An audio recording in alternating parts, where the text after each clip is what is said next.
Oh, oh, I'm really gonna do this. Oh, I was making the jokes, but oh, I'm really gonna do this, aren't I? Alright, so Gen 8 reveal. Everybody's happy. We're about to get a whole bunch of new Pokemon. Pokemon Sword and Shield looks fantastic from the few minutes we saw of it. I'm excited. But there are already a lot of Pokemon. 809, in fact. That's a lot of Pokemon. That's an absurd amount of Pokemon.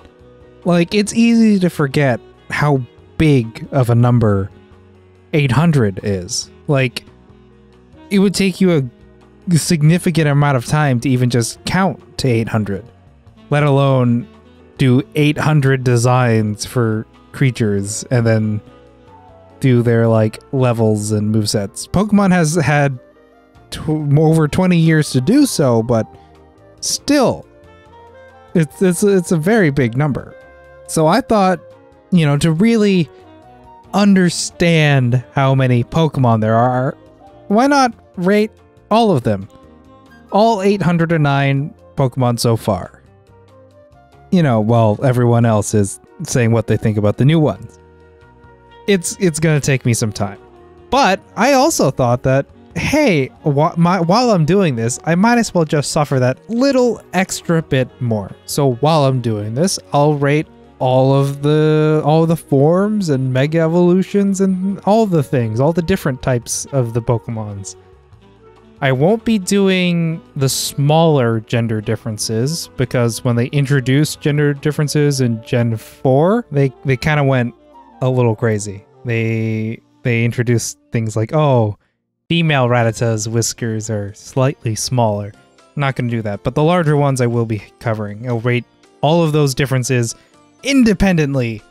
This could have been like a 10 episode series, but here it is in one chunk. Let's get started. All right, let's go. Pokemon number 1, Bulbasaur. Bulbasaur is it's a friendly Pokemon, nice and green, very quintessentially Pokemon. It's like an animal that with a little bit of green power on it. That's what Pokemon are, animals with a little bit of special power. Now, a little background here. I typically do start with grass starters. I don't know why. I seem to be the only one I know that likes doing that, but it's good. It's good. Bulbasaur, good. Solid 7 out of 10 Bulbasaur. Ivysaur. It's Bulbasaur, but bigger. It's Bulbasaur a little bit less green. Now it's kind of blue. What it gains in detail, it kind of loses in cuteness.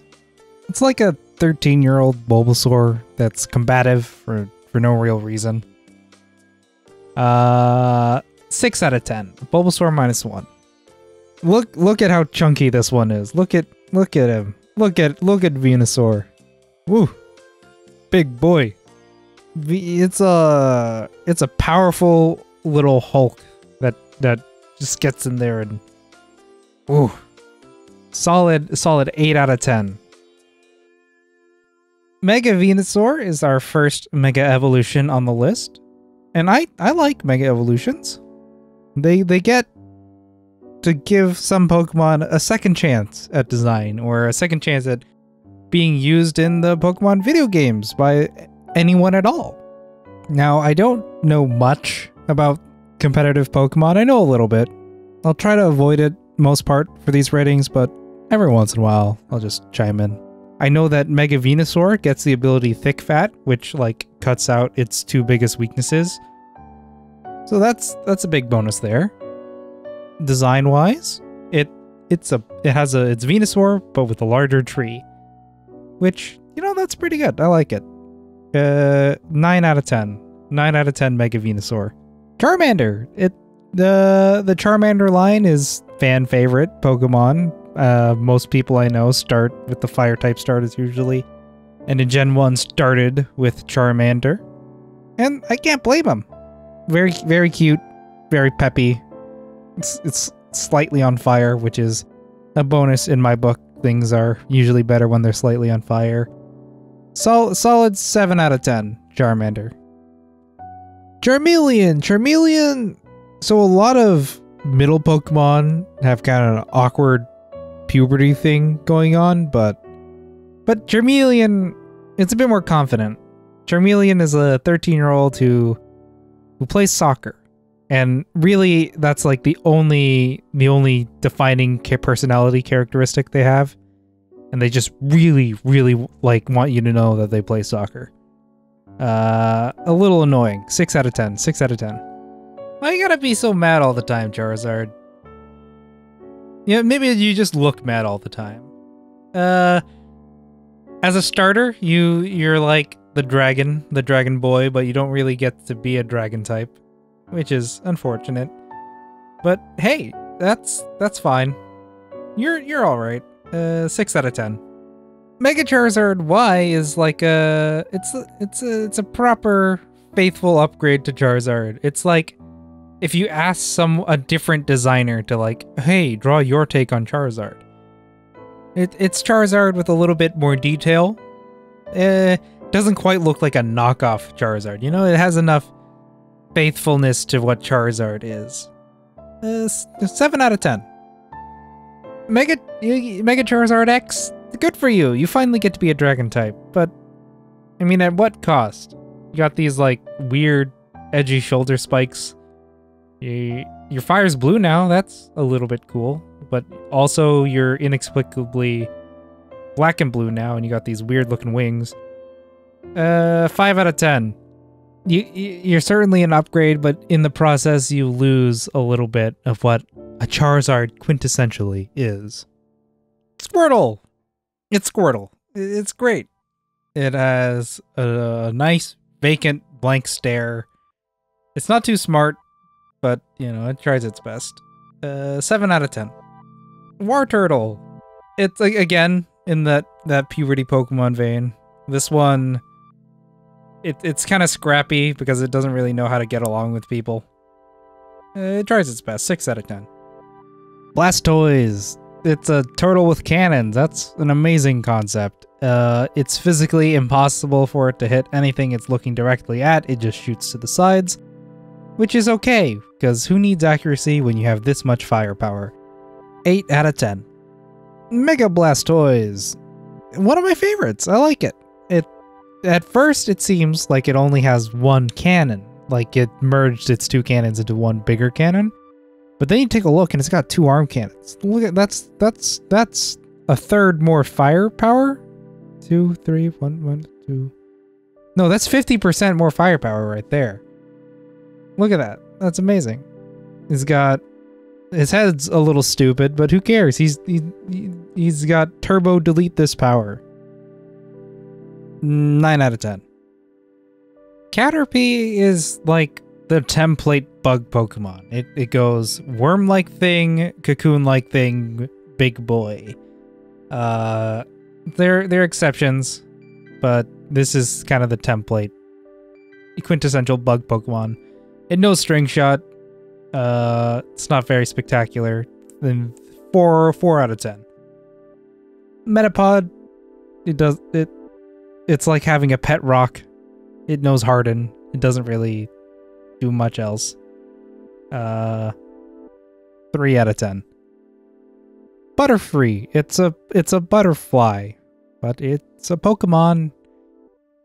It's the final stage of Caterpie and Metapod, but really, is it worth it? I don't think so.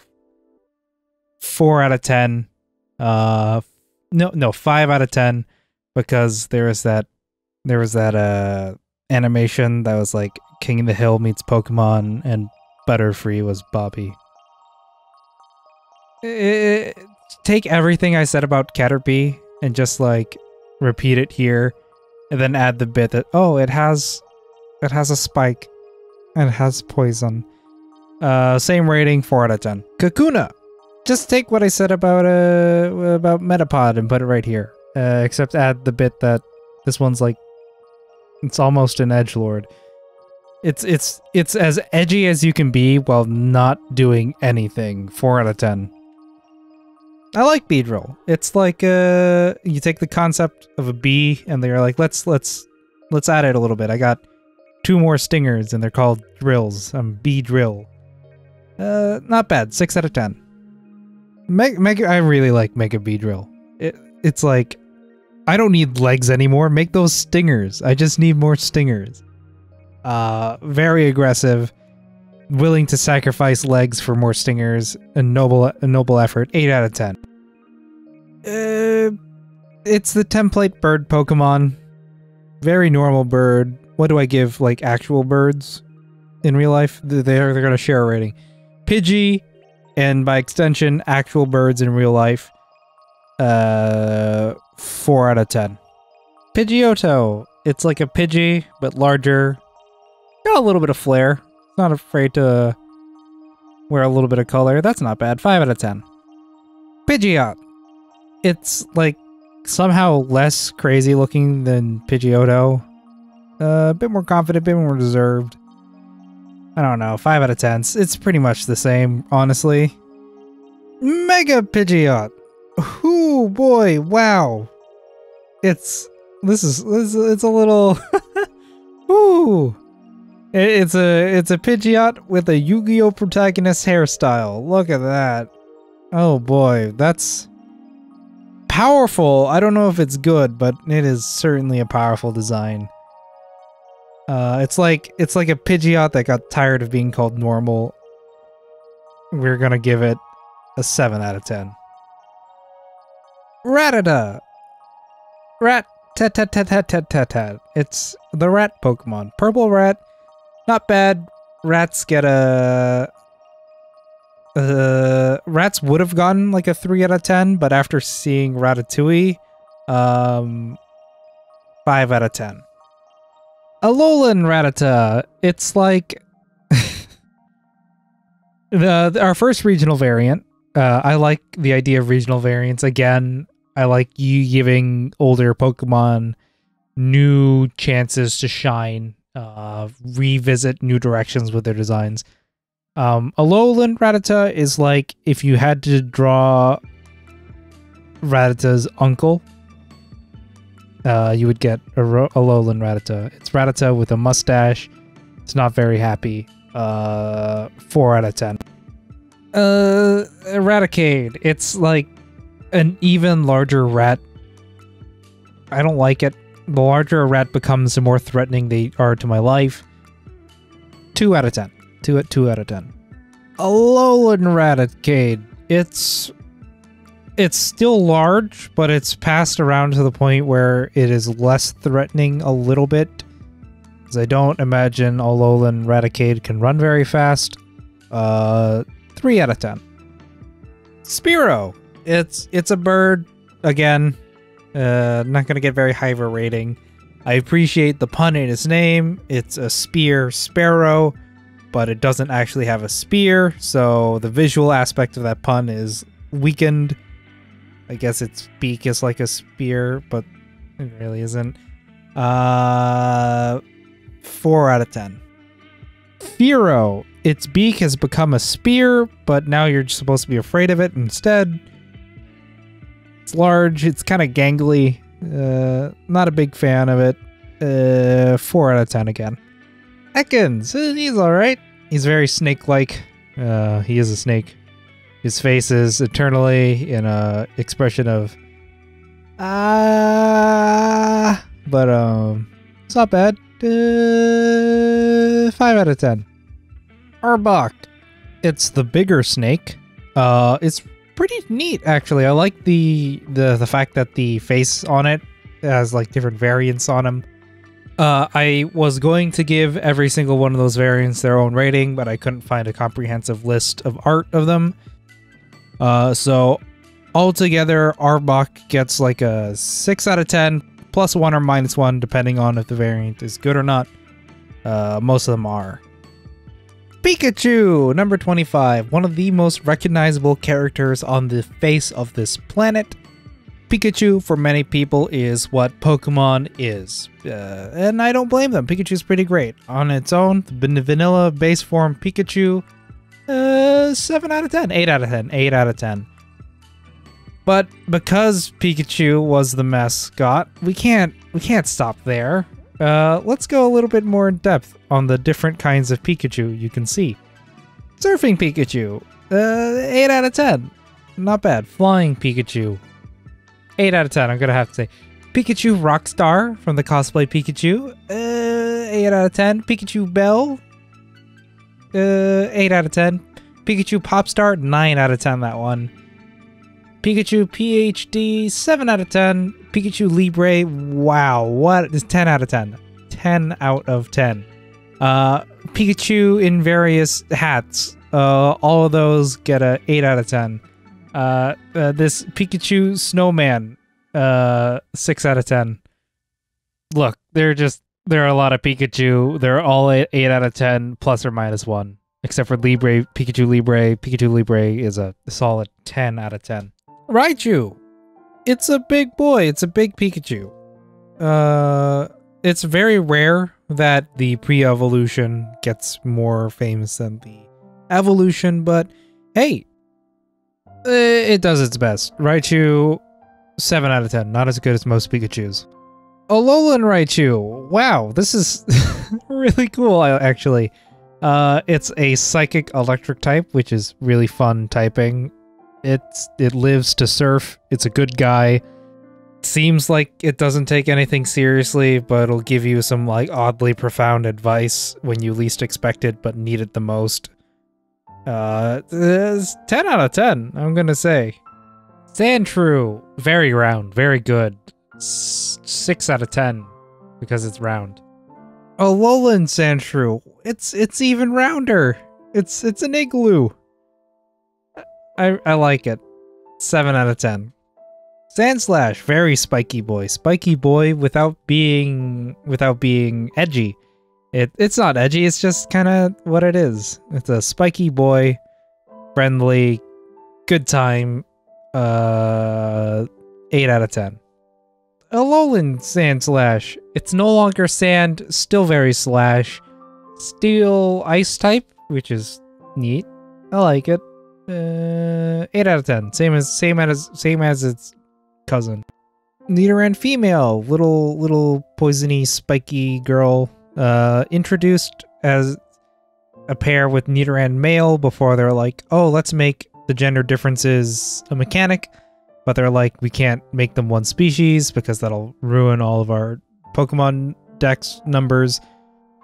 It gets a 7 out of 10 because it's funny that it gets that unique little, we were here before they made the gender differences a thing. Nidorina.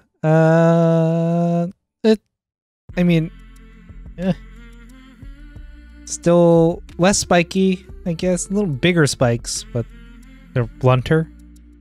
I don't know. I don't have a very strong opinion here. 6 out of 10. Nidoqueen, very powerful. Really cool. Mouth is constantly going like, wah! Ready to punch you. Ready to fight. Big arms. Very powerful. It's 7 out of 10. Nidoran male. It's like giving you the side eye. It's like, don't touch me. Please don't touch me. Leave me alone. 4 out of 10.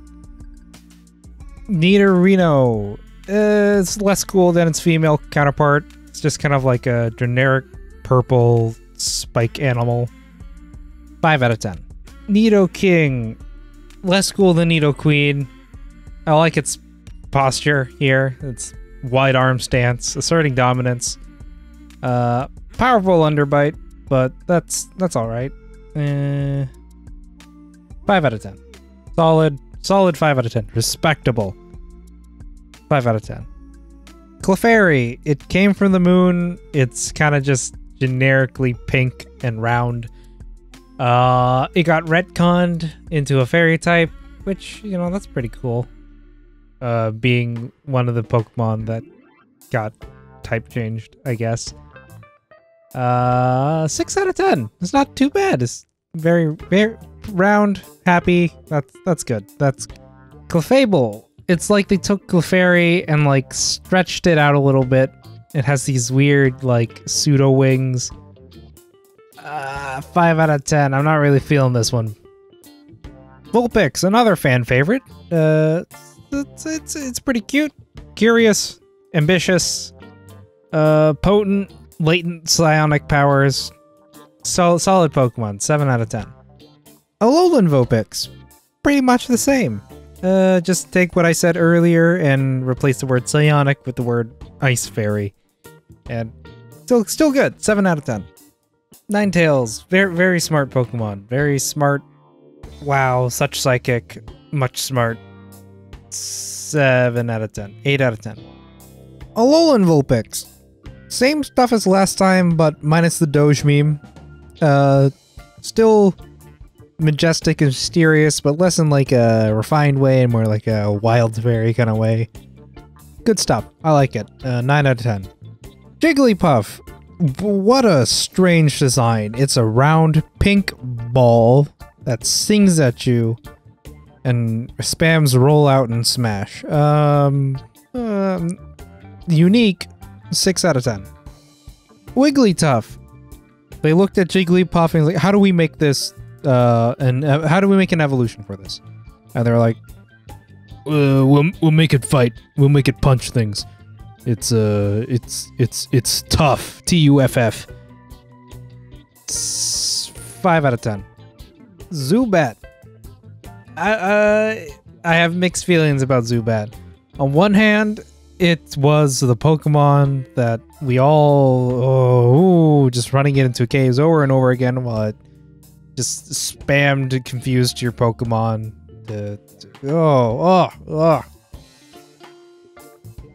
But it has that unique distinction of being a lot of people's first hyper random encounter nightmare. 5 out of 10. Golbat. It got eyes. It got a wider mouth. Don't think about how its internals work. 4 out of 10. Oddish. It's a pretty good design. It's a small plant boy. Hops around. Pretty good. My first shiny Pokemon ever was an Oddish. 6 out of 10. Gloom. Blue round body. Drooling constantly. About to bloom. Bloom. Bloom, gloom, doom. These are words that rhyme. 4 out of 10. No, 7 out of 10. No, 5 out of 10. Foul Plume. I like it. It knows exactly what it's doing. It knows it's a stinky, smelly flower, and it's enjoying making other people suffer. 6 out of 10. Paris. It's a cool design, cool concept. An insect infected with mushrooms. Solid. 6 out of 10. Parasect. The mushroom has completely taken over. Paris is dead, literally dead. The mushroom is controlling this being. Absolutely terrifying. 7 out of 10. Venonat. It's another just round puffball Pokemon, but this time it has a bug aesthetic to it. 4 out of 10. Venomoth. It's alright. It's got big eyes. And it's a moth. 5 out of 10. Diglett. A Pokemon of eternal mystery.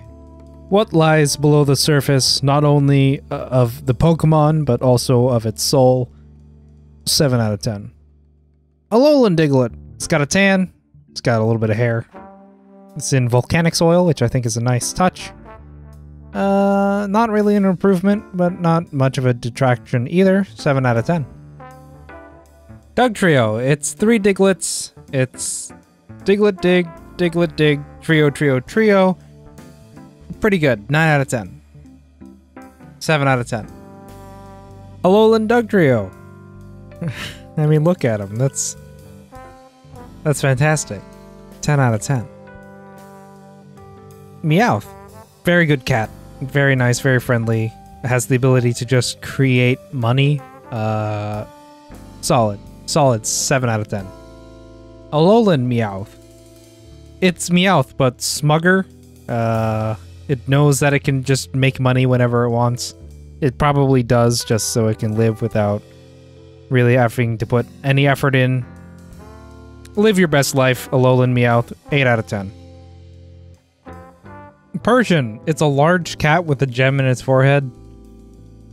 It's alright, for the sake that it is a cat. 6 out of 10. Alolan Persian. It's the closest to Garfield we're ever going to get as a Pokemon. 10 out of 10. Psyduck. I relate to this Pokemon. That is my energy right there. The 9 out of 10. Golduck. I mean, it evolves out of Psyduck and then removes everything cool and fun about Psyduck in exchange for what? It can swim faster and it has a gem on its forehead now. 3 out of 10. No. Mankey. It's a monkey. It's very round, fluffy, angry boy. Knows Kung Fu, is not afraid to use it. Not bad. 7 out of 10. Primate. It has abandoned its martial arts school and adopted the Dark Hatto from Street Fighter. 7 out of 10. Growlithe. Happy little lion dog. Doing good. Has little fire accidents that you scolded for, but it tries its best. 6 out of 10. Arcanine.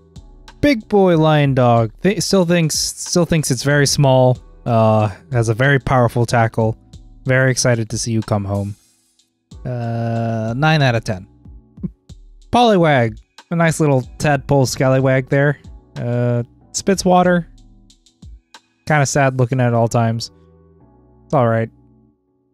4 out of 10. Poliwhirl. It's got fists now. It's a nice evolution. Big bright eyes full of hope and determination. 7 out of 10. Again, another fighter that has adopted the Dark Hatto. Poliwrath loves to punch, is mad, and wants to murder. 7 out of 10. Not really too different. Just different. It's like it's Poliwhirl in a different attitude.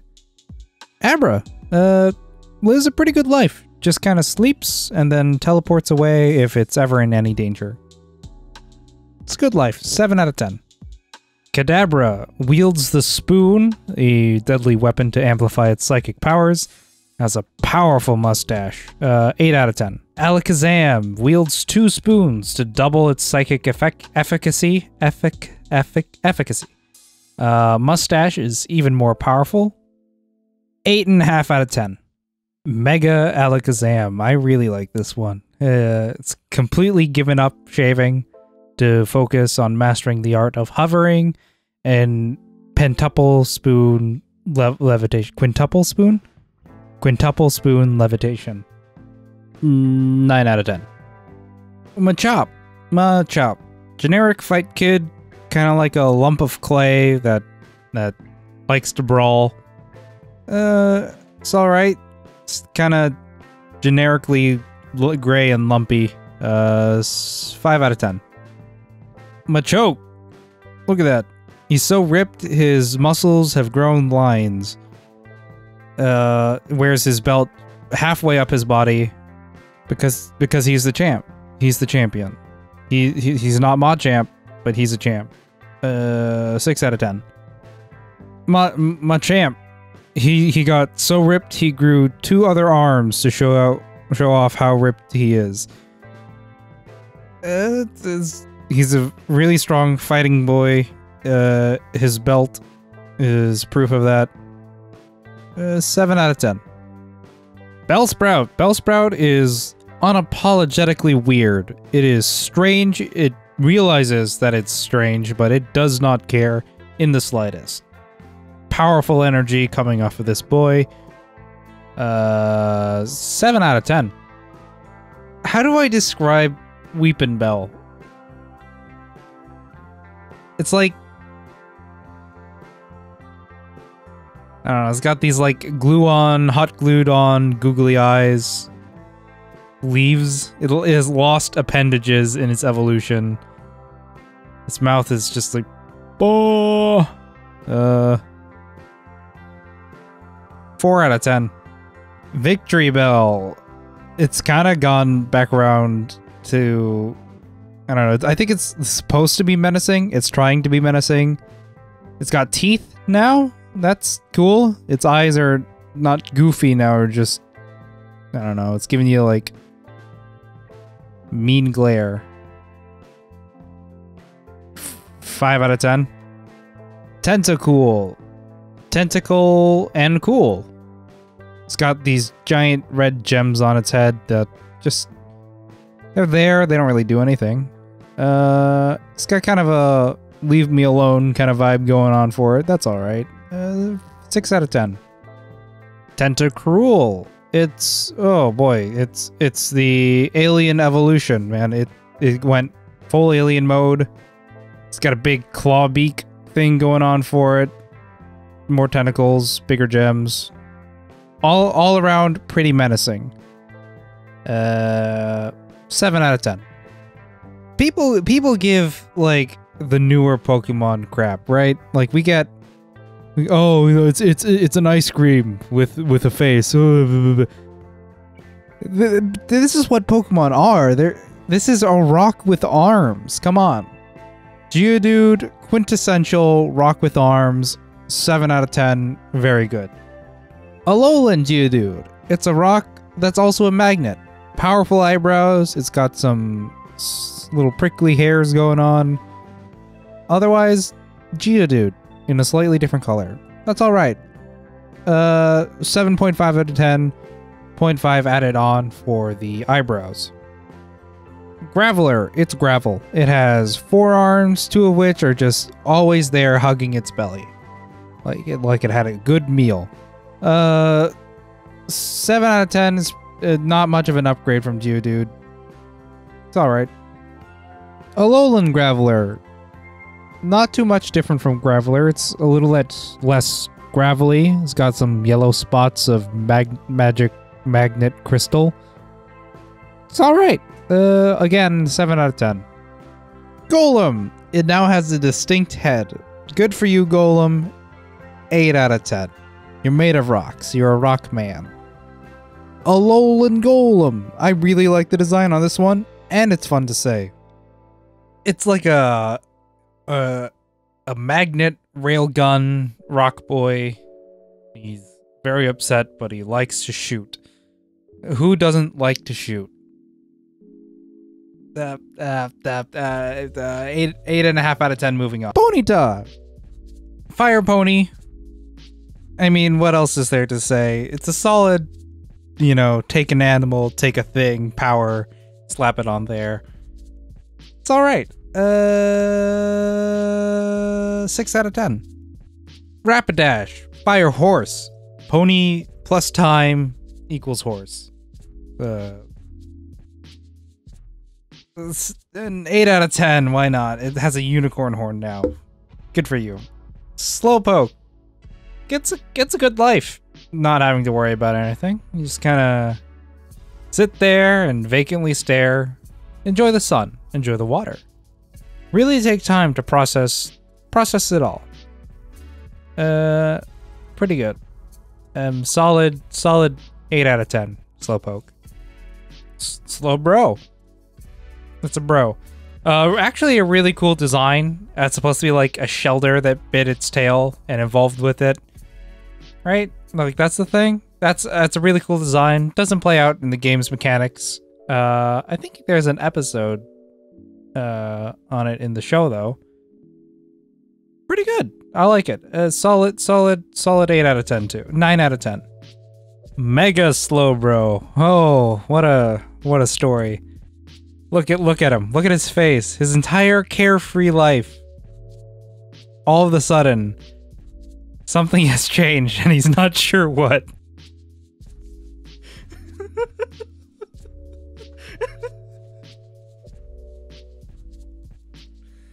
I like the concept. I like the Shelder on its tail and it like got tying and becoming turbo armor. I really like it. This is a 10 out of 10 from me. I like Magnemite. It's one of those Pokemon that you couldn't enter its mind, right? It It just kind of like floats around, does Magnemite things. Maybe it has a goal. Maybe it has an agenda. But us flesh bags will never be able to understand it. 7 out of 10. Magneton. I've had balls of like magnets and screws just kind of stuck together before. This is a relatable Pokemon. Very good. 8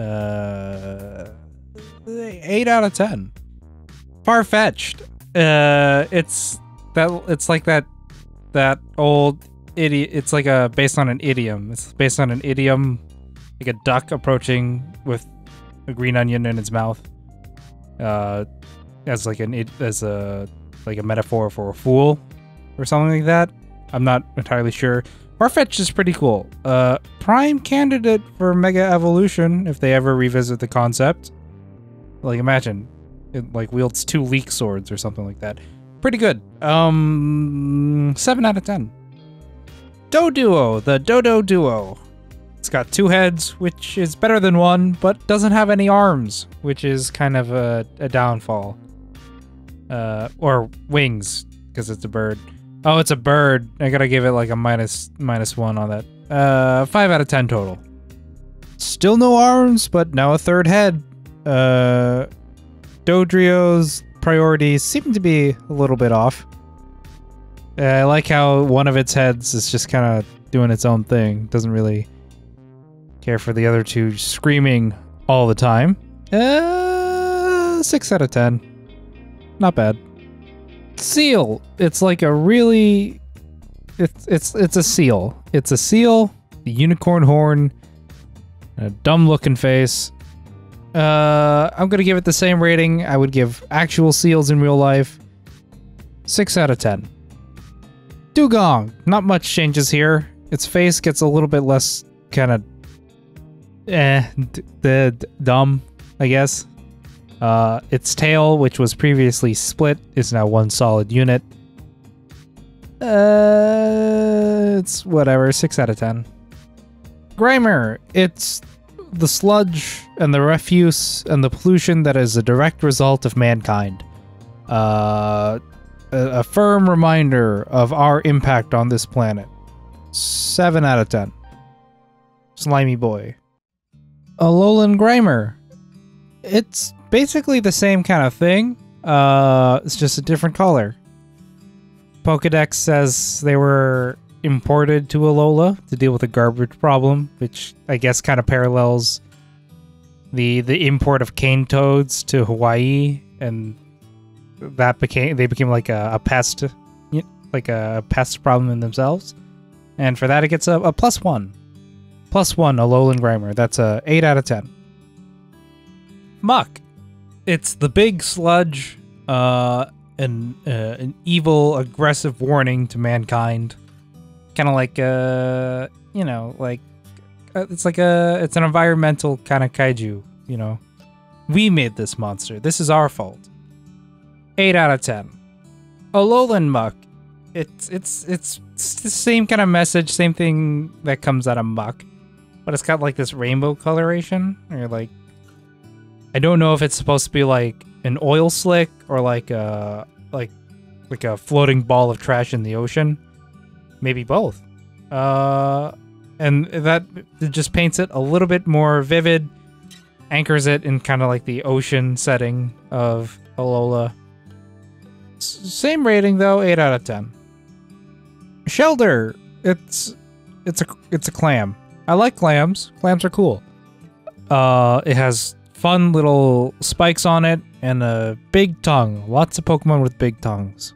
And vacant dead eyes. 7 out of 10. Cloyster. It's a cloistered oyster, right? That's the pun? It's pretty good. It's got more details. It's a nice, bumpy, cool-looking shell. It's the nothing personnel kid of bivalves. I'll give it 7 out of 10. Ghastly. It's a pretty quintessential ghost. Also a gas. I like the expression it's got going on for it. I'll give it a 6 out of 10. Haunter. It haunts. It takes its hands and gets them all up in your pudding. And it wants you to suffer. Malice oozes out of this boy. I'll give it a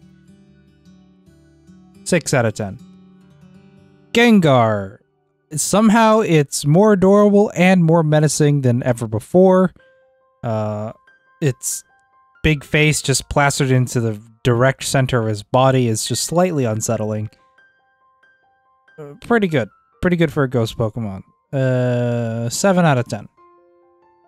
Mega Gengar. I don't even know what's going on here. My mind can't process it, but I don't like it. Which I guess is good for a ghost? 7 out of 10. Onyx.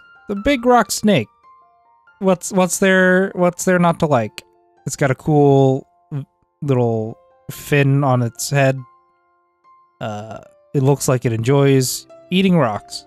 I'll give it a 7 out of 10. Drowsy. He's drowsy. It's like it's got a little anteater thing going on, right? Is that what that's supposed to be? And he's like a hypnotist. 4 out of 10. Hypno. He hypnotizes people. That's the extent of this design and its impact on me. 4 out of 10. Krabby. Quintessential crab. It has 2 pinchers and an attitude. Solid crab. 5 out of 5 crab points, but a 6 out of 10 Pokemon. Kingler. It's the king. It's King Crab. It's Mr. King Crab himself. One big claw pointed straight at you. He knows who he is. He's confident. He's smug. Smug Crab gets a 8 out of 10 from me. Voltorb. It's a Pokeball brought to life by the magic of electricity. Welcome to Pokemon World. It's an angry, explodey boy that I wouldn't want in my house. 5 out of 10. Electrode. Evolution has cheered it up a bit. It's happy-go-lucky, smiling, still very explodey, still don't want it in my house. 5 out of 10. Execute. What a weird Pokemon. It's a clan of little eggs that are grass psychics. Really strange. Very good. 6 out of 10. Executor. Very strange. Happy to be around. Wouldn't want to spend too much time near it because it unsettles me slightly. 6 out of 10. Alolan Executor. One of my favorite regional variants. Mainly because you can make dumb visual jokes like the one on screen right now. It's a dragon type, which is hilarious. Solid 9 out of 10. Cubone, very cute, much bone, very tragic, wearing the skull of its mother on its head. Doesn't really make sense if there's like more than one of them, but this is Pokemon. You don't think about these things. Good design. I like it. Solid 7 out of 10. Marowak. It hits you with the bone. It really hard. Very good design. I like the idea of a little Pokemon running around, taking bones up and smacking people with them. 7 out of 10 again. Alolan Marowak. I really like this one. I like this design. This is what the revisits of Mega Evolution and regional variants need to do. They take a Pokemon design and either iterate on it or take it in a new direction, explore another direction. And this one is just that. They took like the bone aspect and it's like, oh, bones are like remains. It's spirits and dead things. This is a fire ghost type and has kind of like the fire dancer thing going on for it too, which is really cool. I like it. 9 out of 10. Hitmonlee. monster Bruce Lee, master of kicks. It goes around kicking things. I mean, it's a solid idea. It's just like having a little kick boy running around. Very strange as a Pokemon, as it's a creature. Like what leads it to this point? But that's not something I'm gonna think about too much. Solid 6 out of 10. Hitmonchan, hit monster Jackie Chan. Just take everything I took from the previous one, substitute the word kicks for punch. Same kind of idea. Solid 6 out of 10. Lickitung, what a concept. It's a Pokemon with a big tongue and it licks things. It really likes to lick things. I'll give it a 5 out of 10. Coughing. Remember, air pollution exists too. I like the name. It's a very nice pun. It's a happy boy, very happy to be polluting your air. 7 out of 10. Wheezing, coughing taken to the next extreme. Very large, not so happy to be fused with another one. 7 out of 10 still. Positives and benefits balance each other out. Rhydon. It's a Rocky Rhino. This was the first ever designed Pokemon, if I remember correctly. And it's like, yeah, this is what Pokemon do. They take an animal and they slap an element on it. Rhydon, quintessential Pokemon. I'll give it 5 out of 10 for quintessential Pokemon. Quint means 5, fifth essence. 4 elements, 5. Don't worry about it. Rhyhorn. It has a big horn. Very drill focused Pokemon. Drills are good. It's very happy to be drilling things. Very large. Large is good. I'll give it a 7 out of 10. Chansey. What a strange design. Got an egg. It is kind of an egg. It's lucky? It's its thing. It's a lucky egg. It's happy. Brings happiness. It's in the Pokemon centers. 6 out of 10. Tangela. It's a tangle of don't. It's a tangle of don't. It's a tangle of don't. 5 out of 10. 7 out of 10. It's actually pretty good. Kangaskhan. Wow, what a Pokemon. What power. It punches, it protects its kid. The kid's just amazed that it's even existing. Very good. The kid, Kangaskhan without the kid is like a 3 out of 10. With the kid, 7 out of 10. Mega Kangaskhan. This, what? It's an amazing concept. The kid comes out and is ready to fight. The kid is there fighting alongside. You go, kid. Great power. 10 out of 10. Horsey. It's a seahorse. It floats around the sea doing little proto seahorse things. It's pretty good. Pretty good. 7 out of 10. Seadra.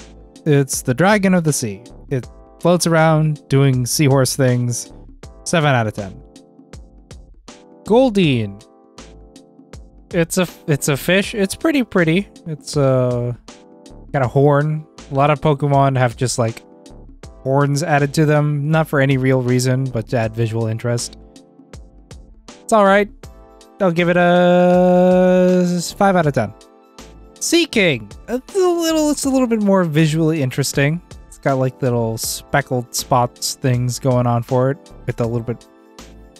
I guess Goldeen also has that, but this one's a bit more high contrast. Still's got that horn there. I guess it's fine. 6 out of 10. Staryu. This is a fun one. They took like the idea of like a starfish and made it like, but what if it was like a outer space, like alien star? It's pretty neat. 6 out of 10. Starmie. Not you, star you, me. You, me. It follows the evolution rule of add more appendages, but it also changes color, which is always appreciated. Pretty good. 7 out of 10. Mr. Mime. Wow. What a powerful design.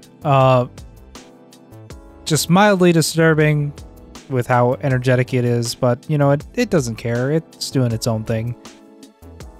2 out of 10. But if Mr. Mime's around, say it was an 8 out of 10, so it doesn't come after you. Scyther. It's a praying mantis. It's got the scythes going on. It's a pretty well-designed Pokemon. I like it. I like it. Little edgy, but not unnecessarily so. 7 out of 10. Jinx. She I don't know. The Pokemon designs that are just like people don't really do it for me. She's like a person who's wearing a dress. I don't get what this character is supposed to be. It's 5 out of 10. Electabuzz. It's some sort of electric punching Pokemon. They were like, how do we... What was the design process on this? It's like, how do we incorporate electricity? How do we make electricity a person? And this is what they came up with. He's got tiger stripes. He punches. You know what? It's all right. 6 out of 10. Magmar. Electabuzz's magma counterpart. It's just kind of like, how do we make fire a person? And this is what they came up with. 6 out of 10. Pinsir. It's a beetle. It has big pincy horns and some weird chest teeth. It's all right. 6 out of 10. Wow, Mega Pinsir. It can fly now. It's like part airplane. Got like missile backs. The big horns are very good, very stabby. The Ultra Sun Pokedex entry says that it rarely touches the ground, maybe because it's so happy. I doubt that somehow. 7 out of 10. Tauros. This was one of those Pokemon where they were just like, let's just take an animal, let's not slap an element onto it, let's just slap some design things. So it gets 2 more tails and some like head spots. It's all right. 4 out of 10. Magikarp is one of those Pokemon that seems like when they designed it, it was kind of a throwaway. It's a trash fish that's all everywhere. But since then, it's become pretty beloved as a staple of garbage Pokemon. It can't do much. It tries its best, but really just can't do anything. Solid 7 out of 10 for you, Magikarp. Gyarados. It's based on that like thing, like the carp that leaps over the dragon's gate becomes a dragon, right? It's like an effort analogy. It's very strong. All that Magikarp angst is released into the world instead of bottled up. 7 out of 10. It gained big but lost small. I like Mega Gyarados. It is angry, very angry. Its Pokedex entries frequently reference how it just has an instinctual desire to destroy everything. I can relate. It's a dark type, which is pretty cool. 8 out of 10. Lapras. It's pretty cool. It's like a little Loch Ness monster kind of deal. Floats around, just enjoys its life in the water. You can ride on it. It doesn't mind ferrying you around a bit as long as you're not too annoying about it. It's good. It's good. Solid 7 out of 10 Pokemon. Ditto. It's a Pokemon that copies other Pokemon, but somehow has its own like personality of its own. You know, and that's a hard thing to achieve. It copies things because it's curious and it's like, oh hey, check out me. I can also kind of become you. I wonder what it's like to be you. I like that. 9 out of 10. Ditto. Eevee. Now it seems like Eevee is starting to share the limelight as the Pokemon mascot. That's good. Eevee is very adorable, much cute. It has the most evolutions, which I think is cool.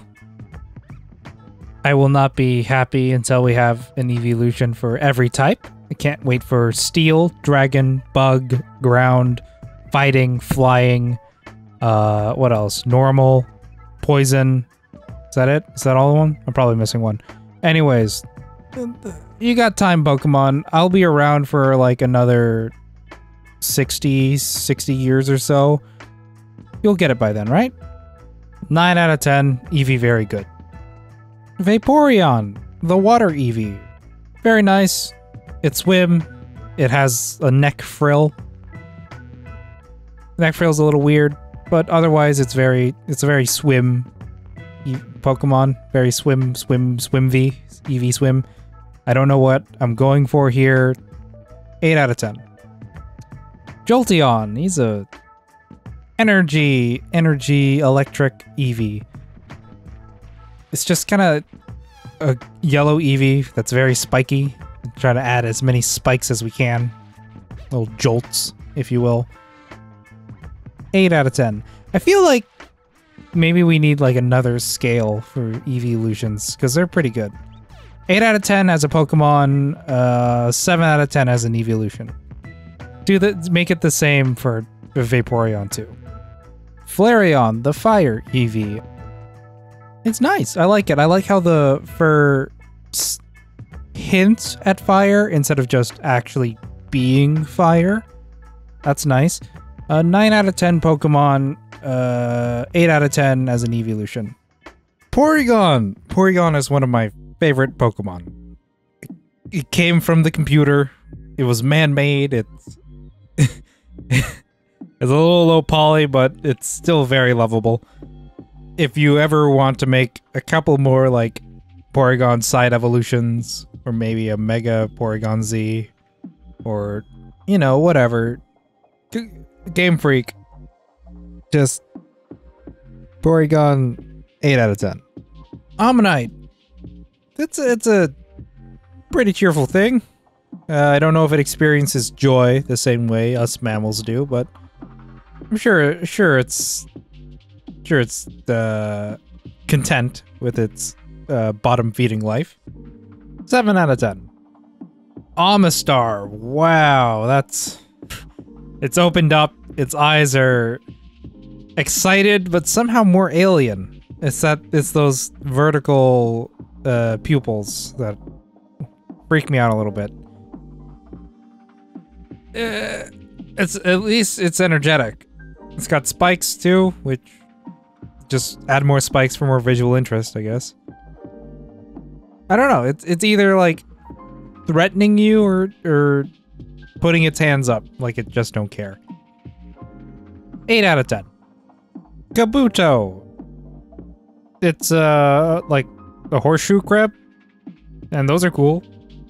It's another one of those Pokemon that kind of exists as a force of nature. You can't really understand them. Maybe they experience joy. Maybe they don't. But again, yeah, it seems content in its life. It's 7 out of 10. Kabutops. It's a slicey boy. Very slicey. It seems to retain that kind of alien intelligence that it's got going on.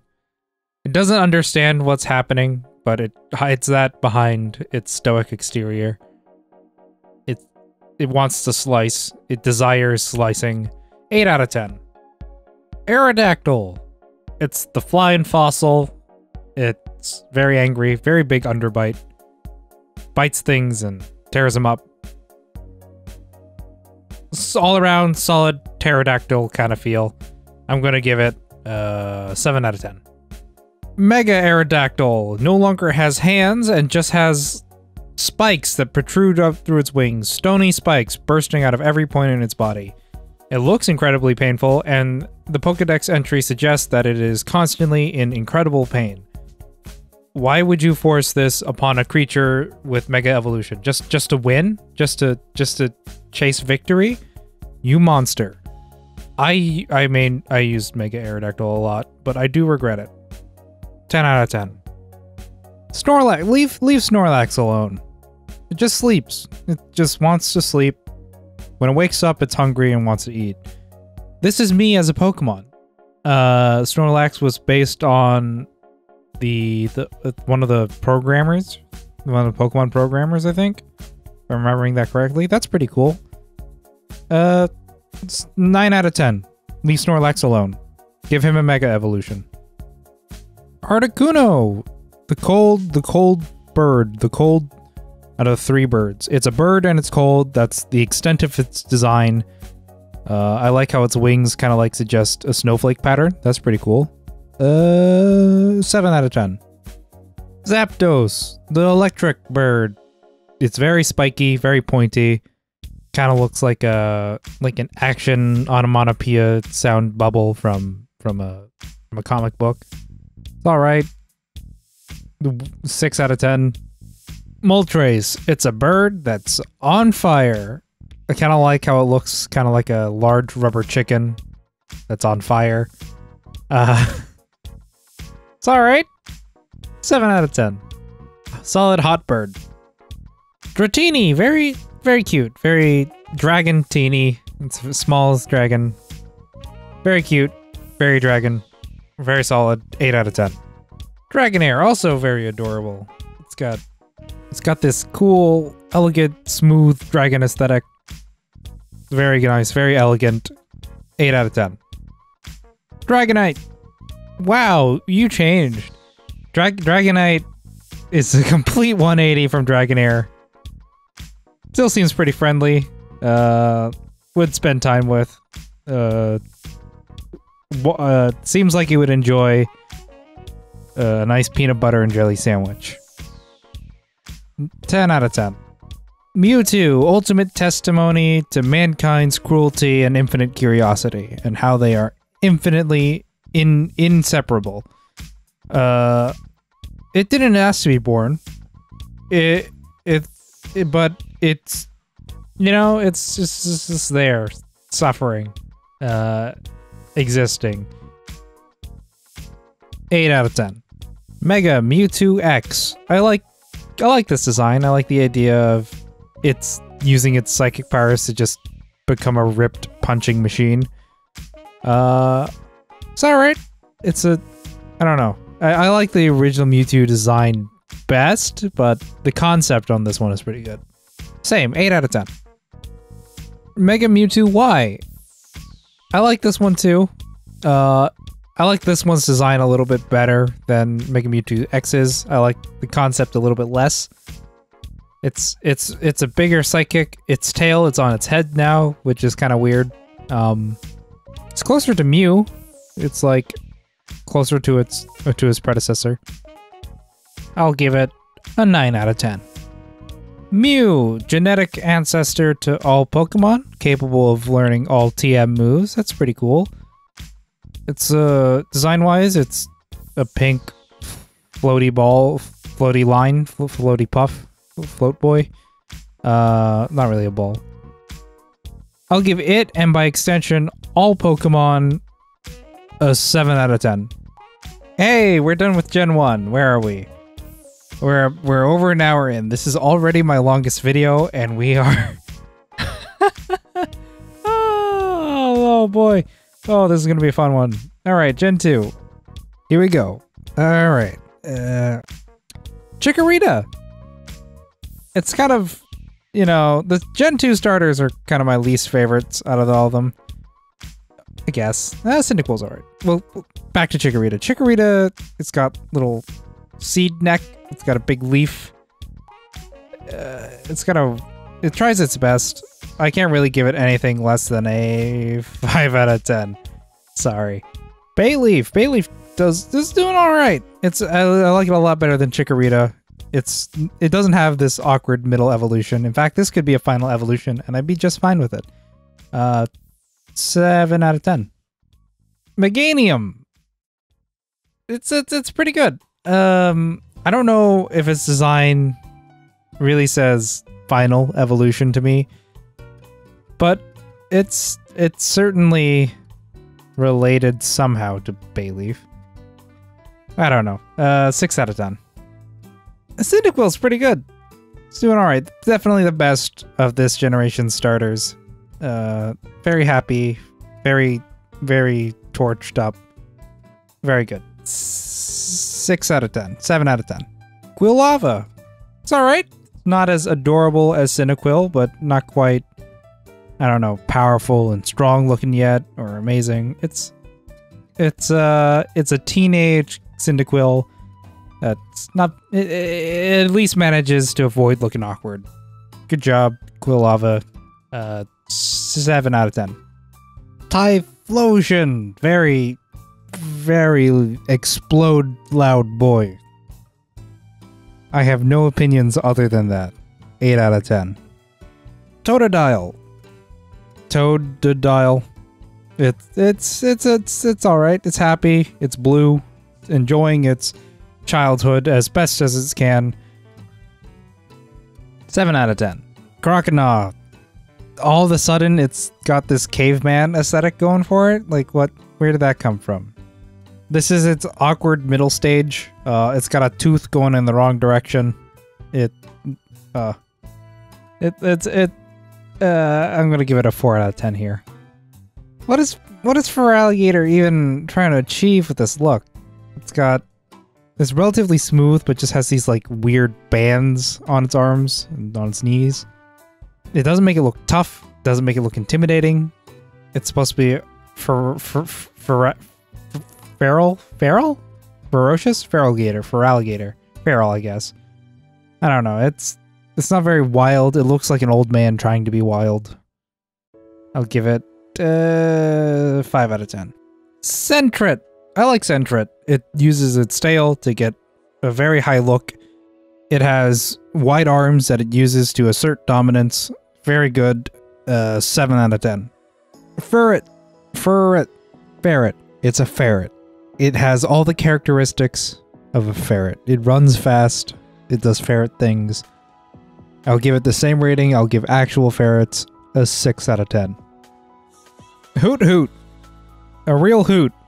It's got one leg, which, you know, it's kind of weird, but I kind of like it. It has kind of like a stand there, bounce side to side kind of thing going on for it. It's a solid Pokemon in my book, 7 out of 10.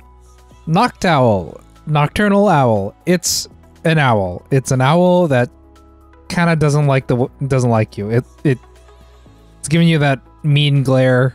You know, so I'll give it a 1 over what I'll give actual owls. I'll give it a 7 out of 10. There you go. Let it be. It's a ladybug. It's a very large ladybug. It's a very happy ladybug. And for that, I'll give it a 6 out of 10. Ledian. I like this idea. I like the concept of a turbo ladybug, right? It's like the Super Sentai transformation of a ladybug. I'll give it a solid 8 out of 10. The same rating I'll give actual Super Sentai. Spinarak. It's a little spider boy. Again, just stick a horn on there for visual interest, so it's not a spider. It has a horn. I like the face it's got on its abdomen. I'll give it a 7 out of 10. Ariados. It's the bigger spider.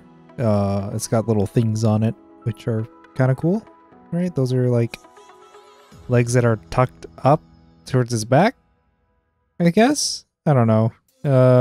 It's pretty neat. I'll give it a 7 out of 10. Crobat. Finally, a bat Pokemon we can respect. Very fast. It's very good. I like its X-themed design. It's a X-bat. I'll give it a 7 out of 10. Chinchou. It's like, it takes the cool part about anglerfish and makes it into a Pokemon, removing the terrifying, ugly part about anglerfish. as in they're ugly. Very good. 7 out of 10. Lantern, like Chinchou, but more fish shaped. I like its lantern design a little bit worse though. Same score, 7 out of 10. Pichu, first of the little baby Pokemon. I don't like baby Pokemon as a concept too much. They just went back to let's make cuter versions of these Pokemon, just strip down their designs and make them less interesting design-wise. I'm okay with adding on new evolutions and stuff because that allows you to iterate and grow on a design, whereas the baby Pokemon kind of reduce it. That being said, Pichu is probably the most successful out of all the baby Pokemon. I'll give it a 7 out of 10.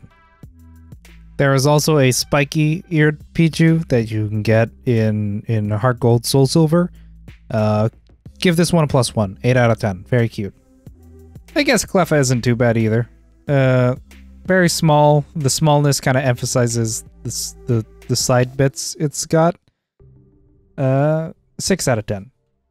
Igglybuff it's exactly what I was saying about baby Pokemon. It took already a simple design. Like Jigglypuff is round and pink, has a tuft of hair, and they're like, let's make it small. Absolutely terrible. 1 out of 10. Lowest rated Pokemon yet, I'm pretty sure. Togepi, the happy egg. The happy magic egg. It's alright. It's got some like child color thing going on with it. Draw shapes and squares and red and blue, whatever. I'll give it a 6 out of 10. Togetic, out of the egg, but somehow more egg than ever. Pretty good. I'll give it a 7 out of 10. Natu! I like this one. It's a bird, but it's like a reductionist depiction of a bird. It's a round ball, some eye. It's good. It's good. I like it. 6 out of 10. Xatu is pretty good too. It's like you take a Natu and you stick it on top of a body. It's very mysterious, very psychic. You can't tell what it's thinking, but it knows exactly what you're thinking because it's invading your privacy, reading your mind without permission. 7 out of 10. Mareep, electric sheep. I like it. Very fluffy, very staticky. It's a good add an element onto an animal. I'll give it a 7 out of 10. Flaffy. Somewhere in the transition to bipedal, Flaffy loses something. I'm not sure what it is, but I don't like it as much as Mareep. 6 out of 10. Ampharos. I like Ampharos. It's a zappy boy. Very good. It's like a sheared sheep. I think is the idea behind it. That's pretty cool. 7 out of 10. Mega Ampharos. Look at this majestic creature. Look at that long flowing hair. It's inexplicably a dragon type as well. That's really cool. 9 out of 10. Very cool. Bellossom. It's a dancy Pokemon. I like the idea. I like alternate evolutions. Those are pretty cool. It's, choose your own path. The whole hula girl aesthetic is pretty good. I'll give it a 6 out of 10. Meryl, the water mouse. It's pretty cool. I like its tail. There's like a little flotation device for it. I'll give it a 6 out of 10. Azumarill. It's the big bunny Meryl. It's alright. It just does the same thing Meryl does, but larger. That's alright. I'll give it a 7 out of 10. Sudowoodo. I like the fake wood. I like the concept of fake wood. It's rock cut to look like a tree. It's not real rock. Its whole vibe is a little weird, but you know, that's alright. 6 out of 10. Politoed. I like this one. It's like, wait, what if we made the tadpole Pokemon actually evolve into a frog? And here we are, an actual frog. Very good, Politoed. You are appreciated. 7 out of 10. Hoppip. Hoppip. A grass flying type, which is a fun typing. Cool idea. A little seed that floats through the air. I'll give it a 5 out of 10. Skiploom. The seed has been planted, but it can still jump around. 5 out of 10. Jumpluff. It seems like it's like it should be like the beginning of this evolution chain, right? I don't know. Something about its roundness suggests earlier evolution, but you know what? Whatever. 5 out of 10. This whole line, it's like a non-thing to me. Apom. I like this one. A lot of personality here. Doubles down on that monkeys using their tails to grab things thing. Very cool, very fun. 7 out of 10. Sunkern. It's a little sunflower seed. It's very happy to be alive. I don't like sunflower seeds that much, so I'm going to give this one a 5 out of 10. Sunflora. It's a sunflower. It's, I guess as a sunflower Pokemon, it kind of achieves what it set out to do. And that's be a sunflower.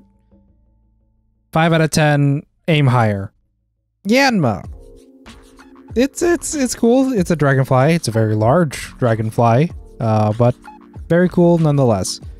Real giant insects would probably terrify me, but in Pokemon World, they can be adorable. Thank you, Pokemon World, for doing that. 7 out of 10. Whooper. It goes whoop. It's a nice little baby salamander. I like the little external gills. It's pretty good. 6 out of 10. Quagsire. It's a big salamander. I like it. It seems to be having a good time. Seems to be enjoying life and waving just perpetually. 7 out of 10. Espeon. I don't like the smug aura emanated by this Pokemon. Imagine how smug your cat would be if it had psychic powers. That's horrible. But otherwise, a very well designed Pokemon.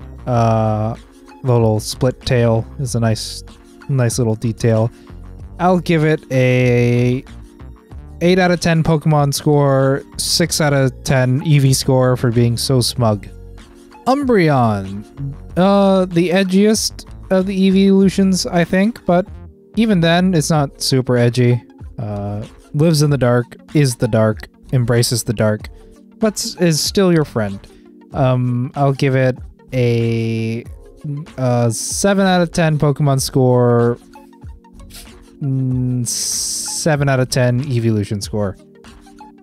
Murkrow. It's like a witch crow. It's got like a witch hat and like a little broom tail, I guess. That's pretty cool. It seems like they were just kind of looking for like dark things when making the dark type. That's okay. I'll give it a 6 out of 10. Slow King. This is one of my favorite designs in all of Pokemon. The idea being that if the Shelder bites its head instead of its tail, the venom from the Shelder goes into its brain and unlocks its true intelligence and potential, leading to wonderful quips like this one. I could use pants. All in all, a very good Pokemon design. 9 out of 10 in my book. Miss Dravis. Miss Dravis? I've always pronounced that wrong. Pretty cool. It's kind of a generic ghosty lady, but you know, it has hair and it has a nice expression. I like how high up on its face its mouth is. I really like that. 7 out of 10 overall. Unknown. I really like the Unknown. I have a feeling Unknown can be a little divisive. On one hand, they're letters. They're letters the Pokemon. On the other hand, I like that. I like that idea of like individually these things are just weird, mysterious, slightly psychic things, but they join together to create meaning. Now, specifically, the one we have on the screen right now is just F. That's the F unknown.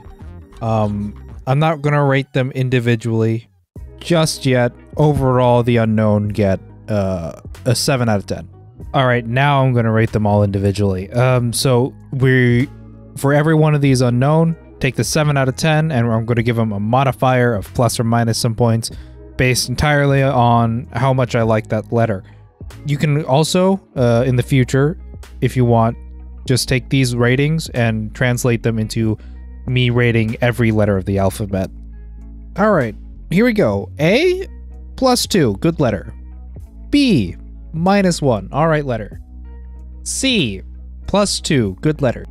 D, +3, excellent letter. E, +3, excellent letter. F, no change, 0. Good, solid letter, not a negative, not too spectacular. G, great letter, I like it, +2. H, a pretty solid letter, you can spell words like heck there, +1. I, -1. J, +1. K, +1. L, -3, I'm sorry. M, +2, N, +1, O, +2, P, -1, Q, +2, actually, because this unknown looks like a key, +3, R, +2, S, -1, T, +2,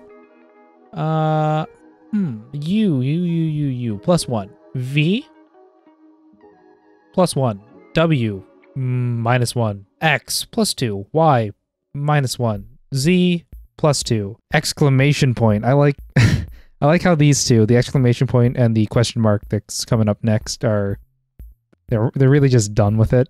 +1 for exclamation mark, question mark, +1 for question mark.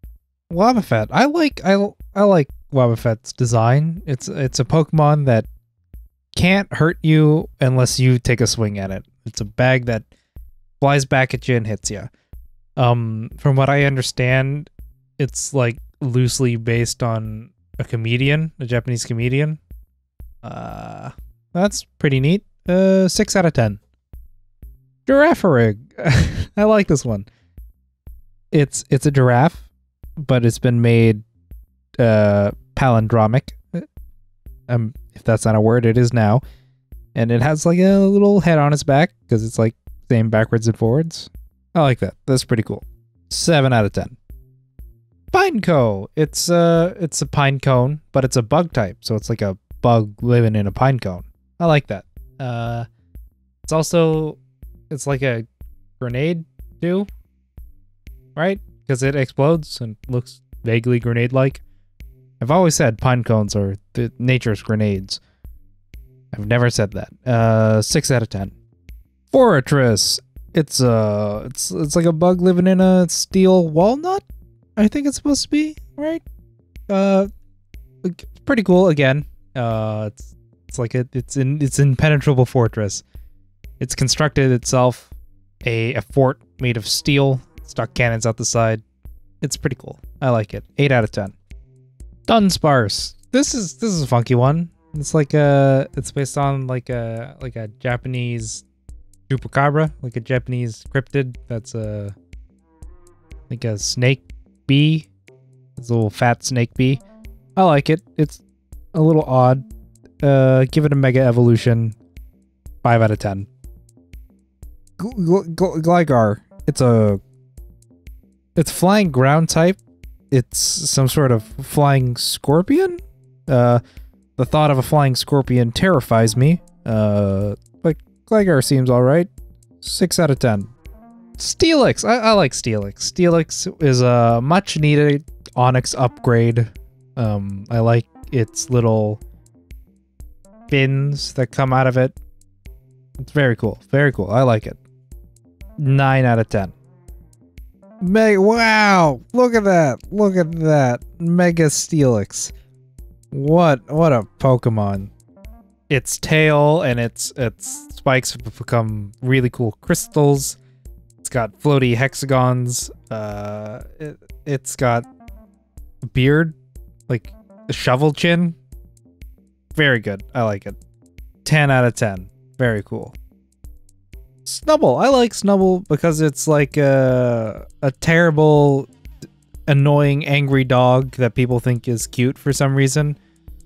Like all those handbag dogs, or you know the trend where people just keep terrible pets for no reason, and they're just small, annoying, and disgusting, and they think they're so cute for it. I'm giving it a 7 out of 10. Grand Bowl. It's the same thing as last time. It's just larger. It's less cute, more disgusting. People think it's still cute. Same score. I'll give it 7 out of 10. Quillfish. It's a pufferfish, pretty much. Pokemon needs Pokemon like this to like flesh out the world, fill out the encounter list. It's nothing spectacular. I'll give it the same rating I'll give actual pufferfish. 7 out of 10. Scizor. I like Scizor. Scizor's really cool. The concept is really cool. It's like you took a Scyther and you rubbed it down with metal powder and it evolved into this. I like its pose. I like its pinchers.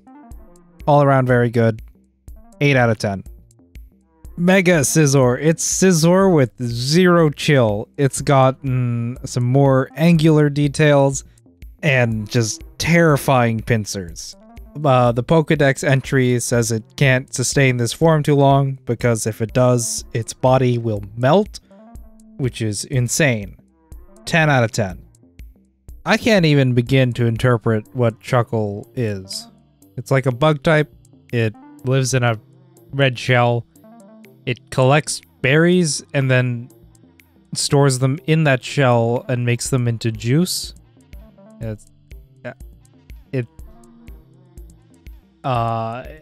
What?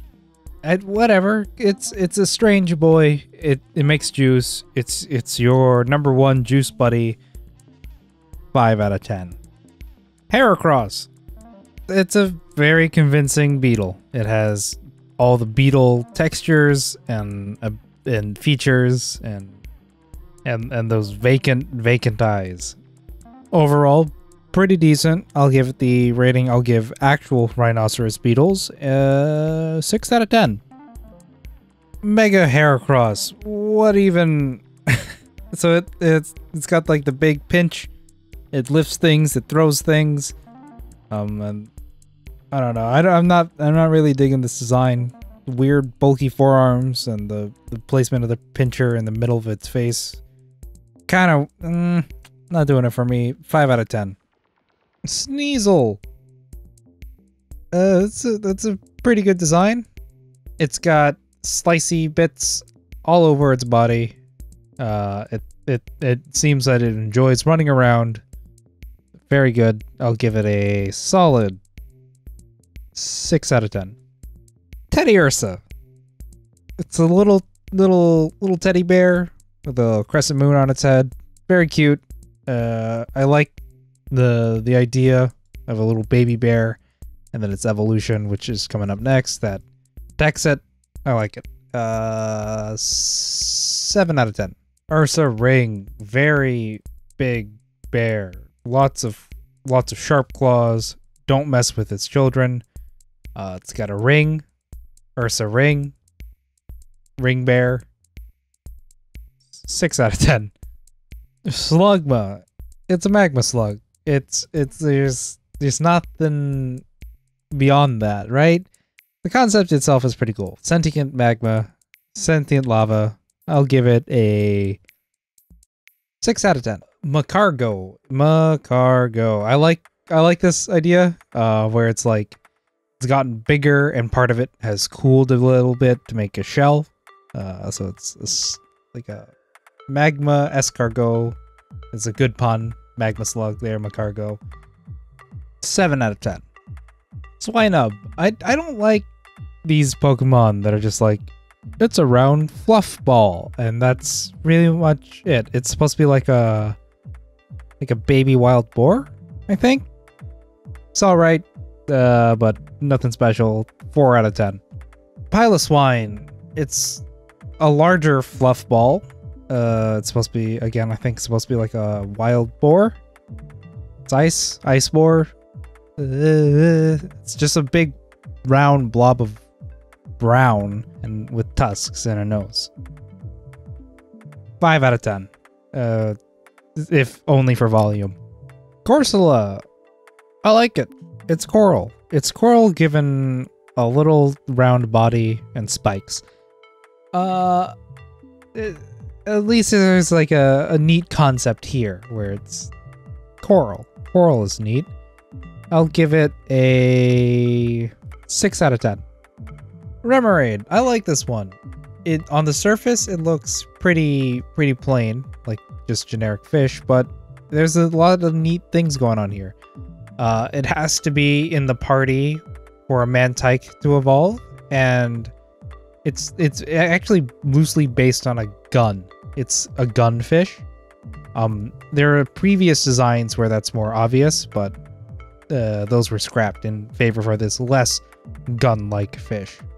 It's alright, I like it. 8 out of 10. Octillery, Remoraid's evolution. The evolution makes more sense if you realize that they are both weapons. Octillery is rolling artillery. There's an earlier design where it's more tank-like. I like Octillery. I like Octopus Octillery as an idea. I'll give it a 8 out of 10. Delibird, Santa Claus Penguin. I mean, if I had to sit down and just like draw designs for Pokemon all day, I wouldn't reach Delibird in that entire day. It would take me a long time to stumble upon the idea of Santa Claus Penguin. I like it. I like its bag of mysteries and its beard.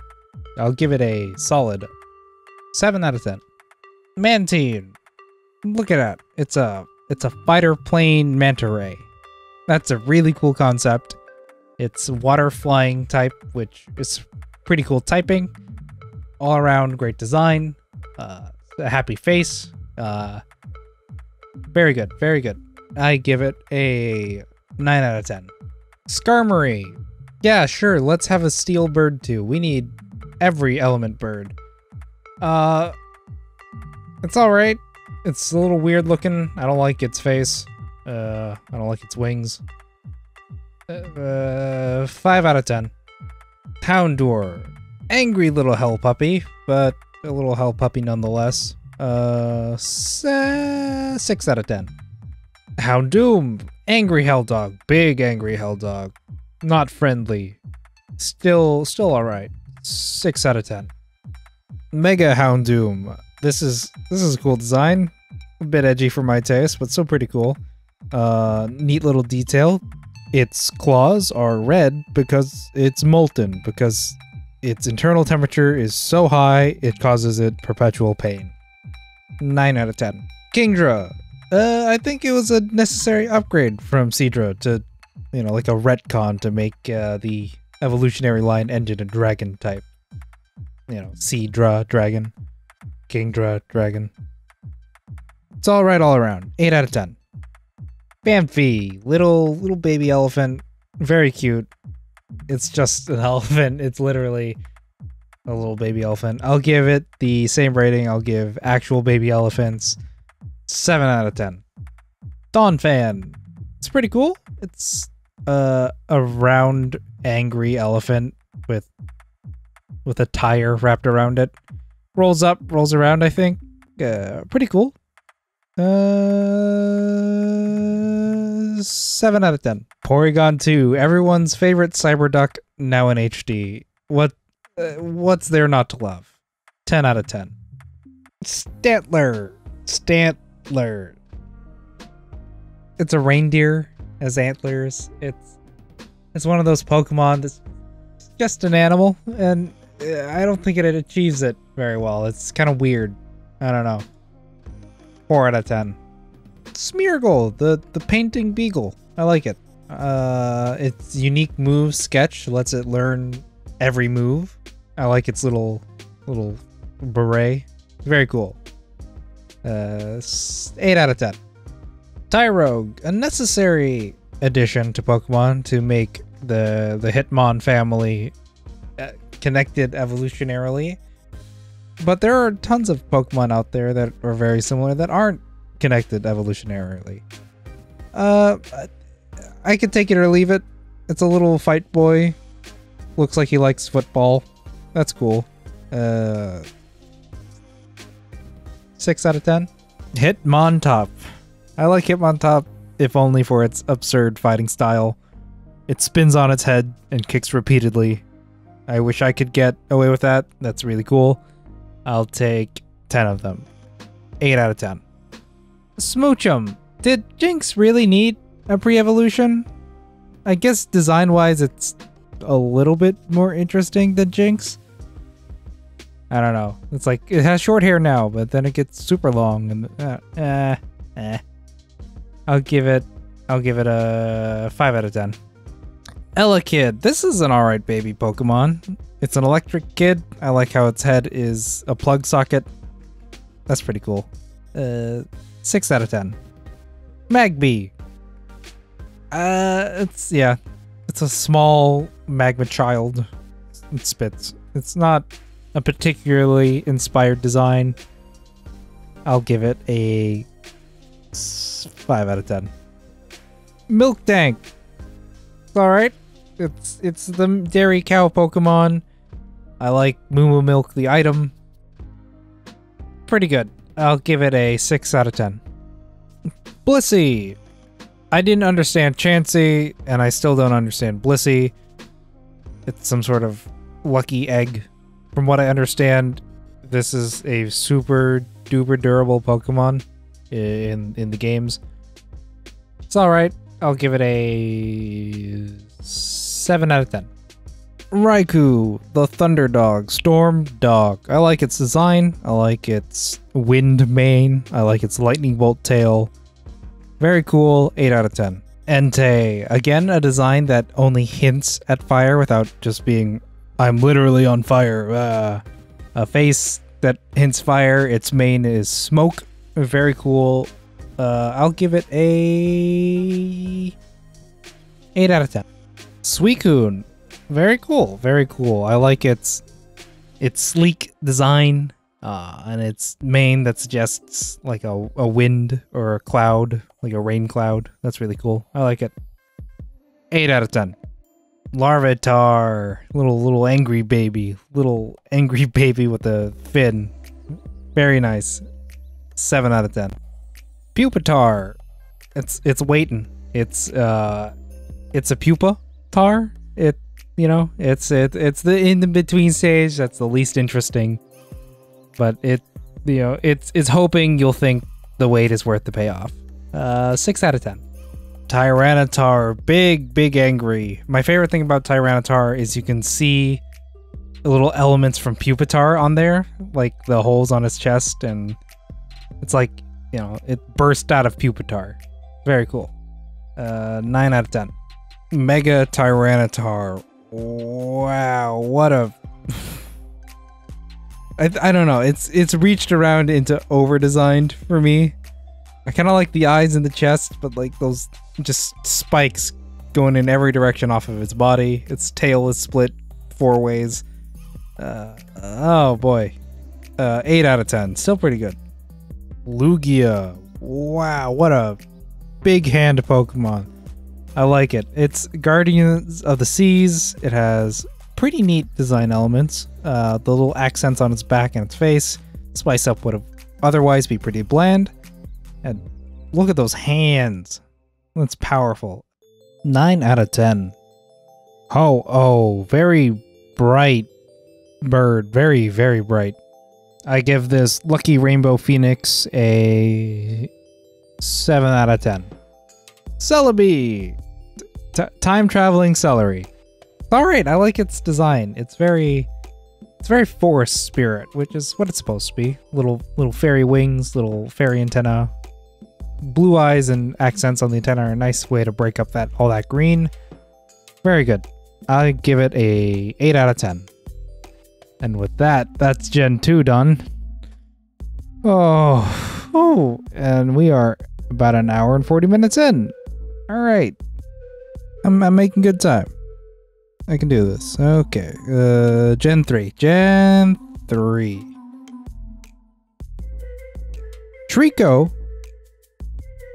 Very good Pokemon. Tree Gecko. I like how the confident, smug energy that comes off of it. It thinks it's very cool, and you know what? It's pretty cool. Solid 7 out of 10.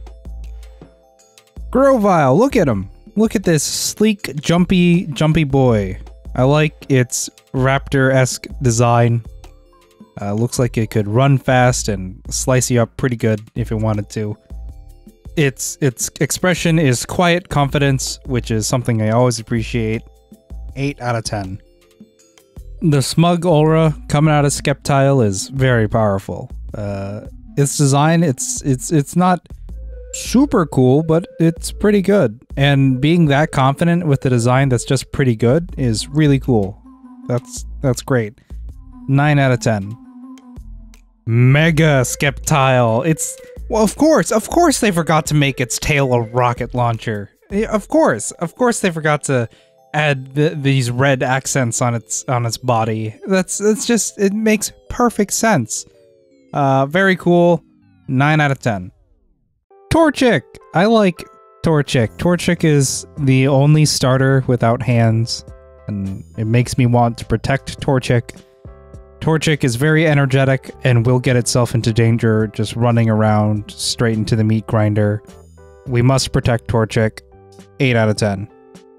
Combuskin. The Combuskin would look very, very at home on an advertisement for spicy chicken products, like spicy Combuskin chicken ramen, and I would buy that. It in itself it has a hint of that awkward middle stage going on for it, but it's not too bad. I give this spicy chicken mascot a 7 out of 10. Blaziken. I like Blaziken because wait, why do I like Blaziken? It's a fight bird. It's a fighting bird. It has really cool pants kind of design going on for it, like bell bottom pants. It's all right. Yeah, maybe I don't like Blaziken. It's a good fight bird though. Much heat, much fight bird.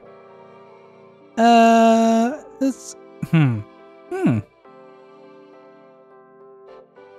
8 out of 10. I like Blaziken. Mega Blaziken. The design is so angular, my brain has a hard time processing it. Its head and its body make like an X pattern. Like the fire ribbons coming off its hands are all right. It has this weird jagged pattern of black and red for pants. It's all right. I don't know if I like it better than... No, I do like it better than Blaziken. I think. I like it the same as regular Blaziken. 8 out of 10. Mudkip. Little muddy boy. Little water kid. Memes aside, Mudkip's actually pretty good. Pretty adorable. His design's pretty all around very cute, very good. I like how round its head is, and yeah, I'll give it a 6 out of 10. Marsh Stomp. This is strong fat kid energy coming out of Marsh Stomp, and I appreciate that. That's good. You go fat kid, you get 7 out of 10. Swampert. As a final evolution, it's a little underwhelming. Looks ready to fight, but not really ready to win any fights. I like its big fins. Those are pretty cool. 6 out of 10. Mega Swampert. Swampert heard everyone calling it weak and lanky, and it went to the gym and hit those weights for like 7 years straight and became a professional bodybuilder. Oh, it's wow, very ripped, big muscle energy. I'll give it a 7 out of 10. Poochyena, little angry dog. Lots of angry dogs coming out of Pokemon. Looks annoying, but still somehow adorable. I'll give it a 6 out of 10. Mightyena, larger, still kind of angry, less angry, I think. More of a brooding kind of anger, which puts it firmly into the edgy zone. It wears its hair long, only to annoy its parents. Very brooding teenage dog. I'll give it a 5 out of 10. Zigzagoon, one of my favorite Rattata replacements. Little trash boy.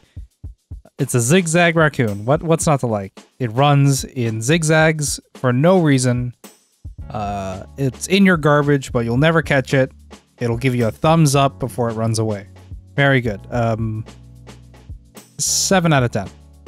Linoon. Linoons are zigzagoons that realize that there's no point in running in zigzags, and the most direct approach is the best. Linoon will open up its phone and GPS to work, and on the GPS, it'll like constantly correct Google Maps and say, no, we're not going to turn here because going straight still gets us closer. I don't care if it's 3 minutes faster. I'm going to be late to work, but I want to go in a straight line. I don't know where I'm going with this. Linoon gets a 6 out of 10. Wurmple is just like a straight upgrade to Caterpie. It's much more cute, much more visually interesting. I like its little spiky body. Wurmple gets a solid 6 out of 10, but 9 out of 10 bug points. Silcoon. This is another one of my favorite kind of things about the Wurmple family, is how it starts at the same Pokemon and branches in 2 directions. Silcoon is very small. It's got little silky spikes. I don't know if those would hurt if I touched them. I'd imagine so, but the rest of it seems very smooth. Very good. Very good to be smooth. I'll give it a 6 out of 10. Beautifly. A very nice butterfly Pokemon. All around a butterfly, right? Like, that's... I'll give it the same rating I'll give actual butterflies. 7 out of 10. Cascoon. I like Cascoon because the spikes on it would definitely hurt, and the surface is probably covered with like tiny micro spikes that would like shred your hand if you tried to touch it. Very angry Cocoon. I'll give it a 6 out of 10. Dustox, the moth boy. I don't think there's been another moth Pokemon, right? Moths are cool. Terrifying creatures, but cool nonetheless. I like in the anime, there was the Jessie's Dustox, and she was like convinced her Cascoon was a Silcoon and would become a Beautifly, but then it became a Dustox. But she rolled with it anyway and like won a Pokemon contest with it, I think. That's a good story. That's a good storyline. 8 out of 10 Dustox. Lotad. I like Lotad. I like the idea of a nice little lily pad Pokemon floating around doing Lotad things. It's good. I'll give Lotad a 6 out of 10, but a 7 out of 10 Lotad points. Lombre, also good. Kind of one of those like awkward middle stage Pokemons, the puberty Pokemons. But he's doing all right. He's in the I'm not good at making friends category, but he's got a good vibe about him otherwise. I'll give him a 6 out of 10. Ludicolo. I really like Ludicolo. He's a big, happy boy. He's here to have a good time. Probably great at children's birthday parties. It's doing a little dance, having a good time. I'll give it 8 out of 10. Seedot. It's a little acorn with legs. I'll give it the same rating. I'll give actual acorns, and that's a 4 out of 10. Nuzleaf. What's there to say here? Little fight boy. Very powerful legs. Constantly in a pose to show off its not powerful arms. It's alright. 5 out of 10. Shiftry. Shiftry is a terrifying Tengu demon, and will kill you without a second thought if you step into its forest. Very brutal. Doesn't like humans. I'll give it a 7 out of 10. Talo. It's another bird.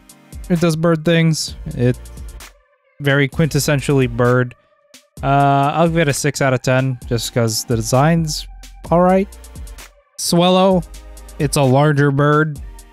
It's got, I guess, nice double tail thing going on. I'm not feeling it. 6 out of 10. Wingull. It's a seagull. Seagull are sky vermin, but this one manages to be cute by making its body just one round thing and making its wings far too big. It's alright. I'll give it a 6.5 out of 10. Pelipper. It eats. It's a pelican. It has lots of space in its very large mouth. In fact, if you look carefully, its mouth goes along its entire body. Goals. 7 out of 10. It's very adorable little psychic child fairy thing going on for it. Must protect. Give it a 8 out of 10. Kirlia. Kind of that awkward middle stage Pokemon thing going on, but it's not too extreme. Still pretty good. 7 out of 10. Gardevoir. Very elegant, very pretty psychic lady. I give Gardevoir a 8 out of 10. Mega Gardevoir. It's like a detail up Gardevoir. You got the bigger like face spikes things. You got glove arms. You got a bigger dress. You got the spike in the middle split in two to become like a double spike. That's cool. I like it. 9 out of 10. Surskit. Water Striders are cool. I like Water Striders. I'll give this the same rating I'll give actual Water Striders. A 7 out of 10. Masquerain. That's a good pun. Masquerade and rain. The whole eye spots thing scares off predators. That's cool. I like it. Masquerain gets a 7 out of 10 from me. Shroomish. I like it. It's a small little mushroom boy doing mushroom boy things. It walks around the forest. If you bother it, it'll get upset at you, but really can't do anything because it doesn't have any arms. I give Shroomish a 6 out of 10. Breloom. Breloom, pretty cool. It's a little mushroom raptor. Little fight boy. It's got a little smashy tail and tiny little raptor hands. It finally has hands. They're not big, but it's an improvement over no hands. I'll give this mushroom brawler a 7 out of 10. Slack off. I have a soft spot for this kind of Pokemon. The kind of Pokemon that has its entire life figured out. Where it's just gonna... Its thing is... I'm just gonna exist and be half asleep all the time. Very good. I'll give it a 6 out of 10. Vigoroth. I like the idea of this evolutionary family line where it's like sleepy boy and now it's an energy boy. Very loud. Seems ready to party and slap people. I'll give Vigoroth a 6 out of 10. Slaking. Powerful old man energy coming off of this boy. Slaking has done all it can in its life and is going to spend the rest of its life in that exact pose, scratching its belly, watching football. And, you know, that's fine. There's nothing wrong with that. Slaking gets a 7 out of 10 from me. Nincada. Nincada is... This family is one of my favorite evolutionary families in all of Pokemon. Nincada itself, it's like a little baby cicada. That's alright. These things live underground for years before they surface, right? That's how they work. That's pretty cool. Nincada gets a 6 out of 10. Ninjask. Ninjask is a very cool design. It's a ninja cicada. That's neat. It's got this little almost Kamen Rider thing going on with its face. I guess that comes with the whole beetle territory. Very cool. I'll give it a 8 out of 10. Jedinja. This is the reason I like this evolutionary line so much. Jedinja is just a weird Pokemon. It's the remains of the shell of Nincada evolving to Ninjask and like shedding its skin, and then the skin becomes its own Pokemon. Mechanically in the games, you had to have like an empty slot and a Pokeball available when you evolved it, which is a very unique method of obtaining a Pokemon. The 1 HP thing that it has, you can only ever get 1 HP, is pretty cool. Its ability, Wonder Guard, is hilarious. It's like you either can or you can't kill it. There's no in between. Shedinja, all around super weird Pokemon. I think we need more stuff like this. 10 out of 10. Whismur, little whisper kid. I like this evolutionary family, if only for the theme of just turning up the volume. Whismur, being the quietest one, gets a 6 out of 10 from me. Loudred. Loud. It got loud. Its ears are speakers. Its mouth is huge. Loudred gets a 7 out of 10 from me, but a 100 out of 4 loud points. Exploud. Exploud. Very loud. Very loud.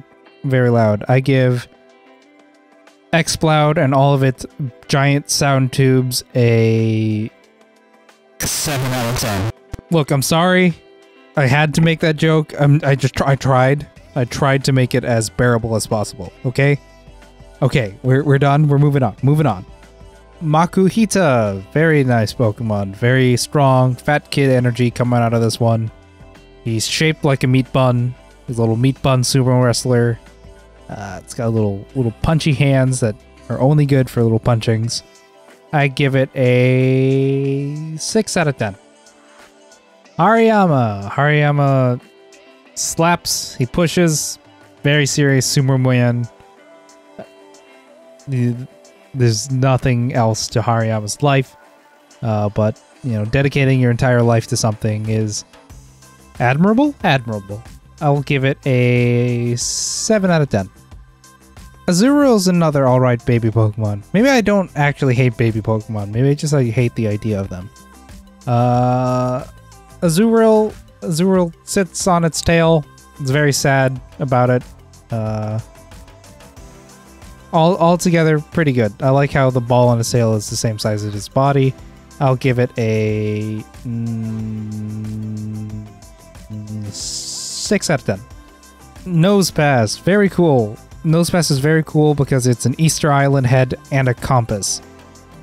That's such a weird combination, but you know it's very cool. Nosepass gets a 7 out of 10 for me. Skitty, small cat, small kitty. I mean, there's not much to this design. It's very quick to ingest. Pink cat with little fluffy bits attached to it. I'll give it a 6 out of 10. Delicatty. It's just a worse Skitty. It's just worse in every way. I'll give it a 5 out of 10. Sableye. Oh, it's a little gem goblin. Little gremlin, cave gremlin. I like its design. Its posture suggests a prance, an approach that is full of power and confidence. Very respectable. 7 out of 10. Mega Sableye. Wow, look at him. He now wields the gem in his chest as a giant shield. He now has a menacing smile, very menacing, and it's amplified by the gem. It has a fin in the center of its head now, increasing the fin count. Very good. Overall, I give it a 8 out of 10. Mawile. Very, very menacing, spooky Pokemon. The giant mouth on the back of the head is a very cool design. I think it's like based on a Japanese mythical creature lady with a mouth on the back of her head, something like that. That's pretty cool. 7 out of 10. Mega Mawile. Jesus, that's terrifying. Double giant mouths, and now the mouth on the face on the front, like the back front, is very angry. Pants upgrade, I appreciate. Very nice pants. Altogether, very good design. 9 out of 10. Aaron. It's Aaron. All around solid, very solid steel boy. Walks around very slowly. Takes his time with things. Is very curious. I give it a 7 out of 10. Larian. It's like a bigger Aaron. It has that kind of like middle kid awkwardness to it. Like that puberty Pokemon thing going on I was talking about earlier. But it's not too intense in that regard. And it has a hint of fat kid energy coming out of there. I give it a solid 7 out of 10. Aggron. It's super armored, very big guy. It's the kind of thing that would like go up to you and say, "Hey, punch me, see what happens." I bet you can't find the weak spot, and the secret is there is no weak spot. 8 out of 10. Mega Aggron. I really like this design. It doubles down on that armored aspect of it with even more shiny armor. Just little iterative design bits all over around. I like that. I like the spike on its back that goes through the hole on its head plate, limiting its head movement to 0. That's pretty cool. Altogether, 9 out of 10. Meditite. Meditite is a very small, meditating, garlic-headed boy. Inside lurks a great power. Very good. I appreciate it. 6 out of 10. Medicham. The kick Pokemon. High jump kick is a very cool move. I like the big kicks. Biting Psychic is a cool typing. The whole family shares that. That's nice. I'll give it a 7 out of 10. Mega Medicham. It kind of like doubles down on that I don't know, kind of like Hindu god kind of thing. Got the floating bits and little decorations on its legs. Pretty cool. I give it a 8 out of 10. Manectric, a little electric dog. It barks constantly, not because it's angry, but because it doesn't have a choice in the matter. The electricity in its body is too great. I give it a 6 out of 10. Manectric looks like you gave your dog a costume based on a 60s Spider-Man villain, and it does not like it. Hang in there, Manectric. Maybe next year they won't put you in a costume. I give you a 7 out of 10.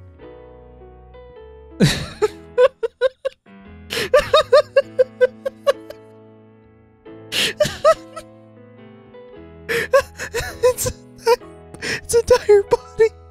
It's a lightning bolt. Oh, it doesn't like it. It's not happy.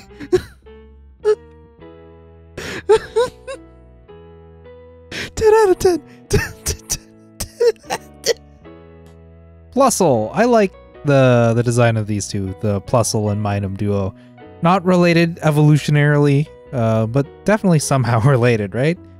I like the idea of a little cheerleading mouse battery that gives you a little extra boost. I give it a 7 out of 10. Minum achieves the same thing while being blue and being the negative charge. I have nothing different to say here. 7 out of 10. Volbeat. It's very worried. That's the sound it makes. Not too spectacular. I give it a 3 out of 10. Illumise. A direct upgrade to Volbeat. It's the superior counterpart in the two. Still nothing great about it. I give it a 5 out of 10. Roselia, pretty neat Pokemon. It's a rose and it's got thorns. Does all the rose things, ticks all the boxes. The red and blue contrast. It's Gen 3 Ruby and Sapphire. Altogether pretty solid. I give it a 7 out of 10. Gulpin. It's small, it's round, it's swallow. But most importantly, it's swallow, I guess. It's nothing spectacular. 5 out of 10. Swalot. It's a big purple Gulpin. 5 out of 10. Carvana. Nice design. I like the angry fish. It bites. It's checks all the piranha boxes and then adds little spiky fins and stuff to really emphasize how angry it is all the time. I'll give it a 6 out of 10. Sharpedo. I wonder which came first. The idea to make a shark Pokemon or a torpedo Pokemon. Sharpedo manages to be very successful at both. I give Sharpedo a 8 out of 10. Mega Sharpedo. Wow.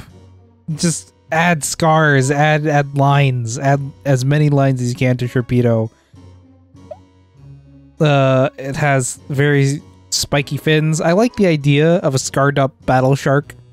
Pokedex entries again mention it being in constant pain due to Mega Evolution. That seems to be a recurring theme with Mega Evolution. I'm not sure this is an improvement on Sharpedo, but the concept is alright. It stays the same, 8 out of 10. Whalmer. It's alright. It's a little... It achieves being a whale and being like the first evolution. Very round. It got made into... There's like the Whalmer pail that you water flowers with. Altogether, Whalmer gets a solid 6 out of 10. Whale Lord. My lord. He coming. Whale Lord is a very big Pokemon. I think the largest Pokemon. Fairly certain of that. Thank you, Whale Lord, for being so immensely large. It's hilarious. Altogether, a 8 out of 10. Nummel. I like Nummel, the inactive volcano camel kind of thing going on. The evolutionary family. It's pretty cool. I like those evolutionary families that tell a story. Nummel is just fun to say. I'm going to say it a couple more times. Nummel gets a 6 out of 10 for me. Nummel. Camerupt. It erupted. Look, it's the active volcano camel. There's nothing else to say here. The blue circles on its side.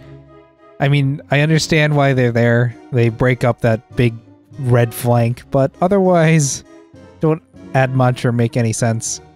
Camerupt gets a 7 out of 10 for me. 6 out of 10 for me. 6 out of 10. Mega Camerupt. Why did Camerupt get a Mega Evolution? You know, they're... Ooh, whatever. I like it because it doubles down on that whole active volcano thing. It's very cool. Instead of just adding blue circles to the side, they added volcanic details to the side. Altogether, 7 out of 10. Torkoal. It's the charcoal turtle. I like the smoke coming out of his nose. I like its closed eye expression. Pretty good. Very solid Pokemon. 6 out of 10. I don't... Sproink. How does this happen? How do we get to Sproink? A psychic bouncy spring pig. Pearls before swine? That's a saying? What? It's very strange. Somehow charming. I'll give it a 7 out of 10. After the weirdness of Sproink, we get this thing, this Grumpig. It still has like the curly... Oh, curly tail is another thing that pigs have, I guess. Of like spring. I don't know. Grumpig is just a less interesting Sproink. I'll give it a 6 out of 10. 5 out of 10. Spinda. Spinda's alright. The little dizzy panda. It's having a good time. It's dancing, falling over, getting back up again. Spinda is something you want to have around, but not if you have anything important on a table or something. I give Spinda a 7 out of 10. Trapinch, little sand lion boy. That's pretty cool. Sits in the sand, has big dreams, big aspirations, and a giant head that it's bigger than its body. Altogether, pretty cool. I give Trapinch a 7 out of 10. Vibrava, a big change from Trapinch. It's set out into the world. Its feet now have like appendages on the end of it. It can fly. Big changes, big ambition. Alright score, 7 out of 10. Flygon, personal favorite, also a fan favorite. Robbed, absolutely robbed. Why doesn't Flygon have a Mega Evolution? Apparently, it's because of a bad spell of Creative Block. That's understandable, but just delay the game because because Mega Flygon needs to exist. I give Flygon a 10 out of 10 Pokemon score and a 9 out of 10 absolutely robbed score. Cacnea, it's a little happy cactus. Cactus can exist as living beings without being somewhat menacing, so the fact that it's this little menacing is alright. I give Cacnea a 6 out of 10. Cacturn, absolutely terrifying. Cactus scarecrow evil man. Evil lies within this being. I give Cacturn a 7 out of 10, but a 9 out of 10 evil points. Swablu, little fluffy cloud bird. It's alright. Still a bird, but is also clouds. I'll give it a 6 out of 10. Altaria, nice little cloud dragon. It's pretty cool. I like the concept of its body being hidden in a fluff cloud. It's got little bird feet, a bird tail, and a bird face, but it's not a bird. It's a dragon. But probably also a bird. I'll give it a 7 out of 10. Mega Altaria. Even more fluff, even more cloud, even more bird. I like its big peacock tail going on there. It's kind of like doubled down on that like bright baby blue instead of like a sky blue. I think this is a definite improvement. 8 out of 10. Zangoose, really cool Pokemon. It's a fighty mongoose with little zigzags and scars and bits. Very slashy boy. Little edgy, but that's alright. Solid 8 out of 10, especially considering this next Pokemon, Seviper. The Zangoose Seviper, like, these two Pokemon hate each other thing is pretty cool. I like that. The whole mongoose snake fight. That's cool. Seviper gets a 7 out of 10. Lunatone. Lunatone's it's a big moon rock. It's a rock. It's pretty neat. Fun fact, Lunatone and Solrock, they have like nearly the same stats, right? But their physical and special stats are swapped. So it's a nice little thing there. Lunatone gets a 7 out of 10.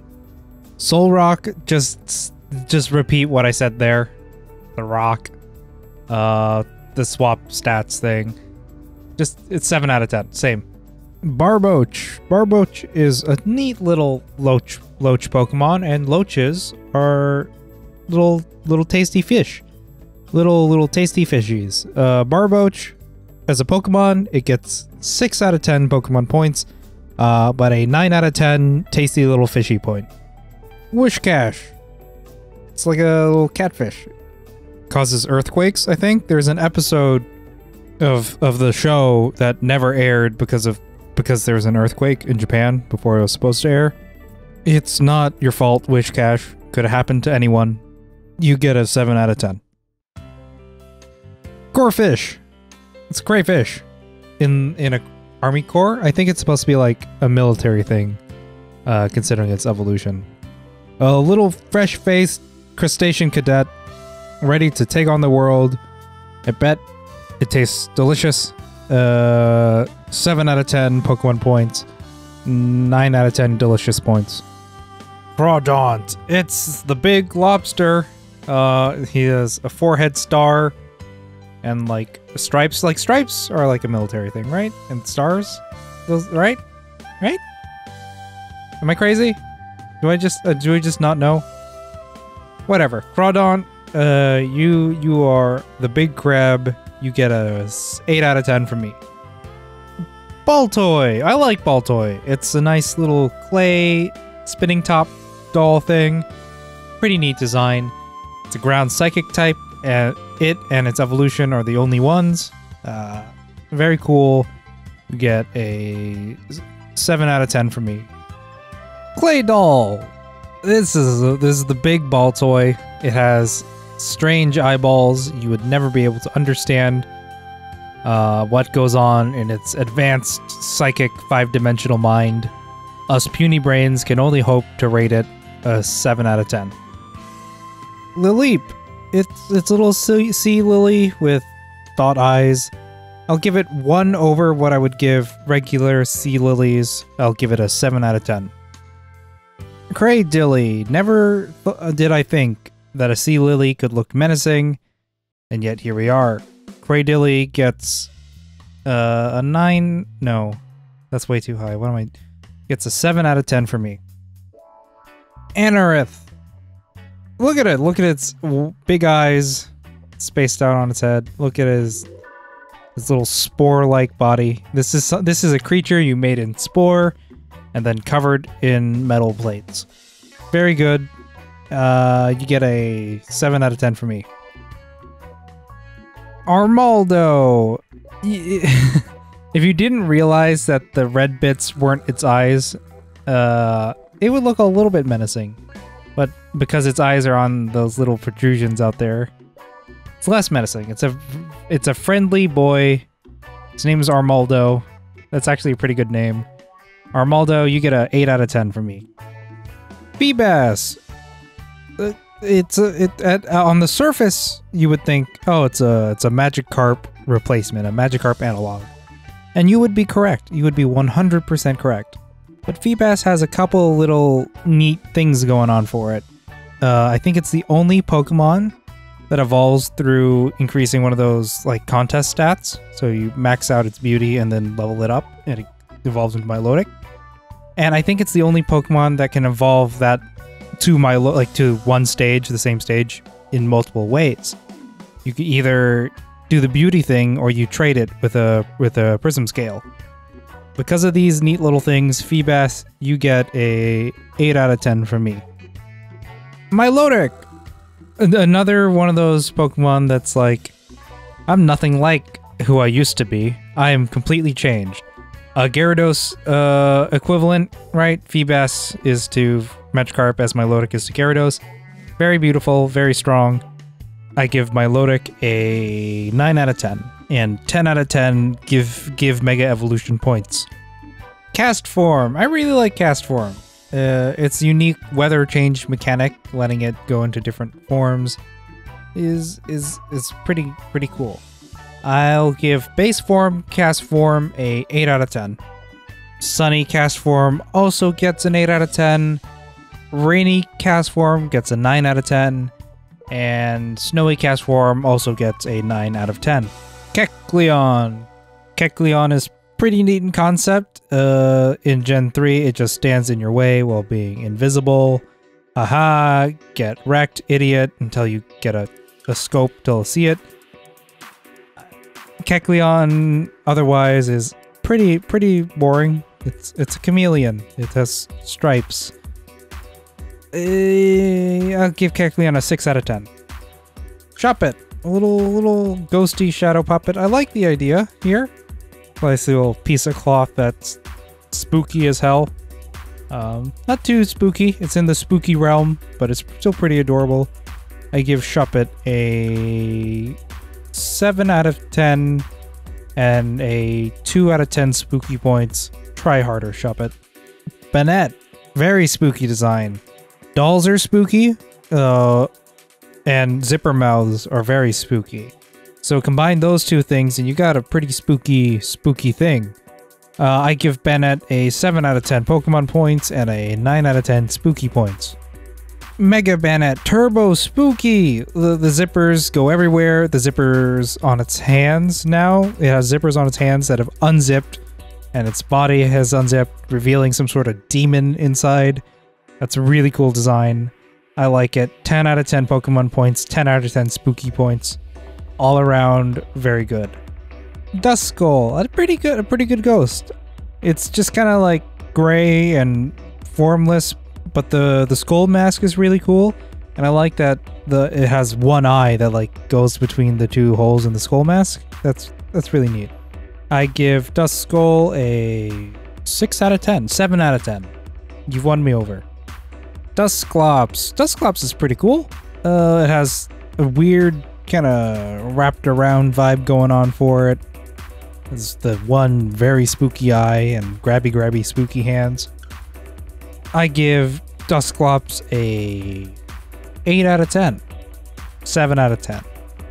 Tropius is pretty cool. Tropius has a big dinosaur body. It's a big plant body too. It's like if you took the long neck of like a brontosaur and conceptually combined it with the long neck of a banana tree. That's what you get here.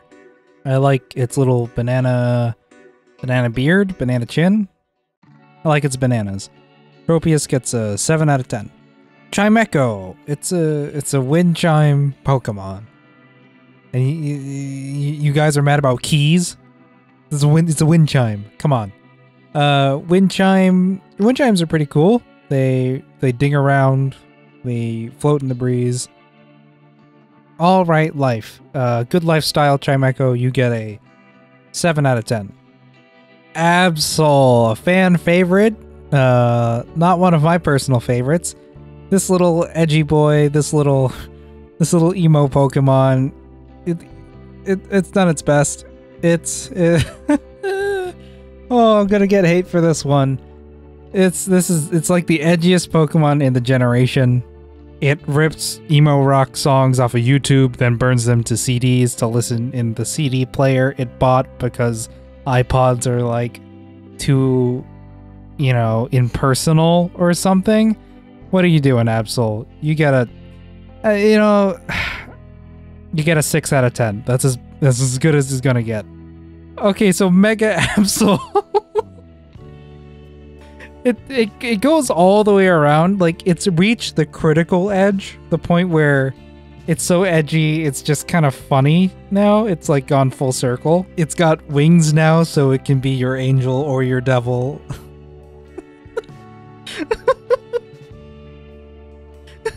Overall, it's pretty cool. I like how the horn isn't like a scythe now. It's like a horn. It grew its hair out a little bit more. That's cool. I give Mega Absol an 8 out of 10. Why not? Why not? Why not? Why not? I don't know if it was necessary. A neat little thing though, in the Japanese, its name is Sonano, which like means like really, or is that right? And then Wobbuffet's Japanese name is Sonansu, which means like that's the way it is. I'm probably pronouncing these things wrong. I'm not Japanese. I don't speak Japanese. I watch anime, but that's not a qualification. That doesn't mean anything. It just means I'm a weeb. But together, their two names make like a conversation. It's like, really? And it's like, yes, that is correct. That's how it is. That's pretty cool. I like it. Why not gets a 7 out of 10 for me. Snorunt.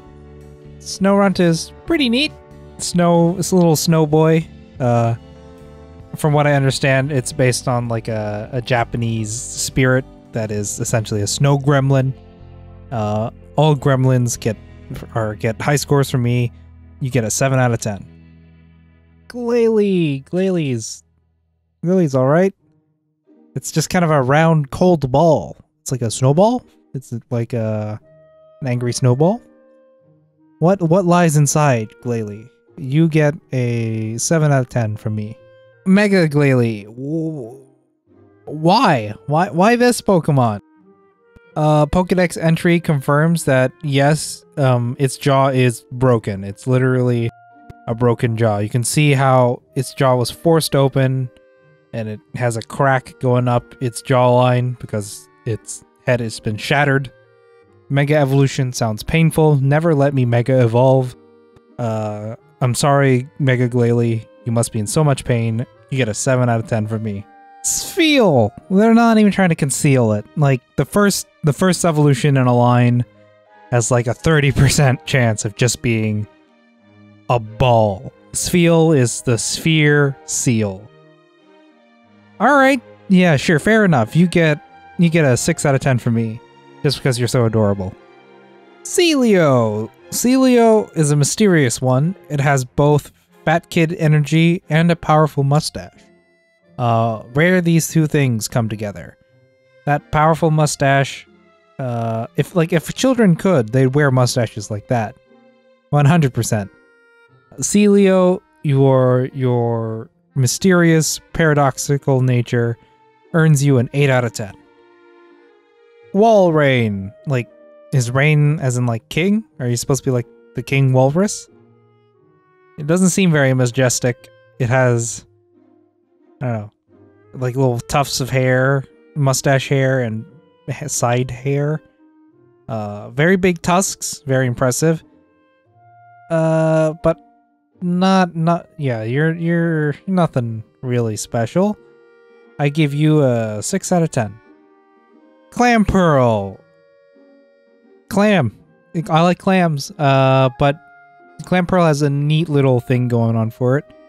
Because I'm pretty sure it's the only Pokemon that can evolve into 2 different Pokemon depending on what item you trade it with. Yeah, if both of them evolve via trades, and I think it's the only one that changes depending on the item you trade it with. Fairly certain about that. For that little tidbit, Clamperl, you get a 7 out of 10. Huntail. Huntail, it's ugly. It's an ugly fella. But all deep sea life pretty much is ugly. It's all ugly stuff down there. And this is a deep sea critter. For a deep sea critter, you know, I bet you look pretty friendly. You already look pretty friendly. You know what? You're fine. I'll give you a 7 out of 10. Gorbis. Don't be fooled by Gorbis's relatively pretty design. That bit on the front is a stabby weapon that it uses to drain people of fluids. Pokemon. I guess not people.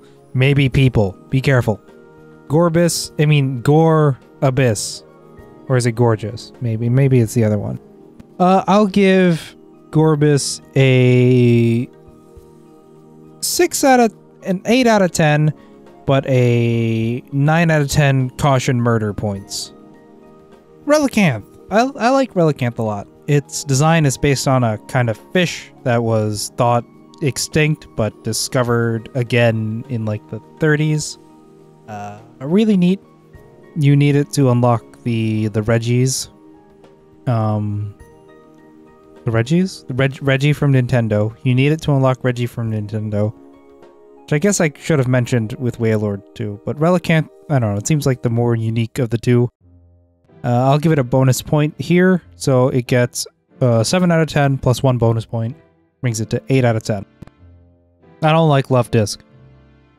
I don't know, it's just a featureless heart that lives in the water. It's like vaguely based on, I guess, like those like kissing fish, I think they're called. I don't know. Love Disc gets a 2 out of 10 from me. I don't like Love Disc. Bagon. It's another angry little child. It's frustrated that its arms are so small and compensates by headbutting things. Not healthy, Bagon. But you're doing your best, I guess. 7 out of 10. Shelgon. This is the most leave me alone Pokemon out of all Pokemon. It carries its own pillow fort with it at all times. Nobody allowed, no one allowed ever inside its fort except it. I'll go ahead and leave you alone now, Shelgon. You get an 8 out of 10 from me. Salamence. Salamence. It's dragon. It is archetypical dragon. I like its flat CD-ROM cutout wings. Those are cool. Overall, you're pretty neat, Salamence. I give you an 8 out of 10. Mega Salamence. Wow, Salamence, you went full UFO. Wings are now fixed. You're a fighter jet. You fly around and you breathe fire. Neat. Pretty cool. I don't know.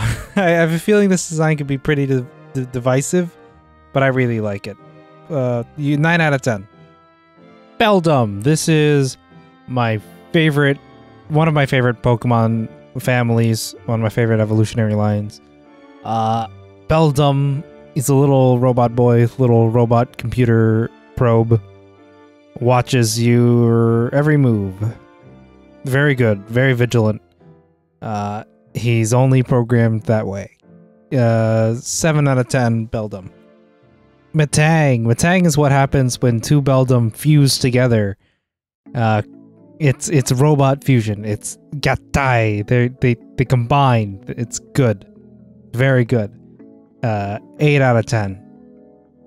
Metagross is one of my favorite Pokemon. So when two Metang combine to make Metagross, that's 4 Beldum in total. Look at how durable and powerful this machine is. This thing was built to destroy you, and it will destroy you. 10 out of 10. Mega Metagross. Look at him. The X is now big, and he is configured to punch. He will punch you with twice the efficacy as he could previously. Many punches delivered rapidly. No escape. Also a 10 out of 10. And while we're here, let me show you something.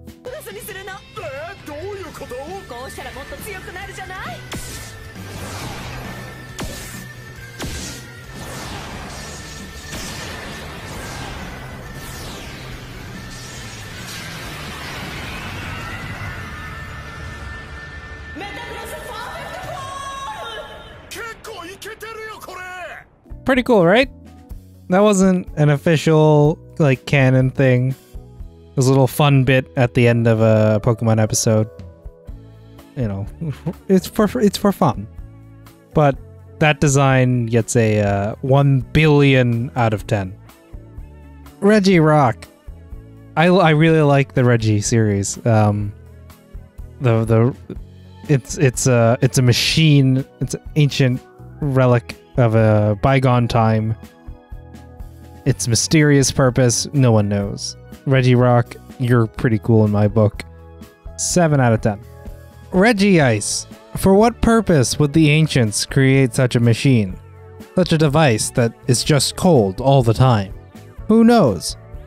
But it's still pretty cool. Regice, 7.5 out of 10.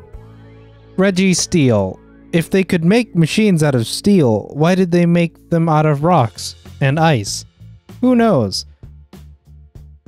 Good job, Registeel. You're my favorite out of the 3. You get a 8.5 out of 10. Latias.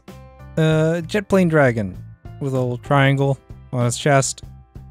Doing pretty cool, Latias. Very fast, very sleek. I give Latias a 7 out of 10. Mega Latias. I don't really like these designs so much. They kind of like, I don't know, it looks a lot like Mega Latios for one. We'll talk about that later. But it just doesn't really add much while simultaneously reducing some of the fun of the original designs. I guess they're a little bit more jet plane, but I give it a 6 out of 10. Latios. Blue Latias. Alright. 7 out of 10. Can I give Mega Latios anything except a 6 out of 10. It's almost identical to Mega Latios. Like, what am I supposed to do here? Come on.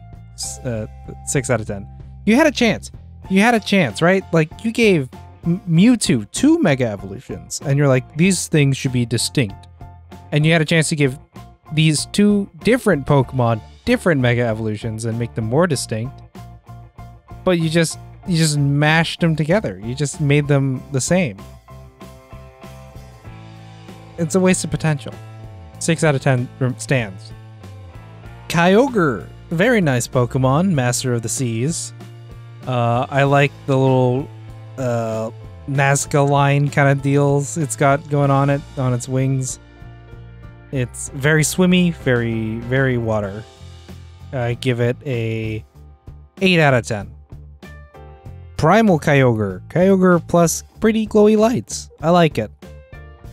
8.5 out of 10. Groudon. Groudon. It's the master of the lands. I like the line patterns it's got going on. Very, very similar to Kyogre, its counterpart. I like its angry expression. I like its hands. I think I like it a little bit less than Kyogre. I'll give it a 7.5 out of 10. Primal Groudon. I really like this one. It's gone super lights for one. Its tail has kind of like splayed out. Very cool. Very, very cool. 8.5 out of 10, I think. Rayquaza, the Sky Master. Rayquaza is really cool. I really like Rayquaza. The only thing I would change about it is its dumb mouth. Its dumb red mouth that are like teeth. It's like a beak. It's like a beak, but on the inside. It's all right. Rayquaza is a sky snake, but it also has arms, which is more than any other snake has ever had so far in Pokemon. For that altogether, Rayquaza, you get a 8 out of 10. Oh god. Oh man. Wow. Mega Rayquaza. What happened? You got redesigned. You got designed by somebody else. This is really cool. Look at its big jet stream eyes. These weird energy strings coming off of it. It's very, very fast looking. The stability fins on its body are more angular. It goes fast. It mega evolves in a very unique way by using the move Delta Stream, which is a plus. 9 out of 10. I gotta say, I'm liking Mega Rayquaza. Jirachi, the wishing star Pokemon, falls from space and gives us wishes. I like Jirachi. Jirachi is really cool. I like the design, the tags on it. I like those like wishing things, the little wish tag, the little wish papers that you put on the tree. Very cool. I give Jirachi an 8 out of 10. Deoxys. This is normal form Deoxys. Deoxys is very, very cool. It has that DNA theme going on it. Its origin story is it's a virus that got hit by a space laser or something. That's pretty cool. Flies around, has alien intelligence, which is a thing that I like. The crystal in its chest, which shoots laser beams, is very, very alien movies. I like Deoxys. Base form Deoxys gets a 7 out of 10. Attack form takes the design, makes it more sleek and angular, gives it knee spikes, untangles the arms to allow it to lash with twice the effectiveness. Very cool. I give attack form a 9 out of 10.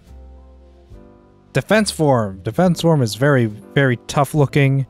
It's very thick, round legs. It's all armored up, smoothed out to prevent anything from flying off in case it explodes. Its arm noodles have evolved into fettuccine, which is a great pasta. Defense form gets a 8 out of 10. Speed Form. Speed Form doubles down on that fast, angular nature. It has purged the armor and 2 of its arms to make it lighter and more agile. Speed Form looks very naked. I'll give Speed Form an 9 out of 10. And with that, that's Gen 3 done. Oh, video is just about 2 hours 40 minutes long right now. This is on track to be like a 6-hour video. All right, here we go. Gen 4. Yeah, I wonder how much like my feelings for the game are like bleeding into these Pokemon ratings. I don't know how I feel about a game affects how I feel about the Pokemon. Gen 3, the one we just finished, is my favorite generation. Or at least I like to think it is. I think there might actually be a lot of Gen 4 designs I like. Like Turtwig here. Turtwig's pretty amazing. It's that basic concept of take animal plus element, but the concept is really cool. It's a little baby turtle. It's a little sprout growing out of it. Turtle twig. It works really well. It's very adorable. Very, very ambitious. It's going places in life. I give Turtwig a 9 out of 10. Very good Turtwig. Grotle. Grotle definitely is suffering from that middle Pokemon syndrome. It's a little awkward. Its legs are long. Really long for its aesthetic. Its head is stubby. But it looks pretty durable, pretty streamlined. It's not as cute as Turtwig, but not as majestic as Torterra. You get a 6 out of 10 Grotle. Torterra. A very cool final evolution. It's a continent. It's a continent turtle. It has a really cool big tree, a very nice, very serious expression. It has a very powerful presence. I like how the spikes on its back are like mountains. I give Torterra a 9 out of 10. Chimchar. It's very fun to say, Chimchar. Very adorable fire monkey. I give Chimchar an 8 out of 10. Monferno. Monferno's pretty cool. Doesn't really suffer from that like awkward middle kid thing. It could still just be like a first evolution and I'd be perfectly fine with that. Its arms are wider than Chimchar's. It's got a little bit more visual interest going on there. Pretty good. I give it a 8.5 out of 10. Infernape. This is a cool Pokemon. Very cool. It's probably like the perfect execution of animal plus element. It's got a very nice fire haircut. It's literally fire and not suggested a fire, which is something I would have preferred, but it works in this case. I like its little knee pads. Knee pads are always a bonus. Very good, very smug monkey, but not smug in a bad way. Confident. Confident is what I would call that. And it's not confident because it's arrogant. It's confident because it knows exactly what it can do. And it can do this. I gave Infernape a 9 out of 10. Piplup. Pip, pip, plup. Piplup. Pip, pip, pip, piplup. Pip, piplup. Piplup. Pip, pip, piplup. Pip, piplup. Piplup. Very fun to say. 8 out of 10. Prinplup. The middle evolution. Very middle evolution. Very awkward. It's got a dumb face. It's got funny proportions. Low key fat kid energy here. Just a little bit. Like a little fat kid in a suit. That's not good. That's not bad. I'll give you 7 out of 10. Empoleon. Empoleon looks like a supervillain. Like a supervillain from an anime. Like somewhere between an anime supervillain and one of those like fashion shows that's like 90% modern art piece, really. Like you get what I'm saying. It has a very striking appearance. I like how its arms are like knives. 8 out of 10. This is like the worst Pidgey replacement, right? I guess it is kind of cute. I don't know, Starly. I don't know, I'm just not feeling it. I give you a 3 out of 10. Staravia. I don't know. It's still very dumb looking, but I don't know if it's like wrapped around enough to be like so dumb it's good yet. It's almost there. I like how its face is almost a star pattern. They didn't really commit to it. A little dumb haircut. 5 out of 10. Staraptor. How did they make an edgy bird? I don't know. They didn't commit to the whole star thing. I guess I don't know. Maybe it's more star-like. It's less star-like. It's definitely less star-like. It's got little chicken wings. It literally has them bent at the end to like make its pose more edgy. It has like one section of a Yu-Gi-Oh! Protagonist haircut. I don't know if it's like good edgy or bad edgy. I'm gonna give you a 5 out of 10. I'm not sure if I'm feeling it or not. 10 out of 10. Bidoof. 10 out of 10. In all seriousness, it's actually pretty cool. It's a nice little... It establishes being a beaver, but slightly not. Slightly weird.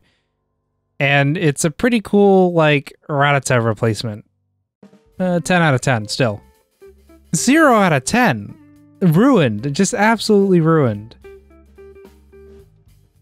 But honestly, normal water type is, I think, actually a unique typing. I don't think anyone else has that typing.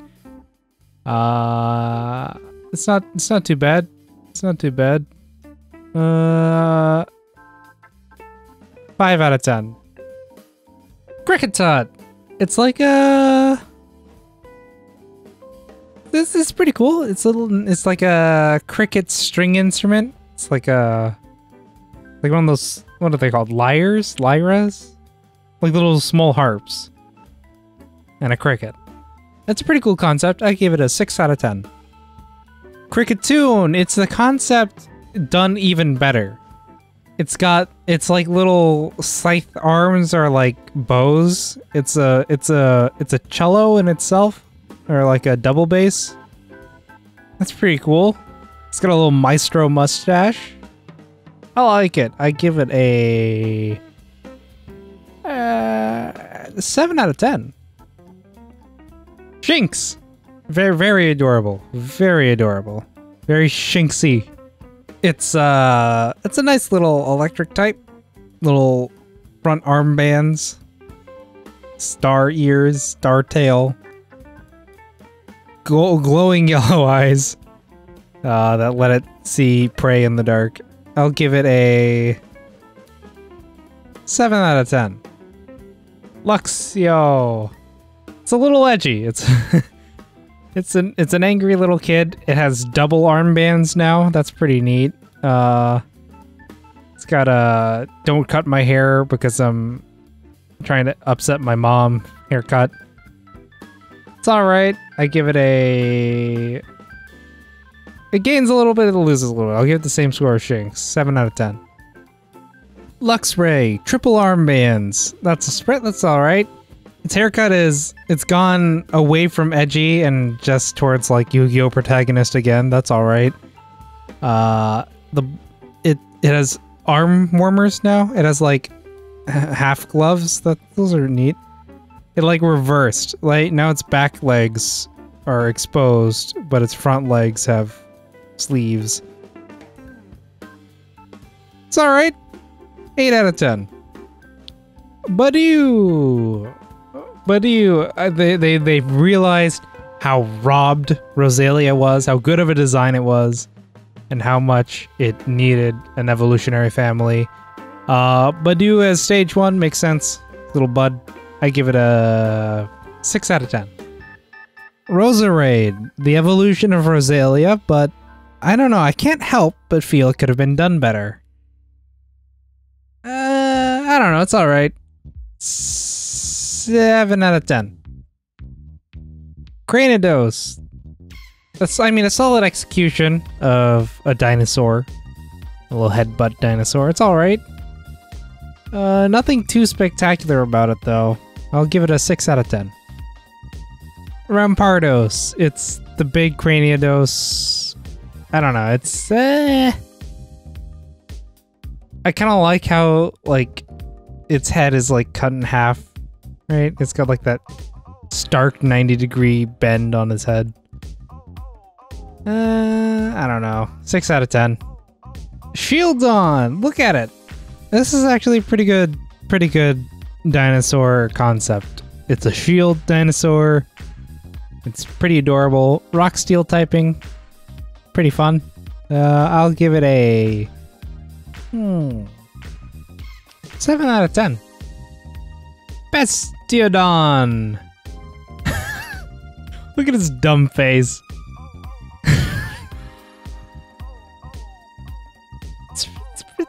Altogether, it's pretty good. It's a very sturdy Pokemon. Its face is its shield.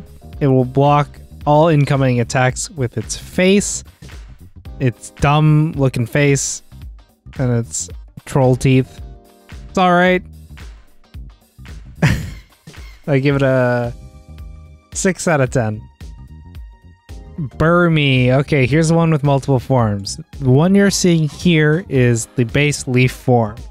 Burmy is like a bagworm, and it like gathers bits around it and makes its cocoon, its shell.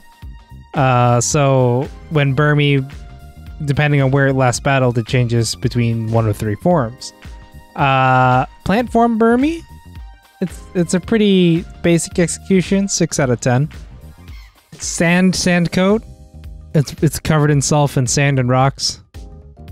6.5 out of 10, just because it's not leaves, I guess. And trash coat, and I guess trash is pink fluff and 2 bits of wire. 6.5 out of 10, because it's not leaves, I guess. Wormadam. Yeah, so female Burmy, when they evolve, they lock in their form and become Wormadam. Leaf coat. I like how the leaves have become, like, cohesive and have bloomed, so it's like... Oh, it's like a cohesive being. That's pretty cool. I give it a 7 out of 10. Sandy cloak. I'm not really feeling this one. I guess I kind of like its rock pigtails. 6.5 out of 10. And trash form. I don't... What are they trying to say here? Like, it's pink, it's bright, it's fluffy, and it's the trash form. I guess it's like man-made is what they're going for. I don't know. I feel like they could have executed the idea of trash better. 6 out of 10. Mothim. I mean, the male Burmy turn into this and throw away their unique gimmick to become this, the worst moth Pokemon. I don't know. Not really feeling it. I'll give it a 4 out of 10. Combee. I really like this design. It's like combining the bee and the honeycomb together into one being. There are 3 of them stacked together into a single unit. I want to take as many of these and like stack them together into a wall. It'd be very satisfying. I don't know if they would enjoy it, but they seem to have a pretty good positive outlook. I'll give Combee a 7 out of 10. Vespa Queen. Wow, that's a sudden jump. It goes from little little stupid bee to like terrifying monster. I feel like there's a middle evolution that didn't make the cut or something. Vespiquen is a very cool concept, like the queen bee and the hive as a single entity. I'll give it a 8 out of 10. Pachirisu, this generation's attempt to capture the magic of Pikachu. It's alright. Fun fact, this Pokemon won a Pokemon World Championship. Yeah, in 2014, someone took this into the final match of a World Championship round in double battles, and it used Follow Me to make it like take hits. It's bulky. It's the lowest stat total Pokemon to ever be used in a winning Pokemon World Championship team.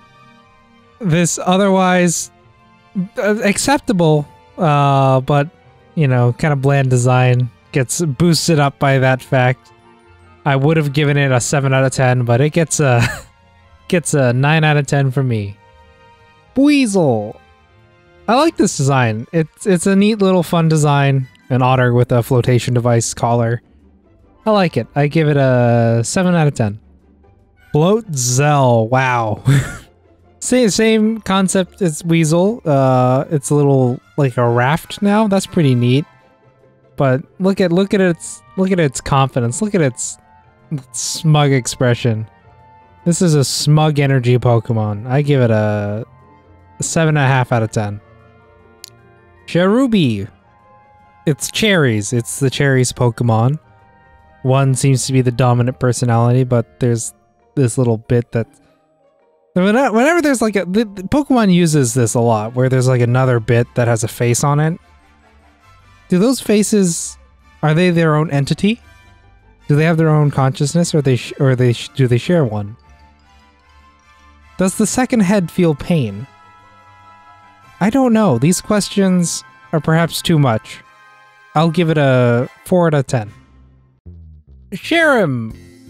I like Sharam, this little happy cherry blossom form.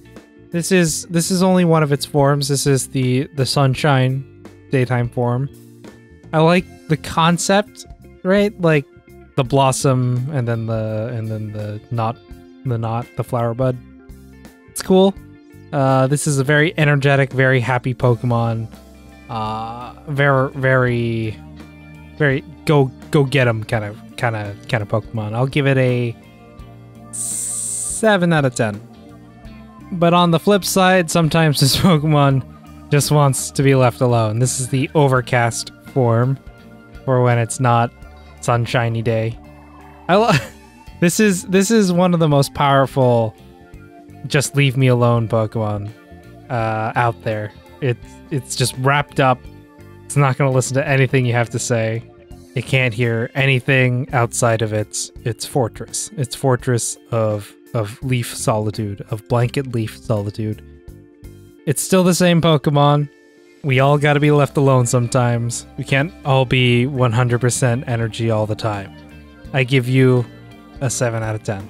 Shellos. It's a sea slug Pokemon. It achieves that very well. There are two forms of it. There's like East form and the West form. We're looking at the East form right now, and it's blue. I don't know. It achieves what it sets out to do.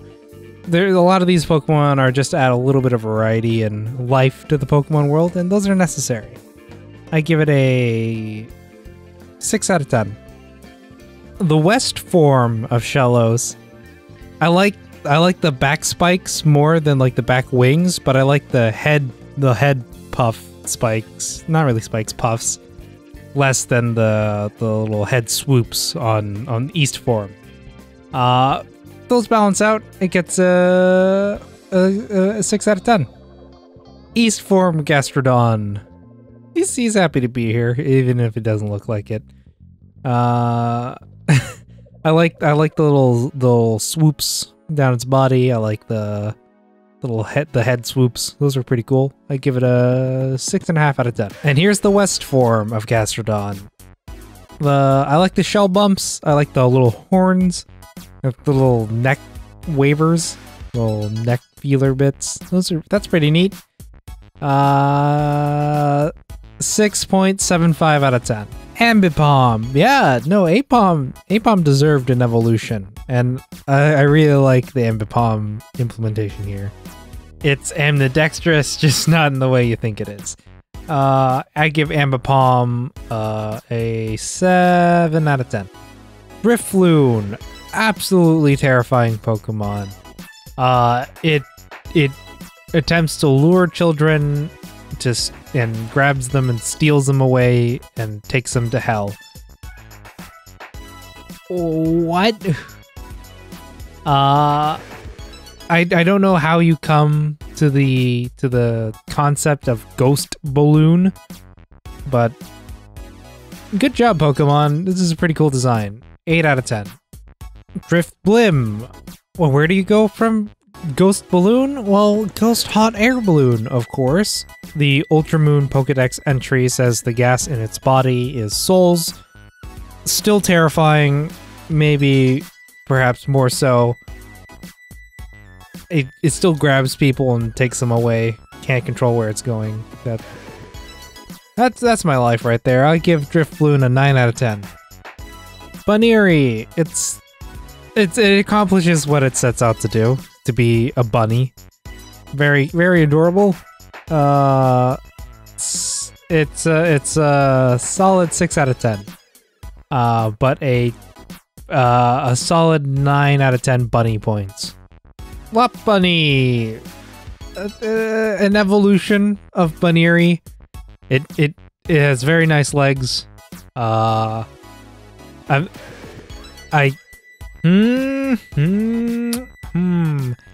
do I say this without sounding like a furry? I can't. Lopunny gets a 8 out of 10. Mega Lopunny. Very, very powerful kicks. Powerful kicks from this one. It's a nice iteration on Lopunny. I like it. I'm still not a furry. You can't prove anything. Those are very nice legs. 9 out of 10. Miss Magus, pretty good evolution. I think it was a necessary addition. Miss Dravis probably deserved an evolution. It doubles down on the whole witch theming here. It's pretty cool. I give it a 8 out of 10. Honchkrow. It's the big boss, top honcho bird. It's very cool. I like it. And I don't know if it was a necessary evolution for Murkrow, but I'm glad it exists. 7 out of 10. Glameow. It's a cat. It manages to do that cat but not thing with the big spirally tail. Very smug Pokemon. I typically don't like... Oh, no, I actually do like smug Pokemon. Huh. See, this is one of the favorite things about this list is that I'm really exploring what I actually enjoy and challenging the preconceptions of what I actually enjoy and how these things can oftentimes be different. Thank you, Glameow. For that, you're gonna still get a 6 out of 10. You're all right. Perugly. Wow. What a chonker. What a big Pokemon. No fat kid energy here, just fat adult energy. Obese animals are kind of fun. It's one of those things where you feel guilty about enjoying, where on one hand they're hilarious and adorable, on the other hand they're probably unhealthy, and on the third hand it's a sign that we live in such excess that even our pets can be obese. I'm not going to think about this anymore. 6.5 out of 10. Chingling. I don't know if Chimecho needed a pre-evolution. I don't know what this adds to the variety. It's whatever. I'll give it a 5 out of 10. Stunky. It's a stink boy. We needed a skunk. I don't know. It had to happen eventually. As one of those like ubiquitous animals, it needs to be a Pokemon as well. It manages to do it. I'll give it a 5 out of 10. Oh boy, this turbo stinker. Oh, what is... its raised tail is raised so far up, it has become its haircut. That's that's alright, I guess. I'll give it a 6 out of 10. 6 out of 10. Bronzor. Bronzor is a neat little bronze mirror boy. I like this evolutionary family because it's like it's one of those that's based on like a myth, like an old tale. This myth isn't really complete without like its evolution, so I'll go over it there. But I like Bronzor. It gets 6.5 out of 10. Bronzong. So the myth that this evolutionary line is based around is a myth about some priests who wanted to make a bell for their temple. So they went around and asked for bronze donations from the locals, and one woman gave her mirror, but ended up regretting it a whole lot. And so the mirror wouldn't melt until she ended up killing herself. But before she died, she promised that anyone who could break the bell that was made from her mirror would get a big reward from her ghost. So people would go up to the temple, ring the bell very loudly all the time until the priests got so fed up with it that they threw the bell into a swamp. It's a neat little tale, and it's pretty cool represented in Pokemon form. I'll give it a 9 out of 10. Bonsley! I don't know if Sudowoodo needed a pre-evolution, but you know, kind of glad it exists. It has very strong, terrified kid energy here. In Smash, it was very fun to just drop on people and see them go flying. I give it a 7 out of 10. Mime Jr. I don't know that Mr. Mime needed a pre-evolution, because anything that references Mr. Mime is reminding me Mr. Mime exists. Mime Jr. in itself isn't too bad, but because it evolves to Mr. Mime, I'm going to give it a 4 out of 10. I don't know if I needed a Chansey pre-evolution in my life. I don't know if it adds anything to that evolutionary line, except for the number 3. I don't know. I'll give it a 5 out of 10. Chatot. I really like Chatot. It had a unique move called Chatter, which you would use outside of battle to record sound on your Nintendo DS. And depending on how loud you were, when you use that move in battle, it would play back that sound and have a higher chance to confuse based on the volume. So it encouraged you to just really get close to the mic, and you know. Otherwise, its design is actually pretty cool too. It's like a parrot with a note, with a little note for a head. That's pretty cool. I give it a 8 out of 10. Spiritomb. Whoa, this Pokemon's crazy. It is 108 ghosts bound into a rock for their misdoings. It's just full of really cool mythology and stuff in there. There's like the 108 temptations to overcome in Buddhist tradition. There's like the references to Water Margin, one of the classic Chinese novels. There's a lot in this design, and it's really cool. It's dark ghost type. Before the introduction of fairy type meant it had 0 weaknesses, which is also pretty cool. I give Spiritomb a 9.5 out of 10. It'd get a 10 out of 10 if it looked a little less dumb. Gibble! Another Pokemon that's very fun to say. Gibble. It's a little shark dragon. Little shark.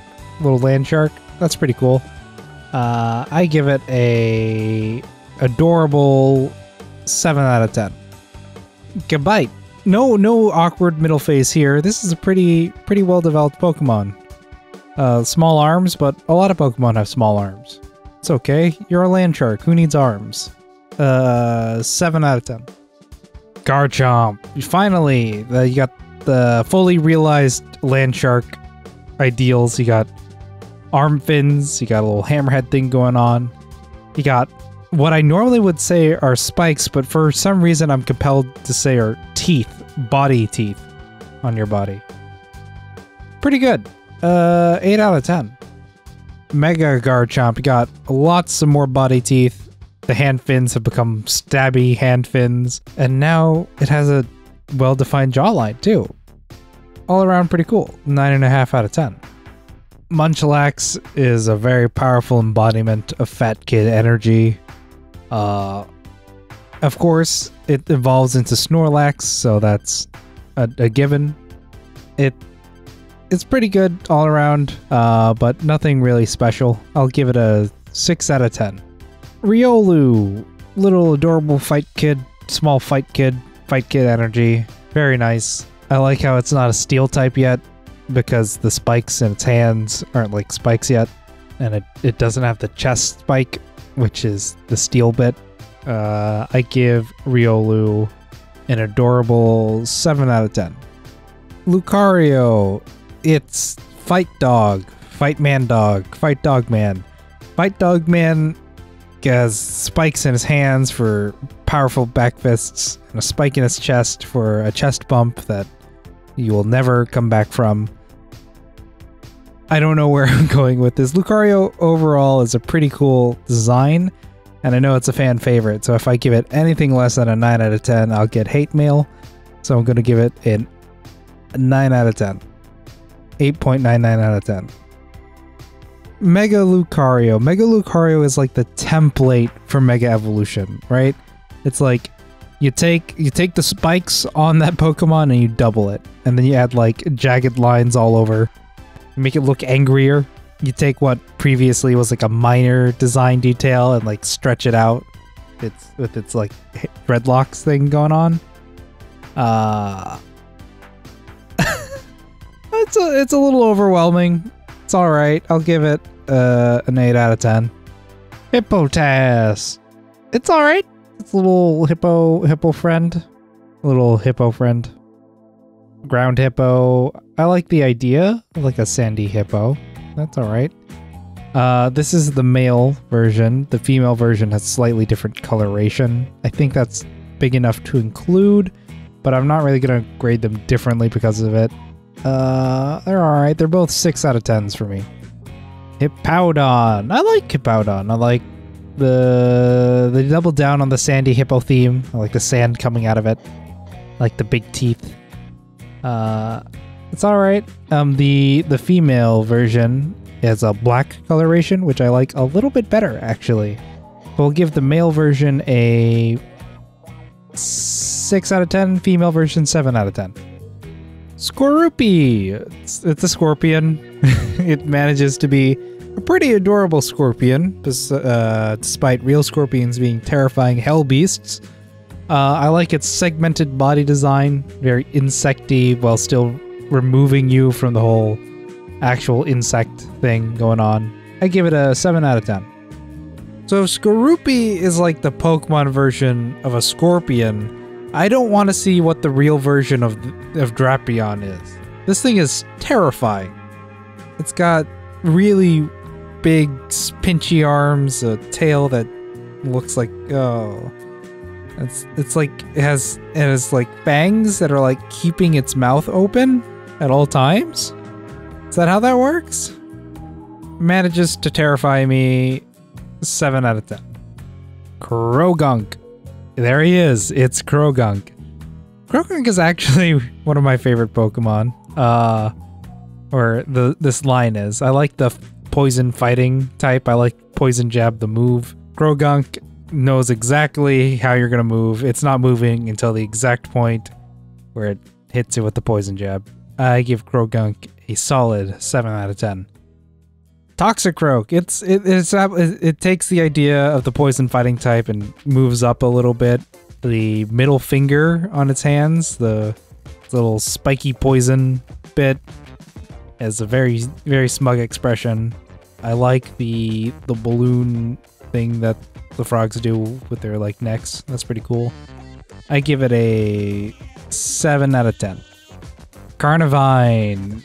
It's the Venus Flytrap Pokemon to Victory Bell's Venus Pitcher Pokemon. It's alright. I think neat plants always should be made into Pokemon. That's just true. I'll give Carnivine a 6.5 out of 10. Finneon. As far as fish Pokemon go, it's pretty good. It's very fish-like. It's pretty, and has like these little butterfly wing tail, which is, I guess, pretty cool. 6.75 out of 10. Lumineon takes the fish butterfly concept and moves it a step further. Very smug, very fish butterfly. It's such a weird combination that I kind of like it. I'll give it a 7 out of 10. I like Mantike. I usually don't like baby Pokemon. I guess I have been enjoying a lot of baby Pokemon in this, but Mantike especially I enjoy. This little blue manta ray frisbee enables one of the coolest evolution mechanics where it evolves if you level it up with another Pokemon in your party. I really like that. I'll give you a 7 out of 10. Snover! It's a little Snowdawn tree. That's it. It's a grass ice type, which is a unique type combination to it and its evolution. Very cool. Otherwise, I don't know. I like this design. It's a tree in a snowy world, and that defines it. I'll give it a 6 out of 10. Abomasnow. This is for the name pun alone. Abominable snowman. Abomasnow. It gets a bonus. It loses a little bit of its tree energy for Yeti energy, which, you know, it's a fair trade-off. I give it a 8 out of 10. Did you think Abomasnow was too round? Did you think it needed more, like, bits on it? If so, Mega Abomasnow is for you. It has ice spikes now, which are, I guess, pretty cool. I'll give it 8.5 out of 10. Weevil! I'm glad Sneasel wasn't forgotten. Weevil's a cool minor upgrade to the Slashy Boy. Appreciated. I'll give it a 8 out of 10. Magnezone. Very cool Pokemon. The concept of these individual beings fusing together is pretty cool. I like its UFO-like nature. Its antenna is a very neat charm point. I'll give it a 7 out of 10. 8 out of 10. 9 out of 10. Licky Licky didn't need to exist. Licky Licky did not need to exist. Lickitung is a fun concept on its own, but I don't need to think about it any more than absolutely necessary. That's a dumb haircut. It has weird thumb spikes, thumb bits. No. 2 out of 10. Rhyperior, the superior Rhydon. It's very protected. A very, very wide protective energy. If this blocks your path, you change your path. You can't get through this thing. Very solid, very, very durable. I'll give it a 8 out of 10. Tangrowth. I'm okay with this one, just because Tangela is a neat little concept of massive vines. Tangrowth is the big Tangela, and it figured out arms. That's pretty cool. I'll give it a 6 out of 10. Electivire. I like Electivire. It's got like a very powerful stance, like an electric yeti. The two little probes on its back look very painful to touch. Electricity is this man's name. It's his game. Electivire, don't get in his way. 7.5 out of 10. Magmortar. Magmortar is pretty neat. I don't know. I like the idea of Arm Cannon Fireman, but it has this kind of dumb clown aesthetic going on for it, which really kind of takes it down for me. I'll give it a 6 out of 10. Toga Kiss. I mean, I'm happy it exists. I like its little curly wings. This is a neat little wing kind of thing going on. I don't know why it exists, but you know, it's here. It's here. It still somehow retains its egg-like nature, which is important for the Togepi family. I'll give it a 7 out of 10. Yanmega! Did you forget Yanma existed? So did I, but here's Yanmega anyway. Cool wings, cool, big, bulky, very scary bug. I like the wings on its tail. Very neat. I give it a 7 out of 10. Leafeon. I really like Leafeon. I'd imagine it's hard to design something that looks both fluffy and foliagey, leafy on as it is. But it is. Imagine it works out. I really like its leaf tail and leaf ears. It gets a 9 out of 10 from me and a 10 out of 10 EV points. Glaceon. Very cold, much EV. It's blue, which indicates how cold it is. I like how it's like its angular nature suggests like ice crystals. I like its haircut. Very good. 9 out of 10 and a 9 out of 10 EV points. Gliscor. I'm glad it exists. Gligar needed an upgrade, I think, and this is a fitting one. It's Gligar but larger. I give it a 7 out of 10. Mamoswine, a very much needed upgrade if you ask me. Piloswine was just like a brown blob, some tusks. Now we have features, you know, some actual interest. It's still a very much round blob, but at least it has like some other colors going on. Very good. 8 out of 10. Porygon Z. I love Porygon Z. Look at how happy it is. It's really cool. It's an updated Porygon 2 with data from the Dubious Disc. It's like an unauthorized update that's like made to let it explore alien dimensions. But the update went bad and now it acts all weird. It's a buggy Porygon. We need more Porygon. Give us like Mega Porygon, give us like Porygon alternate evolutions, give us a different family related to Porygon, like somehow. Porygon's great. Give us more. 10 out of 10. Gallade, an interesting update to the Ralts family, taking it into the attack direction. It's pretty cool. I like it. It's very fencery, very like slashy, knighty.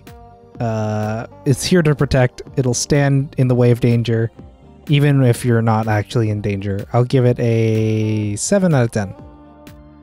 Mega Gallade. It's got bigger arms. Its entire body has become white.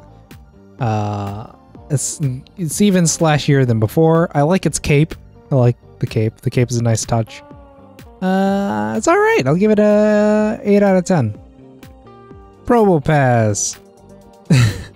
I guess it's a nice little upgrade to Nosepass. Nosepass was alright, and Probopass is pretty cool too. Fun fact, because Probopass is spelled with 2 S's, it contains the word ass in its name, which means you couldn't trade it online unless you nicknamed it when it came out. And I don't know if you can do it now, but definitely in black and white you couldn't. Probopass, for that I give you a 7 out of 10. Dusknoir. It's a nice little upgrade to Dusclops. I like its general aesthetic. The yellow bands all over it, the belly face. That's pretty cool. It has a little antenna, and the Pokedex entry says that's used to receive messages from the spirit world. So it's like a spirit radio, like one of those you tune into the static and listen for voices kind of thing. It's pretty cool. I'll give it a 8 out of 10. Frostlass. I like Frostlass because it means that not every Snorunt has to become a Glalie. It's a little bit more evolutionary variety, which is always appreciated. I like it. It's a solid design. It's based on like a Japanese ice spirit lady. I give it a 7 out of 10. Rotom. I really like Rotom. Rotom is a fun little take on the poltergeist concept. It's a little electric poltergeist who possesses appliances. I guess it's like a little gremlin or something. It's pretty cool. Base form Rotom gets an 8 out of 10. Heat form Rotom. It's a microwave oven. It's gonna burn your kid's cuisine. It's the only electric fire type, I think. Pretty cool. 9 out of 10. It's a lawnmower. Mow form Rotom is the only grass electric type, I think. It gets a 9 out of 10. Oh, wash form Rotom. It's gonna put a brand new red towel in with your socks and make them all pink socks. Oh, so menacing. I like how the hose on it is disconnected, so it can just like drain water onto you. That's neat. 8 out of 10. Fan form Rotom. It's gonna circulate air. Well, poorly? How do you do that? How do you do that in a way that's like menacing? Oh, it's gonna like blow the toilet smell into the rest of your house. Ooh. 8 out of 10. Frost form Rotom. It's gonna keep your food cold and fresh. Everything at safe temperatures to make sure that you don't get food poisoning.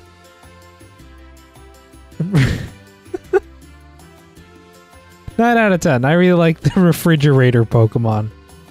Rotom Pokedex stayed mostly out of your way, but was still a little bit annoying. 6 out of 10. Alright, Uxie. We're finally in this generation's legendaries. There are a lot of legendaries this generation. Alright. So Uxie, bringer of knowledge. It's a very sleepy boy. 2 tails, very cute, very asleep. 8 out of 10.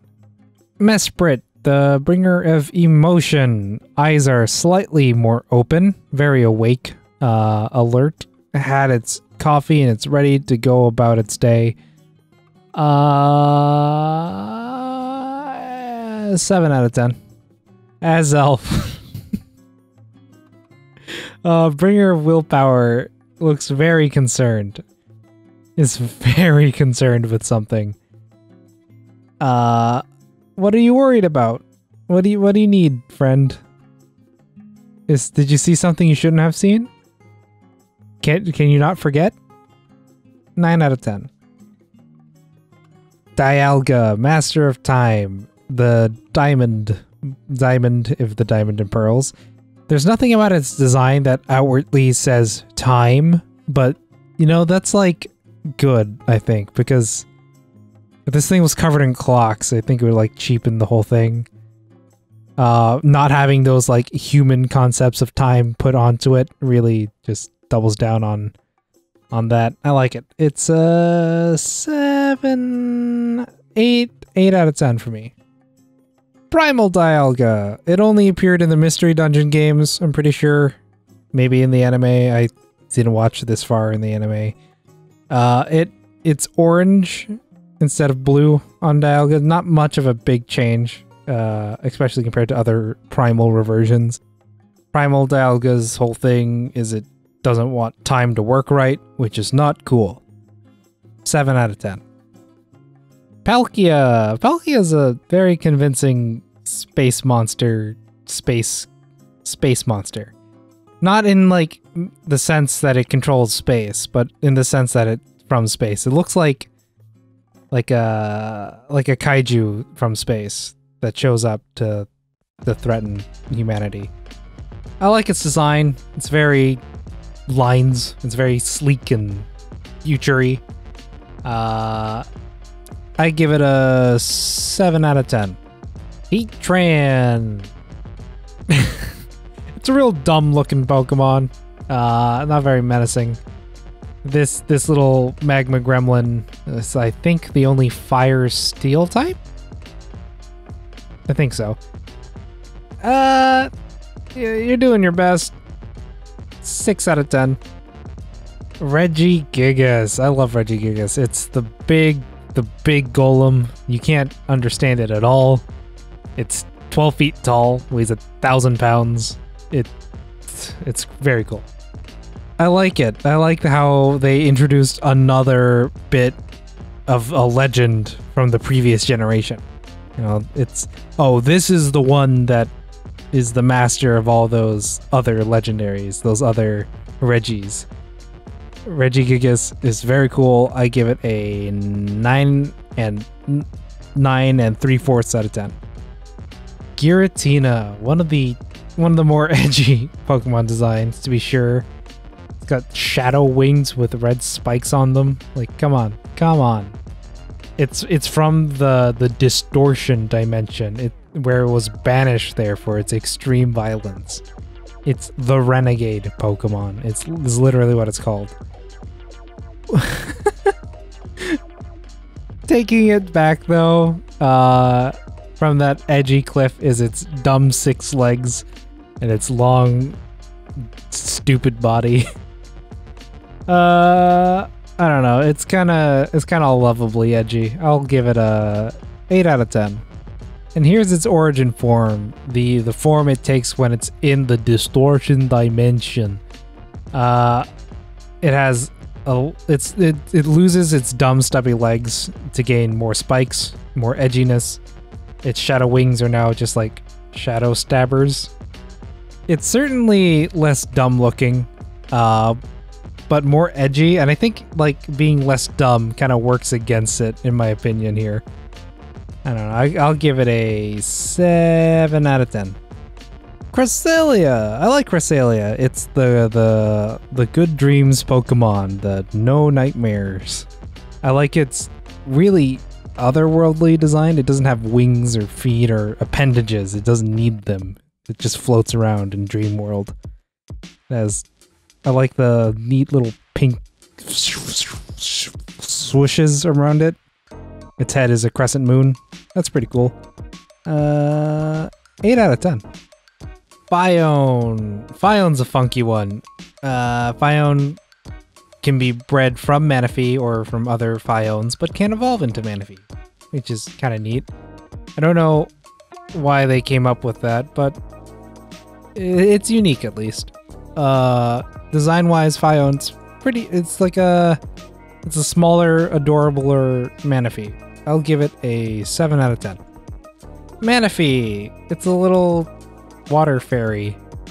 Don't pollute. Don't put trash in our oceans, or you're gonna hurt Manaphy. 7 out of 10. Darkrai, Mr. Nightmares. I like Darkrai's overall design. It's very simple, but it gets the point across. It's very shadowy. It has little bits that float off. Its haircut's pretty cool. That red collar, spiky, it adds a lot of needed definition, and I don't know. It's a pretty cool design despite being so simple. I give Darkrai a 8.5 out of 10. Shaman, a little hedgehog, little grassy hedgehog. Don't pollute. Don't pollute. Don't do it. If you pollute, you hurt Shaman. Don't pollute. 8 out of 10. Skyform Shaman. I like it. I like how the flower like becomes like a bandana, like a bandana cloth. I like the head wings. It floats around and flies with, for no reason. That's great. Don't pollute. Don't pollute. If you pollute, you're hurting Shaman. Don't air pollute. When it's land form, don't ground pollute. When it's air form, sky form, don't sky pollute. Don't pollute. 9 out of 10. Arceus. It's God. It's the creator Pokemon. It made everything. What? It's a very cool concept. You know, that a 10-year-old child could capture and wield the power of God. Its unique ability, the thing that makes it change its typing based on the plate it's holding, and change the type of its signature move, Judgment. That's pretty cool. Arceus gets a base 8 out of 10 for me, but I'm not done yet. Bug Arceus, it's green, no change in score. It's alright. Dark Arceus. Because I can say Darkius, in +1 point. Colors are alright too. Dragon Arceus, this purple-green thing going on is really weird, but it in a good way. +1 point. Electric Arceus, it's goldy, it's gold and shiny, it's good, +1 point. Fairy Arceus, pink, +1 point. Fight Arceus, no change. Fire Arceus, it's alright, +0.5 point. Flying type Arceus, I like this muted color palette, +1 point. Ghost Arceus, very spooky, red eye is bonus spook point, +1.5 points. Green Grass Arceus, no change. Ground Arceus, it's kind of like off orange and weird brown, -1 point. Ice Arceus, blue works really well on you, +1 point. Poison Arceus, +1 point. Psychic Arceus, I don't like the green. It doesn't, -1 point. Rock Arceus, no change. Steel Arceus, it's very gray, +1 point. Water Arceus, +1 point. And finally, the unused sprite for the question mark type Arceus, +1 point. And that's it. That's Gen 4. Oh, we're more than halfway there. The video's only 3.5 hours long. That's, you know, people watch videos longer than that. We're making great time. All right, Gen 5. Gen 5 starts not with the starters, but with Victini. Get it? Because 5, it's a V in Roman numerals, and this is the V Pokemon. It has the V for the forehead, as doing the V fingers. And it is the Victory Pokemon, which also starts with V. Huh? Psychic Fire type is pretty fun. It can fly. It's the winner Pokemon. It helps its friends out. That's pretty cool. 7.5 out of 10. Snivy. Smugleaf, as it's more commonly known. This is the Smug Grass starter. It doesn't show very much in this picture, but every other depiction of it, it is very smug. I don't really like this grass evolution line. I started it anyway, because I usually do start grass starters. It's alright. The first form, I think, is the best out of the forms here. It's like a 7 out of 10 for me. Servine. It has that awkward middle Pokemon thing. Has weird tiny leaf hands. It's alright. I like its collar, I guess, but I don't know. I'll give it a 6.5 out of 10. Superior, the superior serpent. It's alright. It's supposed to be like some sort of like a king or a prince or something. Has a fancy jacket. 6 out of 10. Tepig. It's alright. It achieves being a pig. And you know, that's like #1 goal for Tepig is to exist as a pig. 6 out of 10. No, 7 out of 10. Pig Knight. I really like that name. It's very clever. Pig and Ignite. I like its wrestling outfit. It's pretty cool. Very strong fat kid energy coming out of this one too. I give it a 7.5 out of 10. Embor. A very imposing presence here. Very big energy. Big strong arms. Very wide. has problem in narrow stairways when people are going down and it's going up. Emboar is going to reach the top no matter what stands in its way. Just not very fast because its legs are small. I give it a 8 out of 10. Oshawott. I like it. Little sea otter friend. It has a shell. Nice little scallop shell. It's like a fan too, because this evolutionary line is like samurai otters, right? Very cool. 7 out of 10. Dewott. I like Dewott. It's got nice pants. Like a nice little pants skirt piece thing going on. That's pretty cool. Very serious. No awkward energy here, just a serious child. Stands in your way. And you just kind of like hold him at arm's length and his small arms can't reach you while he swings wildly. Very good. Nice try, Dewott. 8 out of 10. Samurott. I think this is my favorite final evolution starter in this generation. I like its armor plates. I like its cool helmet and its spike. And the spike is also like a sword. Very nice. I like its mustache, its beard. Very cool. Very cool all around. I give it a 9 out of 10. Patrat. Fun to say. I like its design. It's a rat that's always looking.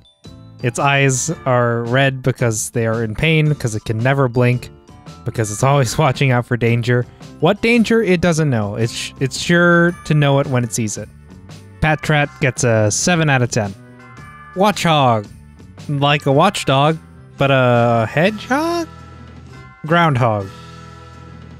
I like it. Its stern, crossed arm expression means that it sees you and it's judging you. You don't need those extra large fries. You don't need that. Wow, you parked terribly there. Wow, you just, oh man, you just joined your friend in line. Basically, you're cutting. I give Watchhog a 7 out of 10. Lillipup. In the quest to make cute dog Pokemon, this has succeeded in being a cute dog Pokemon. It's a normal type, very normal, very dog. 6 out of 10. Hairdeer.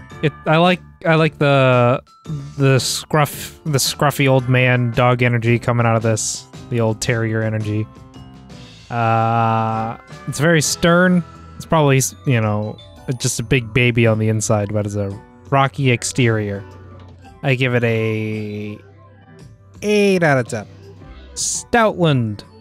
This is one of my favorite trends in Pokemon design, where like the mustache or like another hair element is so long it just becomes part of like the profile of the Pokemon. Like it goes all the way down them. Stoutland, you get a 7 out of 10. 9 out of 10. Purlon. It's a cat. It's a dark cat, as you can tell by its coloration and smug expression. Dark type is the most smug Pokemon type. It achieves what it sets out to do. 6 out of 10. Liepard. It's actually a pretty cool design, as far as like generic dark cat design goes. Its name is pretty cool. It's the Lying Leopard. 7 out of 10. Pansage. Pansage looks like it was designed to get children to eat their vegetables. Eat your broccoli, kids. I'm the broccoli monkey. I'm your friend. Pansage is my friend. I will certainly eat more broccoli after thinking about Pansage. 7 out of 10. Eat your veggies, kids. Simisage looks like it was designed in a poor effort to get teenagers to eat their vegetables. Hey kids, I'm the broccoli monkey. I can't even...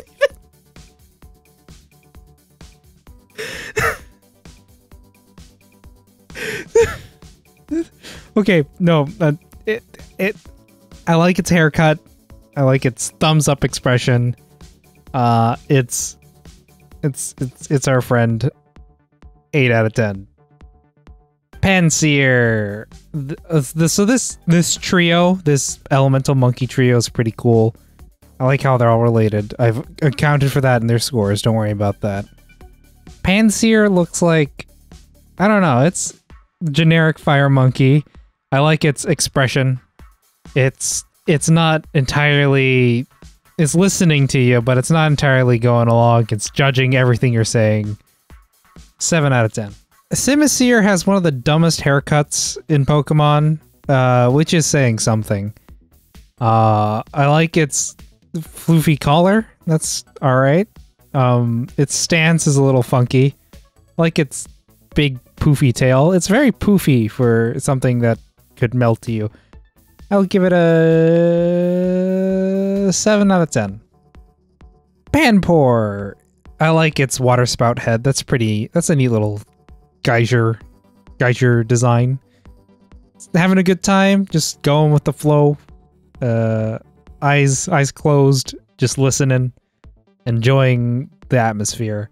I give Panpour a 7.5 out of 10. Simipour, its haircut isn't super stupid, which is kind of out there for a Pokemon. I like its tail. It's it eludes geyserness and water. Again, a very happy Pokemon. Is good at parties. Is enjoying being here. I'll give it a 7 out of 10. Munna. I don't know how to process this, but I think that's the point. It's like a big pink fluff ball that you can't really do anything about. Like, it's gonna float into your dreams and eat him. It's the Dream Eater Pokemon. It's alright. I don't know if I like its design or dislike its design, so I'm just gonna give it a 6 out of 10. Musharna. I like this one a little bit better. Doesn't have that pink floral pattern. I like the idea of like a sleeping being and the dream floating out of it. Right? Is that like its consciousness leaking out of its skull? In going to the dream world? I don't know. 7 out of 10. Pidove. It's, again, just one of those normal flying bird Pidgey replacements. It's very pigeon. It's very dove. It's a pigeon dove. It's alright. Achieves what it sets out to do. 6 out of 10. Tranquil. I like its name. The evolution... It's exactly what you expect out of this evolution. It's 6 out of 10. Unpheasant. This is the female Unpheasant, the unpleasant pheasant. The male and female differences here. I like how they reflect the actual sexual dimorphisms in actual birds, where like the males are very colorful and bright, making them easier prey, allowing the females to escape. That's like one of the theories behind why peacocks have like such stupid heavy plumage. I give Unpheasant a 7.5 out of 10. And this is the male form. Again, it's more colorful. It has like a little pink face mask and ribbon-like growths out of it. It's pretty cool. 7.75 out of 10. Blitzel. I like the concept here. Little lightning zebra. It doesn't really stand out much. The concept isn't fully realized yet. I'll give it a 6 out of 10 for now. Zeb Striker. Now the design comes into its own. It's a little lightning bolt mane that becomes a tail that has like double horns. That's neat. The stripes being lightning bolts is like the true execution of this zebra lightning design. Very cool. I give it a 8 out of 10. Roggenrola. It's a funny name. It's a rock and roller because it's a rock and it's round, so it rolls around. That's all right. That's it. Design wise, it's a rock with feet and a gem slot hole for it. I don't. I'll give it a 6 out of 10. Boulder. It's a boulder. I like the little crystal bits floating out of it. I like its crab design. It has 3 legs. That's weird. That doesn't happen in our world. I'll give it a 7 out of 10. Gigalith. It's the big rock. It finally has convincing eyes. It had eyes before, but now they have like sclera. Is that the term? Sclera. I like its bold crystal design. It's just a rock with 4 legs. It blocks your path. Can't get around it. You will 100% be able to outrun this Pokemon. I give it a 7.9 out of 10. Woobat. Wow, this thing is dumb. It is very dumb. Big heart, nose, eye thing. I think that's a thing that... There's a bat. There's like a heart, nose, bat is a thing, right? Right? It has a big dumb tooth. It's just a round fluff ball with wings. I think, though, it's dumb enough that it's wrapped back around to start to be good again. I'll give it a 6 out of 10. Swoobat. It's gotten less dumb, which is bad for it, though, because now it's starting to, I don't know. It's wrapped around tail that is also a heart is really dumb. It's all right. I don't know. It's a good idea. Its goofy expression and stupid eyes. I can't help but feel, it's an endearing design, but I don't know. 4 out of 10. Drillbur. It's a mole. It's got shovel hands. It's very happy. It's got a good attitude. It achieves what it sets out to do. I'll give it a 6 out of 10. Excadrill. Ooh, wow. How could digging become edgy? How could a mole become edgy? It's alright. It's very serious. I like its commando face paint. I don't know. I don't know. It's just kind of the whole thing is pretty funny. I'll give it a 7 out of 10. Audino. So it's like a stethoscope. It's a stethoscope Pokemon, right? The little feeler bits are like stethoscopes.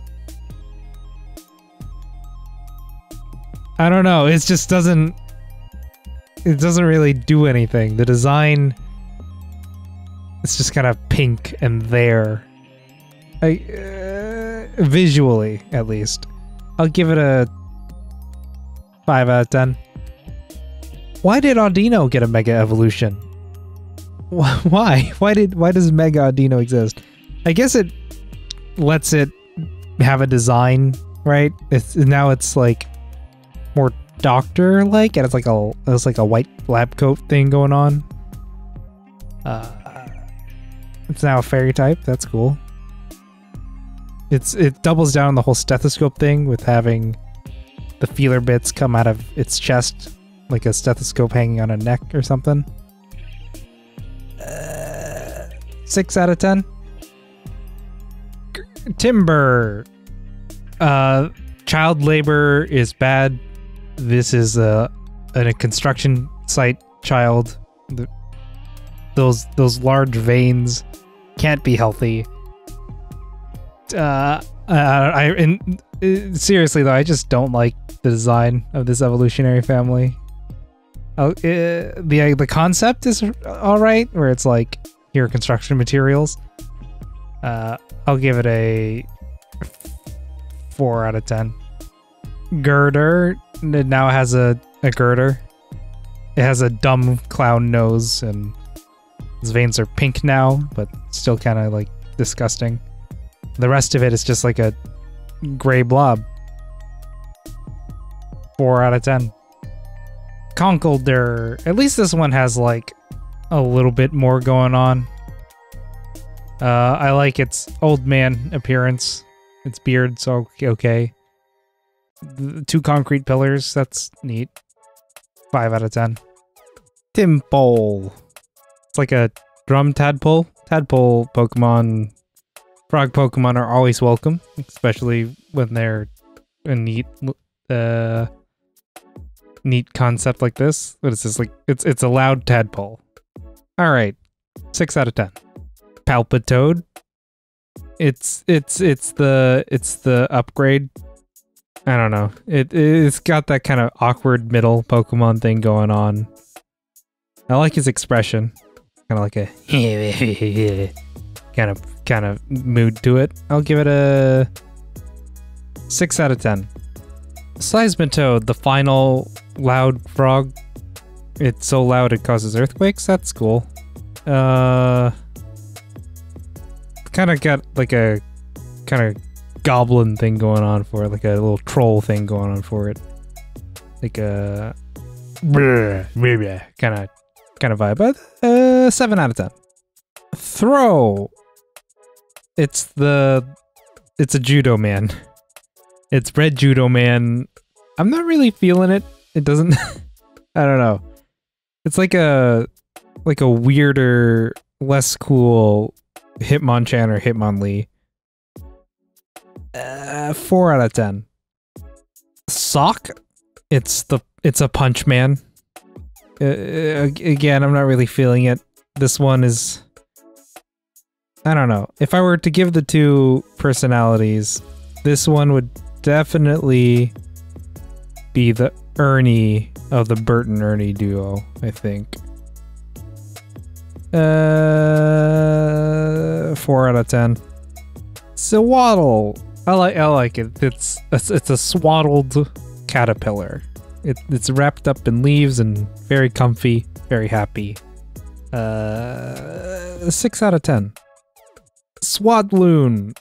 This is another Pokemon with very strong leave me alone energy. This is wrapped up in a blanket watching anime at 4 a.m. And if you like go into its room, turn on the lights and say go to sleep, it's going to be very upset. It's not going to say anything. It knows it's in the wrong, but it's still going to be mad. 7 out of 10. Livani, powerful mom energy in this Pokemon. I think this is the only Pokemon that has this much mom energy. I'll give it for that an 8 out of 10. Venipede. It's a centipede. It achieves that. I like how bus-like its shape is. It's very, very, very tall, very wide for its length. I'll give it a 6.5 out of 10. Orlipede. I like this one. It's a fun idea. It's like one of those roly-poly bugs, except it's also a centipede and a road tire. That's cool.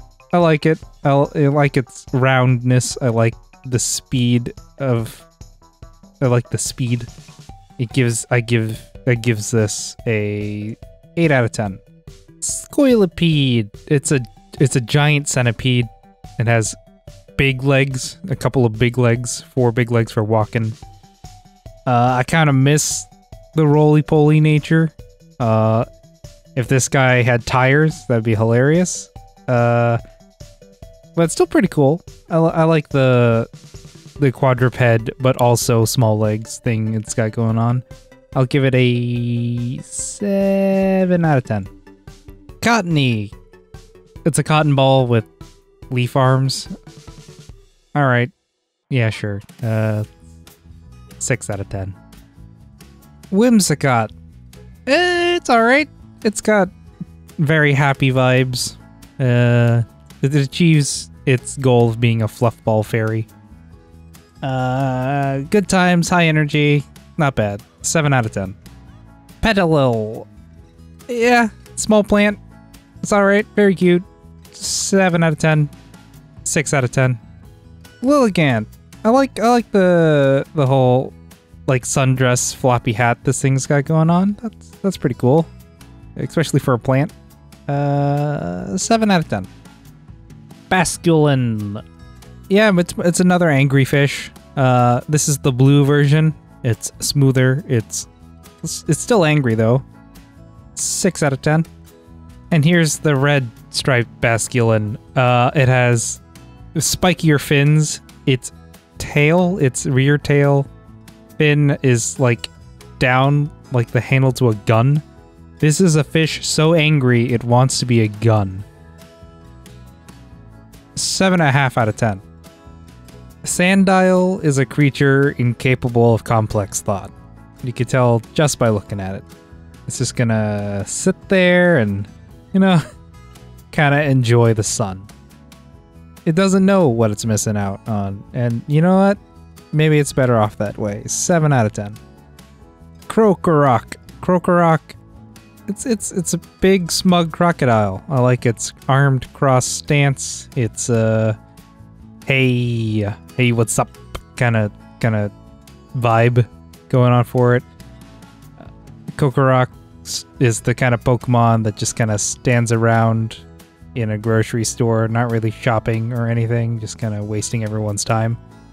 7 out of 10. Crocodile. I like its sunglasses, very powerful sunglasses. Striped. It's now red. It got really sunburned just because it stood around all day doing nothing in the sun. It didn't put on sunscreen because it won't do anything its mother tells it to do. 7 out of 10. Darumaka. It's a little Daruma doll. Like those Zen Buddhist things, right? Yeah. Fun energy here. Not quite fat kid energy yet though. It's like baby energy coming off of this thing. 6 out of 10. Darmanitan. This is the standard mode Darmanitan. Very energy, very rambunctious. The art has a little exhale coming out of it, exhaling aggressively and rapidly. On its own, this form, 6 out of 10. But Zen form, this mode exists. It goes into this mode if it has its hidden ability and goes below half HP in combat. It's a little Daruma. Very round, stoic energy coming off of this. It changes type to Fire Psychic, and being able to do that mid-combat is pretty cool. Probably not super useful, but pretty cool. Altogether, like this form, considering all of it, so like a Darmanitan with the ability, 7 out of 10. Maractus, the Maracas cactus. It's alright. It's a fun little design. Cactuses, I mean, we've been there, but why not? Why not? 6.5 out of 10. The Webble. It's a little hermit crab. Hermit crab is a fun animal. I'm surprised it wasn't a Pokemon earlier. I like its rock shell. I like its terrified expression. Altogether, 7 out of 10. Crustle. I really like this one. It's a crab that has a huge chunk of earth as its shell. I bet that's heavy, but in its mind, I'm sure it thinks it's worth it. 7 out of 10. Scraggy. It's a little young lizard with pants that don't fit. Why don't your pants fit, Scraggy? Scraggy, get good pants. I know it seems cool. I know this is the style, but you don't have to think about pants that fit. You just wear them. They don't fall down. It's useful. You can run without thinking about it. I guess you'll grow into the pants in time. Saves you having to buy another pair of pants. 7 out of 10. Okay, you don't have an excuse anymore. Now that you're Scrafty, just get pants that fit. You won't have to hold them up all the time. I like the hoodie though. I like the mohawk. 7 out of 10. Siglif. It's a Nazca Lines Pokemon. That's cool. Nazca Lines are cool. I I like how like weird and odd this design is. It's very alien, right? It's got like the one big eye and like the two body eyes. It's very cool, I think. I give it a 8 out of 10. Yamask. This is a really cool Pokemon. It's like a little ghost and a like a death mask. Really cool. It's also it's like a hieroglyph too. That's pretty neat. I give Yamask a 6 out of 10. 8 out of 10. Coffagrigus. This is a really cool one. It's a coffin. It's got ghost bits coming out of it. You can see that the front of the coffin is a face. It's like, oh, this is a really cool, neat. This is a really cool design. I give it a 9 out of 10. Tortuga. It's a turtle. It's a turtle. That's it. It's a turtle. It's blue. It's rock themed as well. It's alright. It achieves what it sets out to do.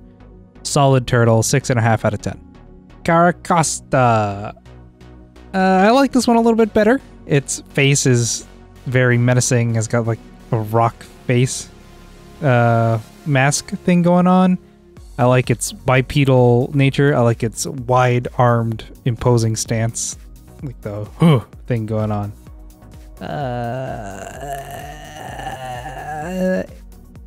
7 out of 10. Arkin.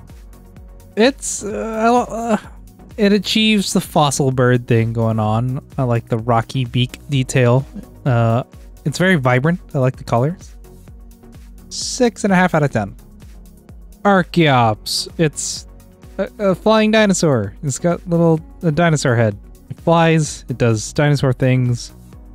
The feathers all over it. I like the addition of the green. The additional color makes it even more vibrant. 6.75 out of 10. Trubbish. This is one of those Pokemon that gets pointed at a lot when they say that, no, there are no new ideas left for Pokemon. Pokemon is not original. What, would they take a garbage bag and make it a Pokemon? Let me remind you, in Gen 1, they just took rocks and made them Pokemon. Geodude is a rock with arms. Come on. Trubbish is fine. It's a garbage boy. We need to think about pollution. Don't pollute. Don't pollute or there will be more of these things. It doesn't deserve all the hate it gets. 6 out of 10. Garbodor. I kind of like this one in the details of it, right? It's like a garbage bag that's busted open and the garbage is flowing out of it. One of its arms is like bits of rebar, right? Going out of like some concrete or trash connecting. I don't know. It's pretty neat. Aesthetically, it offends my eyes, but I think that's the point. Garbage is supposed to offend your eyes. 7 out of 10. 6.5 out of 10. Zorua. Zorua's a pretty neat Pokemon. It takes the little trickster fox concept and achieves it well. You can tell it's a dark type because of its smug expression. It still remains adorable. I like its little tuft of hair. I give it a 7 out of 10. Zoroark. Again, pretty cool. You can tell it's a dark type because it's edgy. That's the characteristics of dark type, being edgy or being smug. This one's a little bit of both. Illusion. I should have mentioned this earlier because Dora also can get illusion. But it's a fun, unique ability that makes it look like other Pokemon. I like the bead that ties its hair. That's a nice contrast creator. A nice visual contrast there. It's big hair, big powerful hair. I give it a 9 out of 10. Minccino. It's a fur ball. It's a gray fur ball with features that are exaggerated to make it look cute. You know, I guess it's supposed to be like a chinchilla or something. I don't know. It's 5.5 out of 10. Cincino, I like it. I like its scarf. It has like a little hair thing going on. It's like a hat, right? Or it's what do they call that? A shawl. It's very cool. Very, very fashionable chinchilla. Isn't like chinchilla fur used? That's the thing. It's like it's a fur coat chinchilla. 7 out of 10. Gothita. I'm not really feeling it. I get the origins. I get the goth Lolita fashion thing. It doesn't really work at this scale, I think. I give it a 5 out of 10. Gotharita, it's starting to come together now. Like I like the pigtails with the bows and the bows on the body. Still, I don't know, not spectacular. The hair is all right. I like the powerful whatever energy coming off of this Pokemon though. 6.75 out of 10. Gothitelle. Gothitelle? I don't know if I should pronounce that last bit. I don't know. It starts to work less again. Like just the repetition in sections on its body. I don't know. Hair's fun. It's really weird, but it's fun. 6 out of 10. Solosis. It's a cell. It's a cell Pokemon. I like the idea of it, where it's like going through mitosis. It's doing the cell division. That's pretty cool. 7 out of 10. 6.5 out of 10. Duosion. Very neat. Very, very nice concept in the cell. There's the little bit that's on top. It's like a little second divided cell. It's uneven, but it's whatever. It's a pretty cool design altogether. I'll give it a 7 out of 10. Reuniclus. I really like this design. The whole bits floating in the cell bits. The cell bits floating in the cell. I like its little bits for ears, its bits for arms. Very cool. 9 out of 10. Ducklet. It's a ducklet. It's literally a ducklet. I like its the bottom bit of it. It's like a pool floaty, like a flotation ring. That's neat. I give it a 6 out of 10. 7 out of 10. Swanna. Oh look, the duckling became a swan. Like the whole ugly duckling thing. It's pretty neat. I like its stern expression and its hands on hips, arms. Its swimsuit feathers are pretty neat.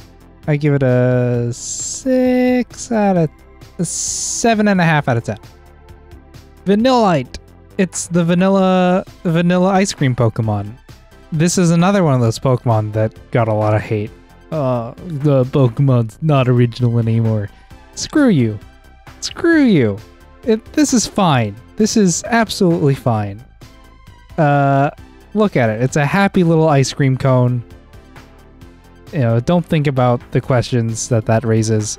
6 out of 10. Vanillish. Vanillish. Very delish.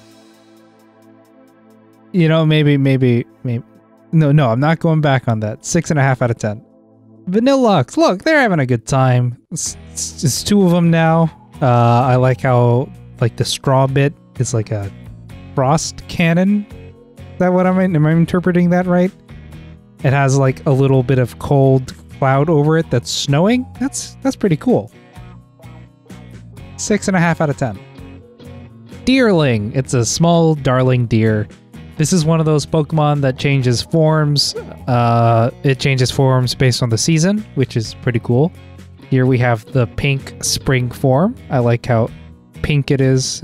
Energy, very good energy. 6 out of 10. Here's the summer form. Very grassy, green. 6 out of 10. The autumn form, brown. Like orange, like the leaves changing color.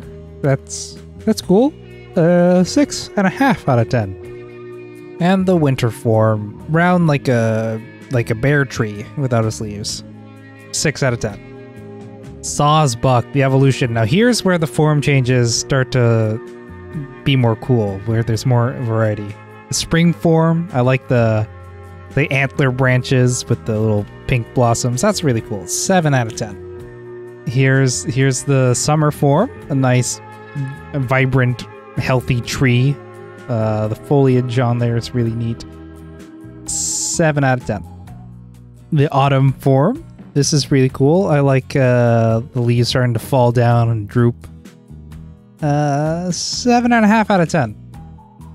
And here's the winter form, which I think is the neatest. It's got like a little fluffy scarf and little fluff bits like mittens.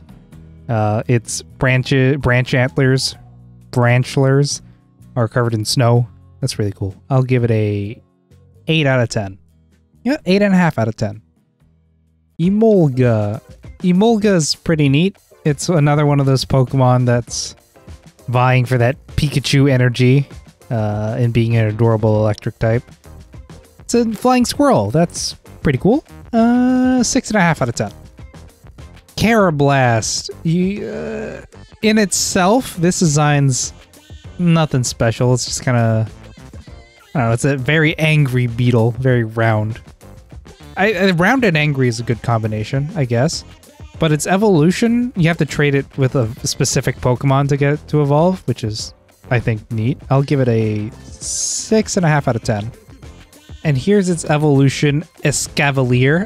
I really like this one. You can see the Carablast in there, but you trade it with a Shelmet, and it takes its helmet and becomes this. I like the lances. It's very cool. I give this a 8 out of 10. Fungus, the mushroom that resembles a Pokeball, which, I don't know. Is it a coincidence? Do humans have that much influence in the world of Pokemon that animals became to mimic man-made objects? I don't know. Fungus, for being a mushroom, and mushrooms are pretty neat, and raising these questions, I give you a 6 out of 10. You're not spectacular. Among Us, just for the name, it's getting some pretty good points there. Fungus Among Us. I like its Pokeball shields. A slight leave me alone energy coming out of here. Mostly just an irritated vibe all around. 6.75 out of 10. Frillish. This is the male form Frillish. They're jellyfish. They're frilly jellyfish. It's all right. I like the royalty thing they got going on. So this is like Prince Jelly. That's pretty cool. 6 out of 10. And here is its counterpart, the female Princess Jelly Frillish. It's all right.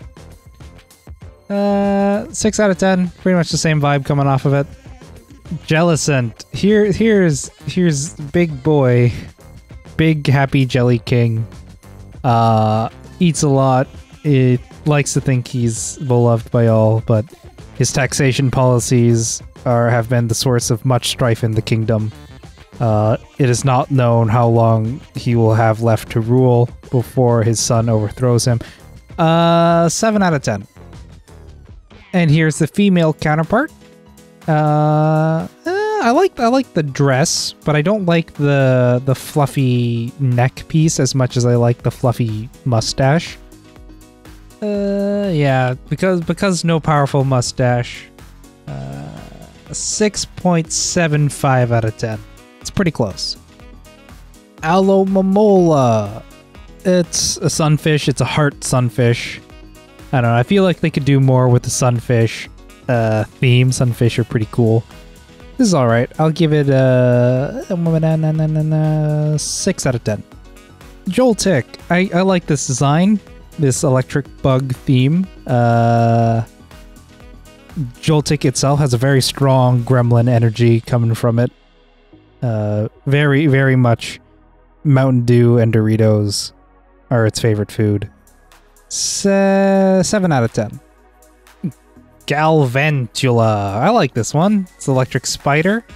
This tiny little forearms let it type on the keyboard faster. Its eyes are always wide open, never blinking, because if it blinks, it'll miss like 6 frames of the first-person shooter it's currently playing. 7.5 out of 10. Pharaoh Seed. Grass steel typing is fun. This is the first stage. It's alright. Just conceptually, it's a spiky seed. I'll give it a 6 out of 10. Pharaoh Thorn. Now here's the weirdness. It's a weird metallic pod that hangs off of cave ceilings and shoots spikes. That I like it. 7 out of 10. Clink. The pair of fun little interlocking gears. It's alright. I give it a 6 out of 10. Clang! Now we got some gear ratios going on. We got a third gear in the back, providing mechanical advantage. Very cool. 6 out of 10 still. Clink Clang, the ultimate execution of this concept. More gears. We got like a bevel gear there. We got a big ring on the outside. That's pretty cool. All together, it's a very neat Pokemon. 7 out of 10. Dynamo. This evolutionary family is pretty neat, and this is a good place to start it. Got a little baby electric eel thing going on. Very neat. 6 out of 10. Electric. Very fun pun there. A very nice eel pun, which are pretty uncommon. I like its very odd, like up, down, like vertical top fin there. Yeah. And it's, yeah, all together pretty neat. 6.5 out of 10. Electros, very cool Pokemon. It's got arms now. It's still got that whole electric eel thing going on. I like its fin. I'll give it a 8 out of 10. Elgium. Elgium?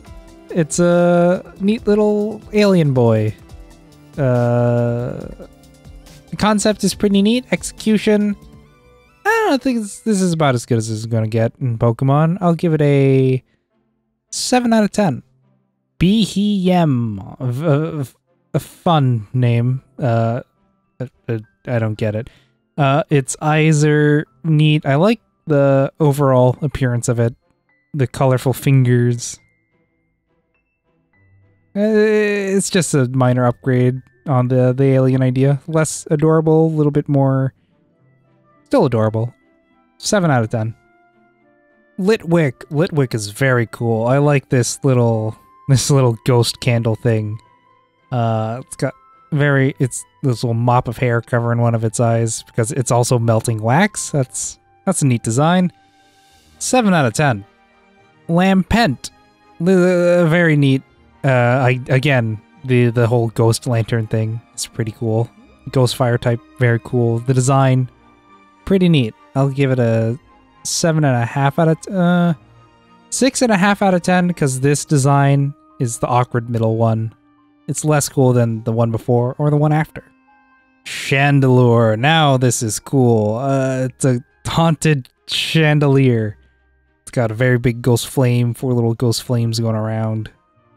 Menacing face. Just wide open eyes that have no love left in them. 8 out of 10. Axew. It sounds like a sneeze. It's a neat little tusk baby dragon thing going on there. Pretty adorable. Looks like it's hard for it to chew. 6 out of 10. Fracture. A neat little name. It's got that kind of awkward middle Pokemon thing going on for it. I like its aggressive stance. I thought I was detecting a hint of fat kid energy there, but I think I'm mistaken. 6.5 out of 10. Fraxure. Here we see the axe dragon concept fully realized. Its head is a double axe. There you go. The concept realized. I'm surprised this one doesn't have a mega evolution. They love giving these dragons mega evolutions, and this one, well, it's like perfect for their design trends for that. You just give it an axe on its tail, 2 axes on its arms, and axes on its body, spikes everywhere for no reason, and there you go. Why not? 8 out of 10. Cubchoo. Aw, it has a cold. If you were going to create the polar bear Pokemon, this is a very nice first evolution of it. Conceptually, it's a bear with a cold. Very cute. 7 out of 10. Beartic. I think they could have followed up on it better. This is just a large bear with some weird proportions and an ice beard. They could have done more with this. 6 out of 10. Cryogonal. This is a weird one. It's like they took the idea, oh yeah, snowflakes, they can be hexagons. Let's make that a Pokemon. What? Design-wise, it's not too bad. It achieves snowflakiness. I like the eye and mustache or mouth glowing in the background through the cracks. That's all right. A 6 out of 10. Shelmet. This is the one you had to trade with Carablast to make it evolve. It also evolves in that trade too. Shelmet, conceptually, I like it. It's a little bug in a shell, and the shell is a knight's helmet. What's there not to enjoy? 7 out of 10. Excelgor. I really like this one. Without the armor that was holding it back, its anime speed powers have fully awakened. I like its crust arms and its nothing personnel kit attitude. I'll give it a 7.5 out of 10. Stunfisk. This is a weird one. It's a little electric flounder, I guess. Yeah, so it just like sits at the bottom of the sea. It only has... It's an odd one. I'll give it a 6 out of 10. It's goofy looking, but at least it's unique. Mindfu. I like Mindfu. It's a little kung fu weasel. Very serious, but enjoys being pet. But I won't let you know that. 7 out of 10. Mindshao. A very cool Pokemon. It's very confident. It's looking down at you. I like its like flowy sleeves thing going on there. It's the master weasel. 8 out of 10. Gruddigon. This a friend of mine once described this to me as a poorly drawn salamence, and you know, he's not entirely wrong. It's all craggly and spiky and geometric. It's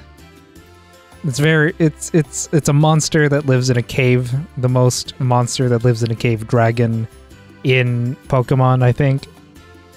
I'll give it a 6.5 out of 10. 6 out of 10. Your wings are stupid. Golett, another golem Pokemon, and somehow I'm still not tired of them. It's pretty cool. I like its very cobbled together appearance. I like that one eye that's a little funky. Ghost ground type is really cool. Solid 7 out of 10. Golurk, the big golem. I like Golurk. It's just the same idea executed a little bit bigger. I like how the skirt it's got going on is kind of like a, you know, like a gladiator kind of thing. It's neat. I'll give it a 7 out of 10. Pawniard, a little slicey boy, a little slicey chest boy. It's pretty cool. I like the soldier design of it, the little pointed spike knife helmet. 7 out of 10. 8 out of 10. Bisharp, the commander of this slicey boy unit. Slicey torso, slicey arms, slicey legs, slice helmet. You can't touch this thing without risking some serious lacerations, which, you know, is probably painful for it. In all honesty. 8 out of 10. Bouffalant. It's all right. It's a little Afro bison. I like the rings on its horns. It's pretty much just a better Tauros, really. 8 out of 10. 7 out of 10. Ruffet. This is the most weird looking bird. This is a weird bird. It's cute because it's small, but if this thing was scaled up a little bit, it'd be a weird bird. I like the single feather on it. 6 out of 10. Braviary. That's a fun name, right? Braviary. Braviary. The bird. I like its little... I like the feathers on its head. I like the little rainbow tail it's got going on. Pretty cool. 7 out of 10. Volibee. It's a little baby vulture. I like the egg diaper idea of a bird that's not all the way out of the egg and the diaper of a baby. This got little fat kid energy going on there, which is always appreciated. But barely manages to break a 6 out of 10. I'll give it a 6.5 out of 10. Mandibuzz. It's like a buzzard. It's got little bone accents. Those are alright. I like its Flintstones hair accessory kind of thing going on. I'll give it a 6.5 out of 10. Heatmore. I like Heatmore. It's a little magma anteater. Very cool. This and its relationship with the next one. It's one of those things they added to, like, oh, this is a neat little thing. Liven up the Pokemon world. And the ways they connect. Very cool. 7 out of 10. Durant. They stuck very close to the ant design here, but the little accents on it really ground it as a steel type. It's solid execution on the steel ant concept, and it's eaten by the magma anteater. Pretty cool. And 7 out of 10. Dino. Dino's a little cute little dinosaur thing going on. Its hair is long, but it doesn't do that out of spite. It wears its hair long because it doesn't realize that it's getting in the way of its vision. Very, very, very good Pokemon. 7 out of 10. Zweilous. Little, you know, it's alright. It's got 2 heads. It's a big Dino with 2 heads. I like how the 1 point on its head has become 2 points on each head, making 4 total points. I give it a 7.5 out of 10. Hydreigon. The red has now, or like I guess it's like a burgundy. I like how that's more prevalent now. Breaks up the color a little bit. The 3 heads is better than 2, but mathematically it's only a 50% increase, whereas 2 heads is a 100% increase over 1. So I'll give it a 7.75. There was no math involved in there. 7.75 out of 10. Larvesta of the fire bug type is pretty cool. It's very... I don't know, there's something disjointed about it, where it, like, if you cropped out its larva body and only had the face, that's something you take very seriously. But then you got those, like, little tiny stubby arms and a larva body, and it's all of a sudden less serious. I don't know, kind of goofy. 7 out of 10. Volcaroa. This is a very cool Pokemon. Bug fire type, again, very cool. It's a big moth.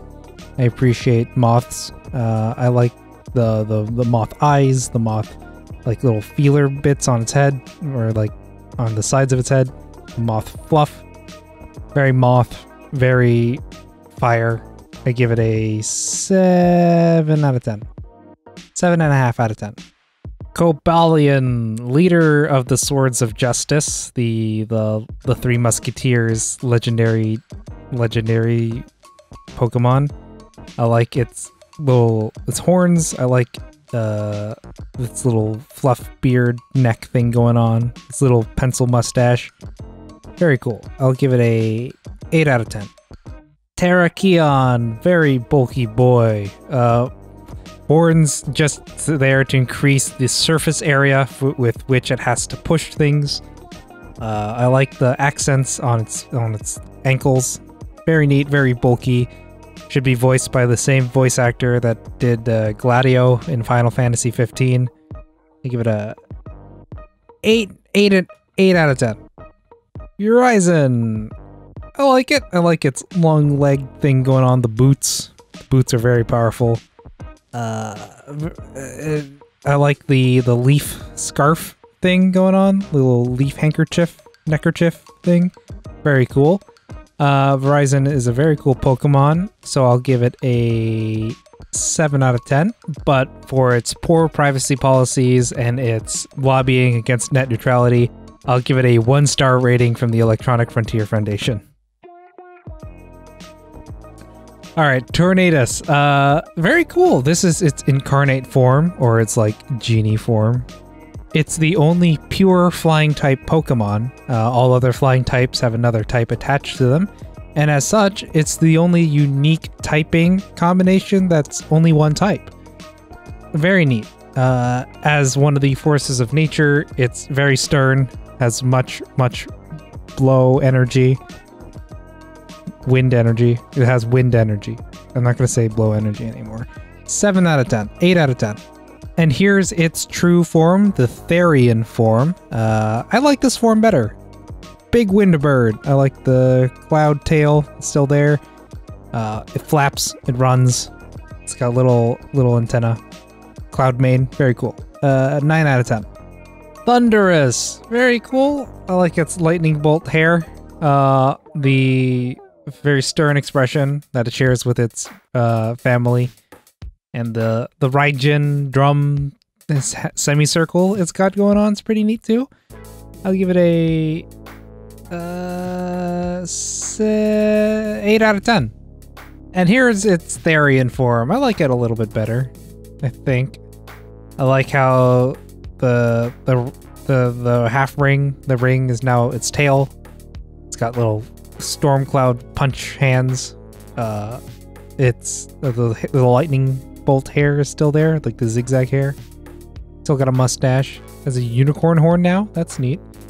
And a little belly button jewel. That's wonderful. 8.5 out of 10. Reshiram. Very cool Pokemon. It has like a jet engine tail, which is, I mean, a jet engine dragon is always a great concept. I like the little fluff bits it's got going on.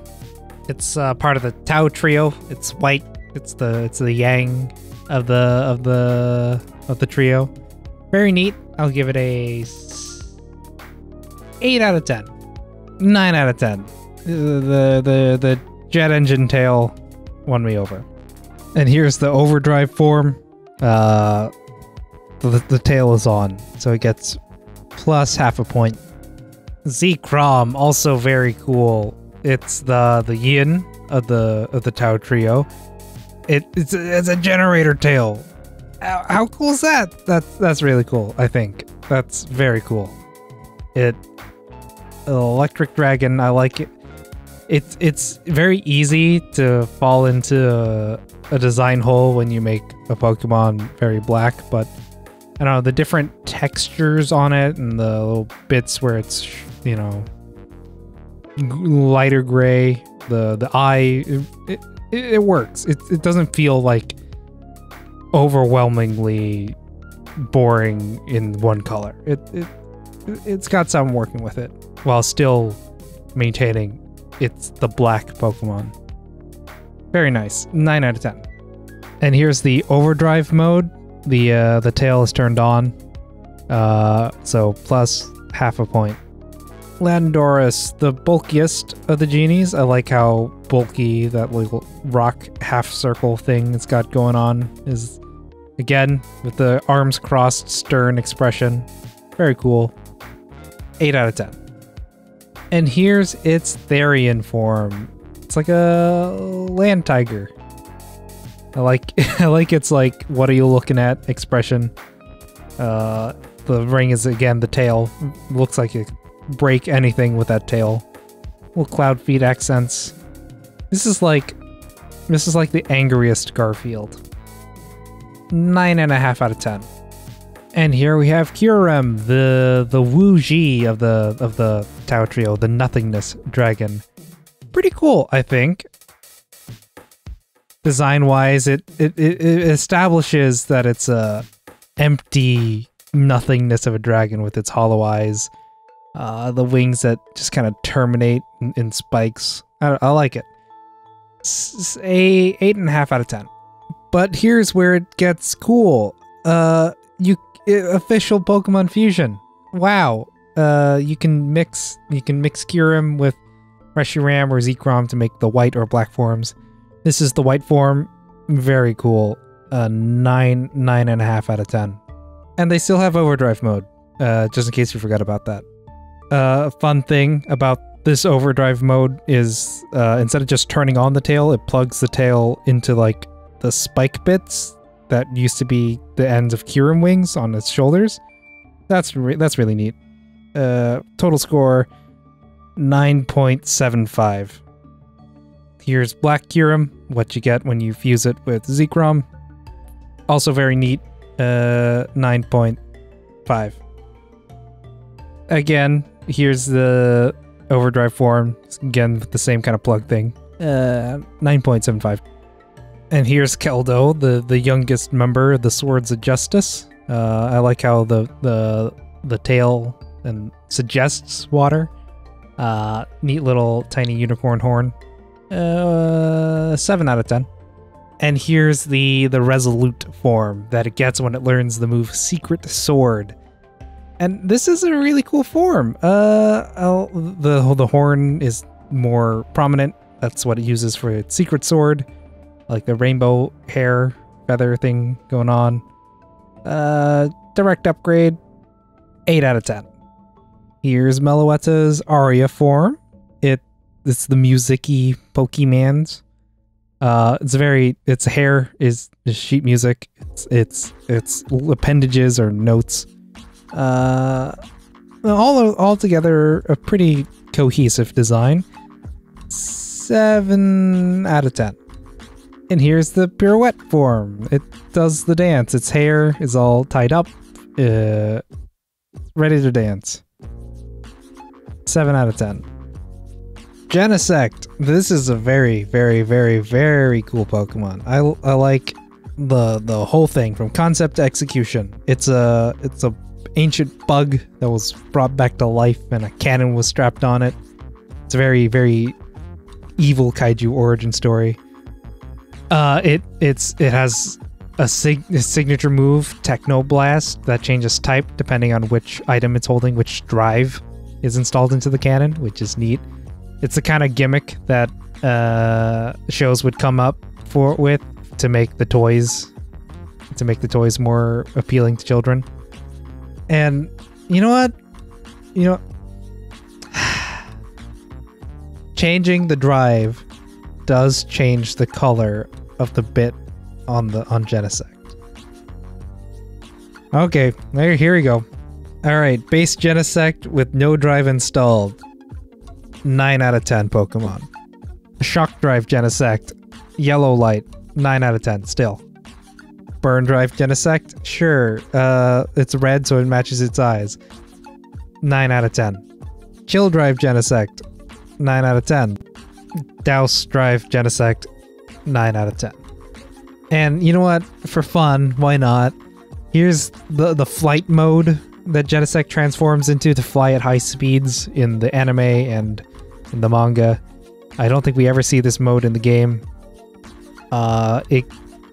It's kind of goofy looking. but knowing that it flies somewhere very fast and then transforms means that the companies can make a toy of it that has this gimmick in it, and the children will want it. So you know what? It gets a 9 out of 10 as well. And that's Gen 5. 4 hours, 40 minutes. Not bad. Not bad. Okay, Gen 6. Ugh, here we go. This one, if I remember correctly, includes a couple of tough ones. Alright, here we go. Chespin. Very, very adorable. A nice little chipmunk starter. I like its green hoodie. I would buy that hat, that like knit hat. Very, very positive energy coming off of this one. I'll give it a 7 out of 10. Quilladin. A good solid amount of fat kid energy coming out of this Pokemon. It's very round. If it tucked in its arms and legs, it could roll pretty convincingly. Seems like it enjoys bowling. He's the kind of guy that hangs out at bowling alleys, even though he's not very good at bowling. I'll give Quilladin a 7 out of 10. Chestnut. That's an amazing name. A chestnut juggernaut. Very, very cool. I like how its color is like an opened up. It's like the insides of a chestnut, right? It's like white and creamy colored. The big shell spikes on it are cool. I like its serious expression. I give it a 7.75 out of 10. Fennekin. Very, very cute. Very cute Fennec Fox thing going on. It's the coloration, the tail, the ear fluff suggests fire, which is a neat little design element. I like it. I'll give it a 7 out of 10. Bryson. I'm not a furry. Bryson is very, very cool. I like the stick it carries, like the magic wand it's got there. I like the ear fur that's just gone big ear fur. Very smug expression. I like it. I'm not a furry. Bryson gets a 8 out of 10 and 10 out of 10 I'm not a furry points. Delphox. I really like Delphox. The fur robes are really cool. I like the whole like wizard feel that Delphox got going on here. I like the fire stick. Very cool. Very neat. It's a neat little wand torch. Ear fur is just completely taken over and become hair. It's just pretty neat in itself. 8 out of 10. Froakie. Frog. Small frog. I like its like little floofy neck backpack. It's like a backpack, or is it like is it a hood? Is it a... It's neat. 6 out of 10. 7 out of 10. We got some strong smug frog energy here. Frogadier, very, very smug. It's a blue frog once again. I like the little eye details, the little fins it got on its eyes. It has like a scarf, like a bubble scarf. That's pretty cool. 7 out of 10. Greninja. This is probably one of my favorite final forms of any starter. Like a frog ninja. That's really cool. The tongue, like the scarf being a tongue, is a really neat thing. Very neat. I give it a 9.75 out of 10. And here's the Ash Greninja, Battle Bond Greninja, Bond Phenomenon, or whatever this form is called. I like the big water shuriken. That's pretty cool. I like the little red bit that goes down the middle. It's alright. I don't know if it's like a significant upgrade though. Like the black fluff bits on the side I can do without, on the side of its head. Same scores, 9.75 out of 10. Bunnelby. I like this Pokemon because it explores an aspect of rabbits that are commonly overlooked, and that aspect is that they are tunneling vermin. They tunnel beneath the earth to hide from the sun, which is the source of good, and these creatures are evil. Bunnelby, you get a 7 out of 10. Diggersby. This is pretty neat design. I like its excavator hand ears. Those are pretty cool. It's got a nice warm belt that it tucks its fingers into. Very smug. Pretty good. 7.3 out of 10. Fletchling. Finally, it's a bird. It's still just a bird. It's a fire type, but it's still just a bird. I like its design though. It's like little splayed tail feathers. I like it. It's general dumb bird eyes and dumb bird aesthetic. Colorful. I'll give it a 6.9 out of 10. Fletchinder. This is one of the angrier birds in Pokemon. I like its angry design. Its wings are pretty cool. It still has the tail feathers. It has 2 stripes on the tail feathers now to designate it is evolution number 2. I'll give it a 7.8 out of 10. Talonflame. All right, this one's pretty good. I like its bird coloration, like little spots there. Like what? Like peasants have that or something? I don't know. 3 stripes on the tail to designate it is evolution 3, but they turn yellow to designate that it is locked in. It is final form. Final form time. It has the neat little fire suggestions on its wings. Those are neat. I'll give it a 8 out of 10. Scatterbug. It's another bug Pokemon. Just this one's gimmick is square eyes, pixel hands. I don't know. It's nothing spectacular here. 5 out of 10. Spupa. It made a pupa. It's got a little, thing going around it. It spewed up some string and wove it into a cocoon. That's sure. It's gathering little pixel bits, little bits of color from the world around it. That's pretty cool. 6.6 out of 10. Okay. Oh boy. Here we go. Pokemon 666, if you believe it or not, is Vivillon. Vivillon is a cool little butterfly that has like 20 forms. Or like 18? No, 20 forms. Because the 2 event exclusive ones. So, I'm gonna rate all of them. All 20 forms. This is the High Plains form. It's a nice form. I like the green stripe and yellow stripe. It's very warm, very autumn. I'll give it a 7 out of 10. Here's the Archipelago form. I like the little bits at the top, little green stripes intersecting the orange and white bands. The red bands around the edge are pretty cool. 7 out of 10. This is the Continental form. I like little buses, like that's made up by the red dots and the yellow, the black thing there. 6.9 out of 10.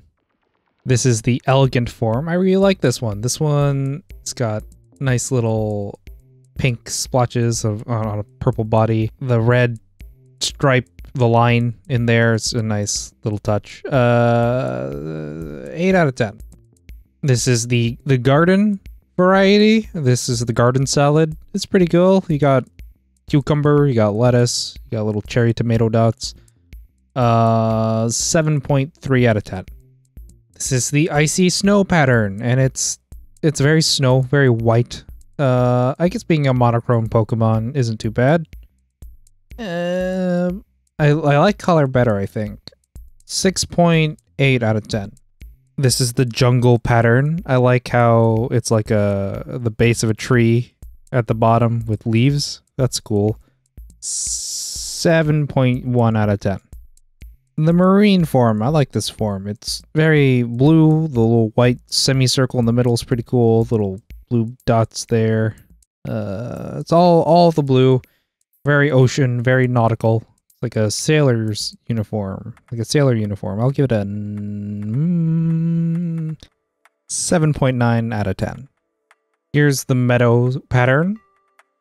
Very meadow. It's very pink and bright. I like the little teal contrast with that. 7.93 out of 10. This is the modern pattern. I don't know why it's any more modern than any other pattern. I like the blue and yellow contrast on the red. That's pretty good. I like the little divided stripes, the interrupted stripes at the bottom. 7.4 out of 10. This is the monsoon pattern, and look, it's like rain clouds, right? It's clouds and rain coming out of them. That's really cool. 8.3 out of 10. Here's the ocean pattern. Very neat. Rising sun over the sea and the little reflection in the water. 8.99 out of 10 here. The polar pattern, and I guess this is supposed to be like night sky over the tundra. Is it supposed to be snow or stars? Little white dots. I don't know. It's very cool. I like it. 8.7 out of 10. The river pattern. It's like a river that's cutting through land. That's neat. 7 out of 10. The sandstorm pattern. It's a sandstorm. You can't see much. It gets in your eyes. Painful. Disruptive. Destructive. All the bad D words. 6.7 out of 10. And it's too late to make a Darude Sandstorm joke, both because it's an old meme and because I already rated it. Imagine an alternate world where I made that joke and substitute in whichever one you like better. The Savannah pattern. It's alright. The yellow stripes going through the teal is pretty neat. We got blue going around. You know, if indigo can be its like own entity from purple, why can't teal be its own thing? Like orange is its own thing from yellow and red. Why can't teal? Teal, you're your own color. You're not like a bluish green or a greenish blue. You're your own thing now. Teal. 8 out of 10. Here's the sun pattern. I like it. It's a sun, little radiant bits going out of it. Very bright, very energy. 8 out of 10. Here's the tundra pattern. It's like a snowy day. Very baby blue, snowy. Good time snowy feels. 7.7 out of 10. Here's the fancy pattern, which I think is like a field full of flowers. Am I interpreting this right? Very cool. This is the event distributed one to celebrate 100th million online GTS Pokemon trade. Neat. 8 out of 10. And here's the Pokeball pattern. I like this one a lot. It's very Pokeball, but my favorite thing about it is that it has that black line at the bottom of the upper half of the wing that divides the two, the white half and the red half. That line is something that none of the other patterns have. This one gets a 8.999 out of 10. Lit Leo. It's a little fire line cub. It's otherwise, I mean, it doesn't really have any personality besides cute. It's a very hollow kind of cute. Like a stuffed animal. Like a possessed stuffed animal. Look at those possessed ass eyes. 6 out of 10. Pyroar. This is the lioness female Pyroar. I like its big fire hair. Very big fire hair. Strong energy there. Otherwise, it's a lioness with some coloring. Pretty cool. 7 out of 10. And here's the male version. The big fire mane. I think its mane is supposed to be like the Chinese character for fire, right? It's like the little 2 specks. That's a neat little detail. I think I like fire hair better though. Bounces out. 7 out of 10. Fun to say.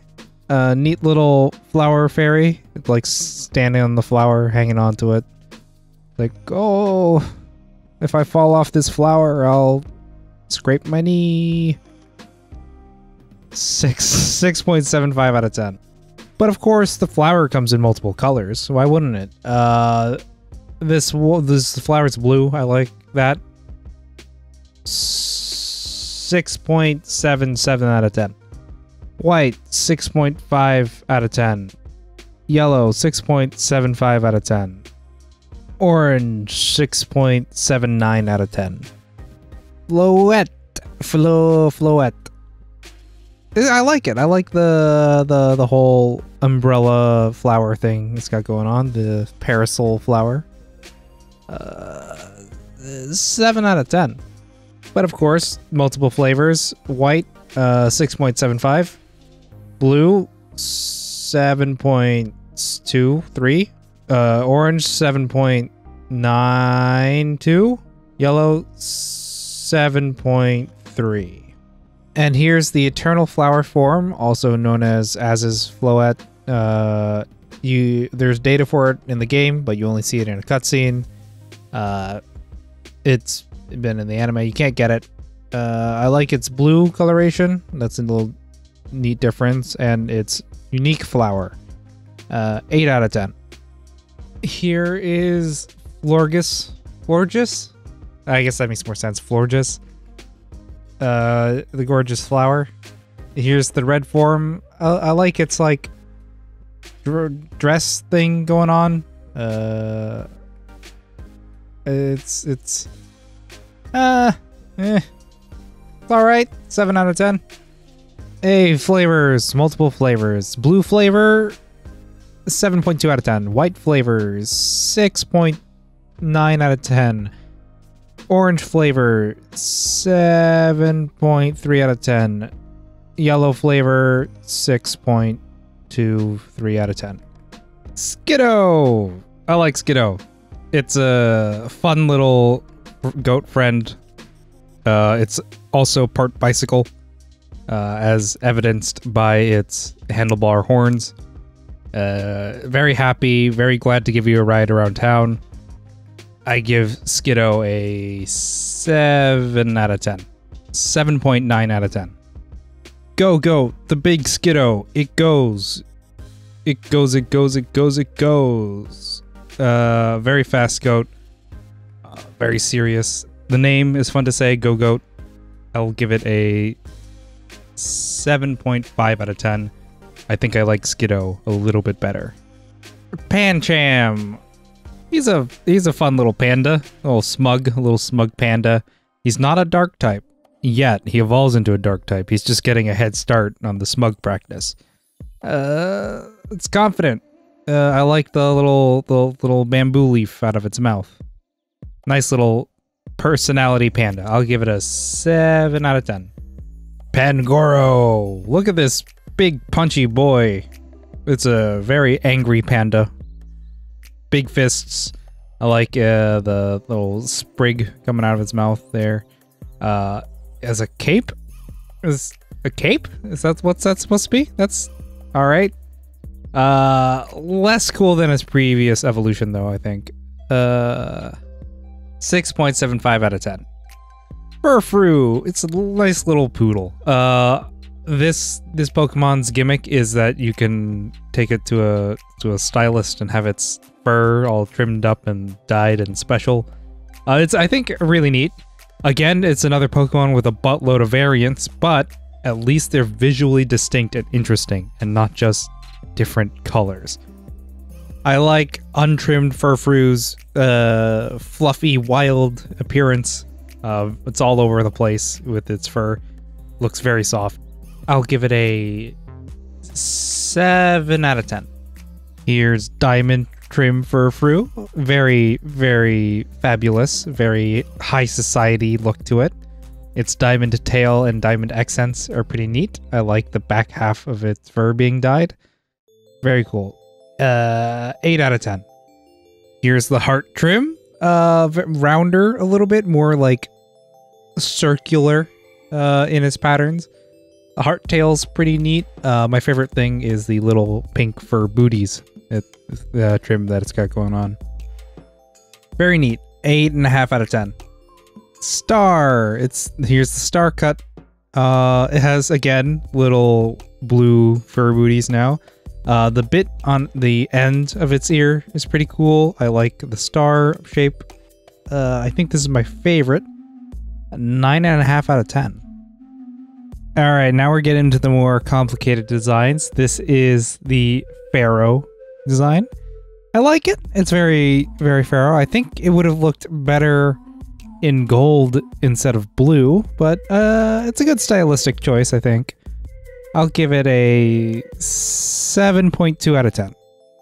Kabuki cut. I like this. I like the tail being a little like fan, I think is what it's supposed to be. I like the little foot wraps. I like the red. Yeah, this is very good. I give it a 8.75 out of 10. This is the La Renée form. I don't know if I'm pronouncing that right. I don't know what it even means. I'm not really feeling this one. Like, oh, it's kind of like a nice, like, you know, the curls, the drill hair thing.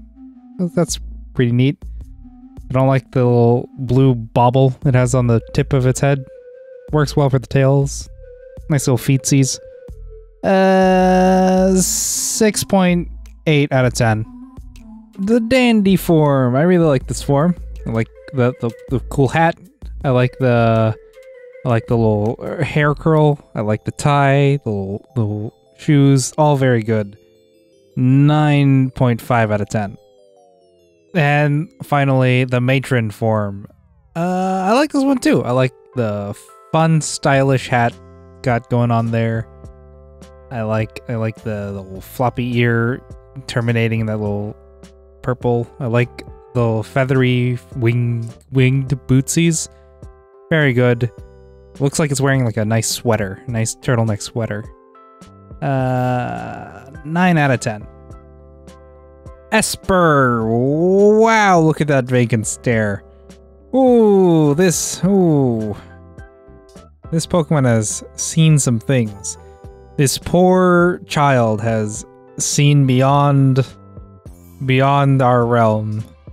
Oh, it has seen things that no living being should see. Oh boy, 8 out of 10. Meowstick. This is the male form Meowstick. It's all right. He still hasn't gotten over his trauma. A subtle leave me alone energy here. It's withdrawn enough that it's not going to tell anyone to leave it alone. It's just going to pack up and move a little bit. 7.5 out of 10. And here's the female form. We can see that the trauma has been converted into anger. She has sworn a vengeance against this world and will destroy it with her psychic powers. I like it. 8.5 out of 10. Honedge. I really like the design of this evolutionary family. The haunted sword concept is really cool, and I like this execution of it. It has a little face in the blade and a spooky eye gem. Very cool. I'll give it a 8 out of 10. Doublade. But what if 2 swords? Slightly different colors, 2 swords. Very neat. I'll give it a 8.5 out of 10. Aegislash. Here we have the blade form of this Pokemon.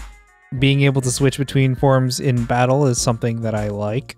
This in particular, switching between the sword and shield forms is really cool. Nice little thing there. Overall, this form, I really like this form. I'll give it a 8.9 out of 10. And here we have the shield form. I like this one a little bit better just because it looks more cohesive, more compact. It's holding the shield in front of it. Its arms are crossed behind its back. Very protected. I'll give this form a 9.5 out of 10. Spritzy. It's a little perfume bird. I'm gonna be honest with you. I'm not really feeling this one. I have mixed feelings about the Pokemon whose main design is that they're round. And this one, it's got a little nose beak thing going on there. The nose. It smells. 4 out of 10. I don't think this is an improvement here. It's got like a dress thing where with the legs. I don't. 3.5 out of 10. At least Spritzy was like simple. This has so many elements to it, but still doesn't feel convincing or motivated in any way. Swirlix. Cotton Candy, the Pokemon. It's all right. I like its expression, the little tongue out there. Very fluffy. 6 out of 10. Slurpuff. I don't know, you've added more to this design. It's more hair, it has arms. The expression is still good, but you've lost some of that cotton candiness and that round fluffness in exchange for what? Wideness? Stoutness? Not feeling it. 5 out of 10. Inkay. Happy squid. Very happy squid. Cute squid. Inkay is a good friend, is not capable of much except loyalty. I give Inkay a 7 out of 10. Malamar. Okay, so to evolve Inkay into Malamar, you have to level it up while holding your 3DS upside down. Yeah. Oh yeah. Yeah.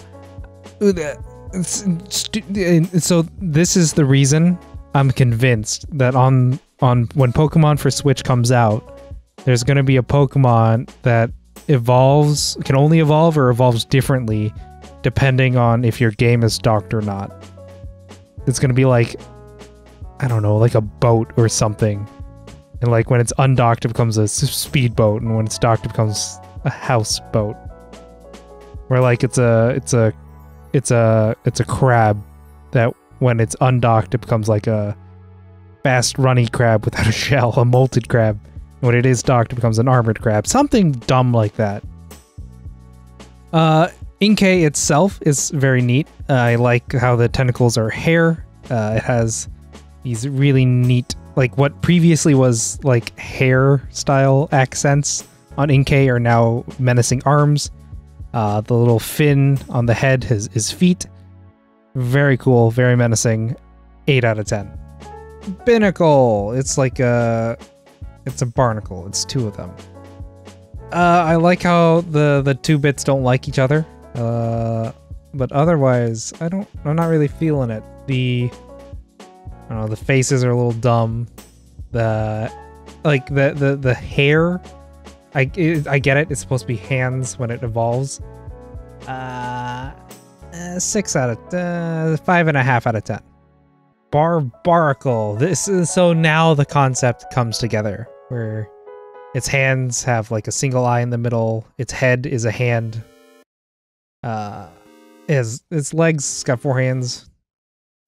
It's pretty good. 6 3/4 out of 10. Skrelp. I like Skrelp. It's a nice revisit of the seahorse design, but going in a different direction. Instead of just being round and cutesy, it's based on the seahorses that disguise themselves as kelp. neat little thing. I'll give it a 7 out of 10. Dragalge. I really like Dragalge. It's now a dragon type. Pretty cool. I like the dead sea plant matter aesthetic it's got going on all over its body. Little wispy, lanky bits all over. Very, very angry eye expression. I give it a 7.5 out of 10. Quancher. I like the concept here. It's a lobster, and lobsters are cool, and it has a rocket launcher arm, and rocket launcher arms are cool. I'll give it a 7 out of 10. Clawitzer. Very cool, very big arm cannon. It's an artillery piece. It's the sea artillery piece. Very cool. I'll give this a 8 3/4 out of 10. Helioptile. I don't know how to digest this. It's cute. It's got triangles. Its thing is triangles. It's a child that likes triangles. Electric normal type is fun. I think that just slapping normal type onto any single type is just kind of funny. 6 out of 10. Heliolisk. A little bit better. It's got more triangles. It's kind of Muppety with its head. I'll give it a 6.5 out of 10. Tyrant, little baby T-Rex. Very cool baby dinosaur. I'll give it a 7.5 out of 10. Tyrantrum, very cool, big angry T-Rex. I like the little hexagon patterns on it to designate scales. I like the crown face mask thing it's got going on. Very neat. I'll give it a 8 out of 10. Amaura, neat little dinosaur, little baby dinosaur. Has a little ice crystal gem on its flank. That's neat. 6 3/4 out of 10. Aurorus, a very cool name. Surprised that name wasn't used by Pokemon previously. It's a very Pokemon-y name. I like the big frill, the big aura frill it's got going on its neck. Ice crystals all down its body. I think they could have like emphasized that more instead of just being like little diamonds. I'll give it a 7.5 out of 10. Sylveon, very cool. Of course, if they introduce a new element, they have to introduce a new Eevee evolution. Except for, you know, all those ones that they have already that they're not going to do. Sylveon, I like it. The ribbons coming off of it, the little tied ribbons on its ear and neck. It looks very, very, very fun, very wispy, like a spirit, like a fairy. I'll give Sylveon a 8 out of 10 and a 10 out of 10 Eevee points. Hawlucha, a very cool Pokemon. It's a luchador bird. It's really cool. Its signature move, Flying Press, hits as both a fighting and a flying move, which is really neat. This is an amazing Pokemon. 10 out of 10. 10 out of 10. Dedenne, this is the most blatant please like me because I'm like Pikachu Pokemon out there. It's electric type, but also a fairy type. It's different from Pikachu. Look, it has whiskers. Pikachu doesn't have whiskers. Its tail is small and thin. It goes there. Come on. I guess the whiskers being antenna that's pretty neat. 6 out of 10. Carbink. I like Carbink. It's a little gem rock fairy. A living gemstone vein. It's very cute. It looks like it has a fluffy bit despite being made of rocks. I'll give it a 7 out of 10. Gumi. It is. I don't know. Something about like that wiggly mouth and the dot eyes. It's very endearing, very silly. I like the beginning of the concept here. Little goo dragon. It starts as just a little goo ball. I'll give it a 6.5 out of 10. Sligoo. It's getting there. It's still kind of, you know, weird. Still kind of, yeah. It's got that awkward middle Pokemon thing going on there. You can see a shell kind of developing like a snail. It's got small arms, dumb face. 6.5 out of 10. Goodra, the fully realized goo dragon. Very smooth, very goopy. That's all you need to know about it. It's a goop dragon. I'll give it a 8 out of 10. Klefki, screw the haters. You're a fun key fairy. The idea of like these magic little keys on a keychain jangling in the wind, that's really cool. Come on, like, what's not to like here? Because it's keys. Because it's keys. We had the wind chime earlier. You guys were fine with that. We had the rock with arms in Gen 1. That was cool with you. What's wrong with keys? Come on, fight me on this. To take a concept from concept to execution, like this design is pretty cool for just like the idea of what if keys were fairies? I like that. I give it a 7 out of 10. Fan Thump, very cool. Ghost grass type, very neat. Conceptually, it's a haunted ass stump. That's really cool. Spooky eyes, spooky face. It's a spooky child tree. Very nice. I give it a 7 out of 10. Treevant, you couldn't possibly get a better execution on like the haunted ass tree concept. Its roots, it's uprooted itself, it's walking around, it's got a spooky eye. Very cool. 8 out of 10. Pumpkaboo. Okay, so Pumpkaboo and its evolution technically have different forms, but their sizes. It goes from small, medium, large, super large, okay? So we're going to do a rating, and then I'm going to give you a modifier based on the form. Pumpkaboo is a very neat little concept. It's a little jack-o'-lantern, little pumpkin, glowing eyes, and then like a little hat, like a little living hat that's like the bits that the plant from the pumpkin. Very neat. I'll give it a 6.25 out of 10. And for every size above small, you add a 0.25. So it goes from 6.25 to 7 depending on size. Goregeist. I like Goregeist. You can see that the pumpkin has started to rot. It's gotten all dark. Like a pumpkin that no one bothered to take down after Halloween. The bit on top has grown out. It has spooky arms. I like spooky arms. Spooky arms are always a positive. This gets a 7.25 plus 0.25 for every size above small. So it goes from 7.25 to 8 depending on size. Bergmite. I like it. It's the phrase the tip of the iceberg as a Pokemon. That's really neat. And it's also a mite, like a little bug.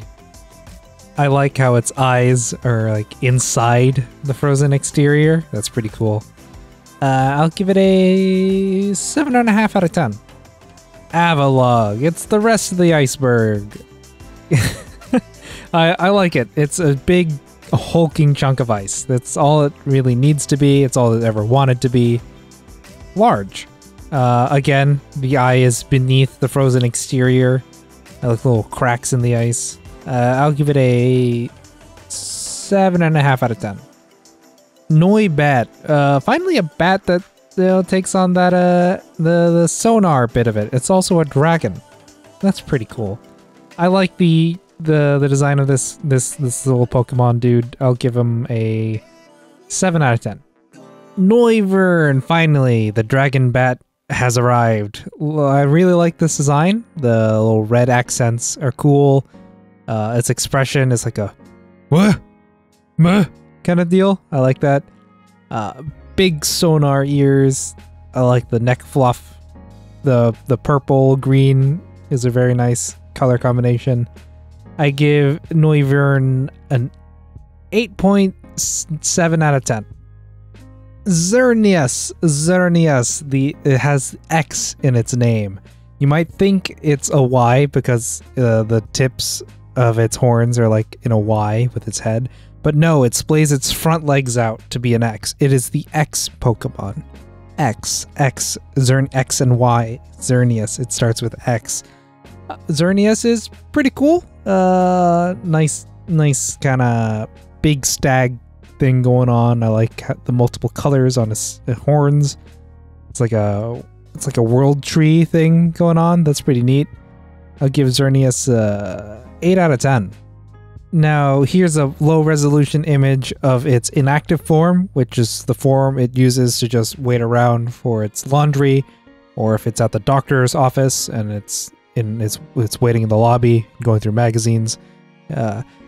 Less colorful. I like the bright blue antler branches, but overall I think it's a minus 0.25 points from the active form. And here's Xerneas as a tree from its movie.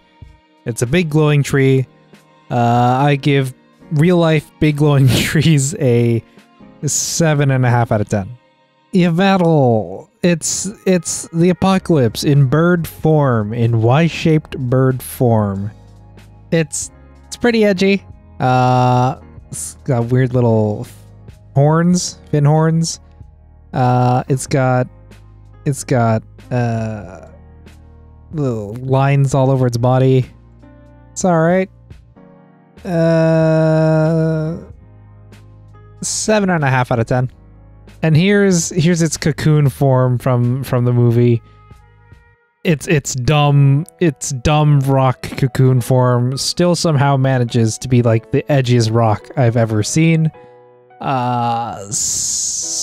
out of 10. Zygarde. Okay, we're going through a little form stuff here. So this is Zygarde cell. This is the smallest bit of Zygarde.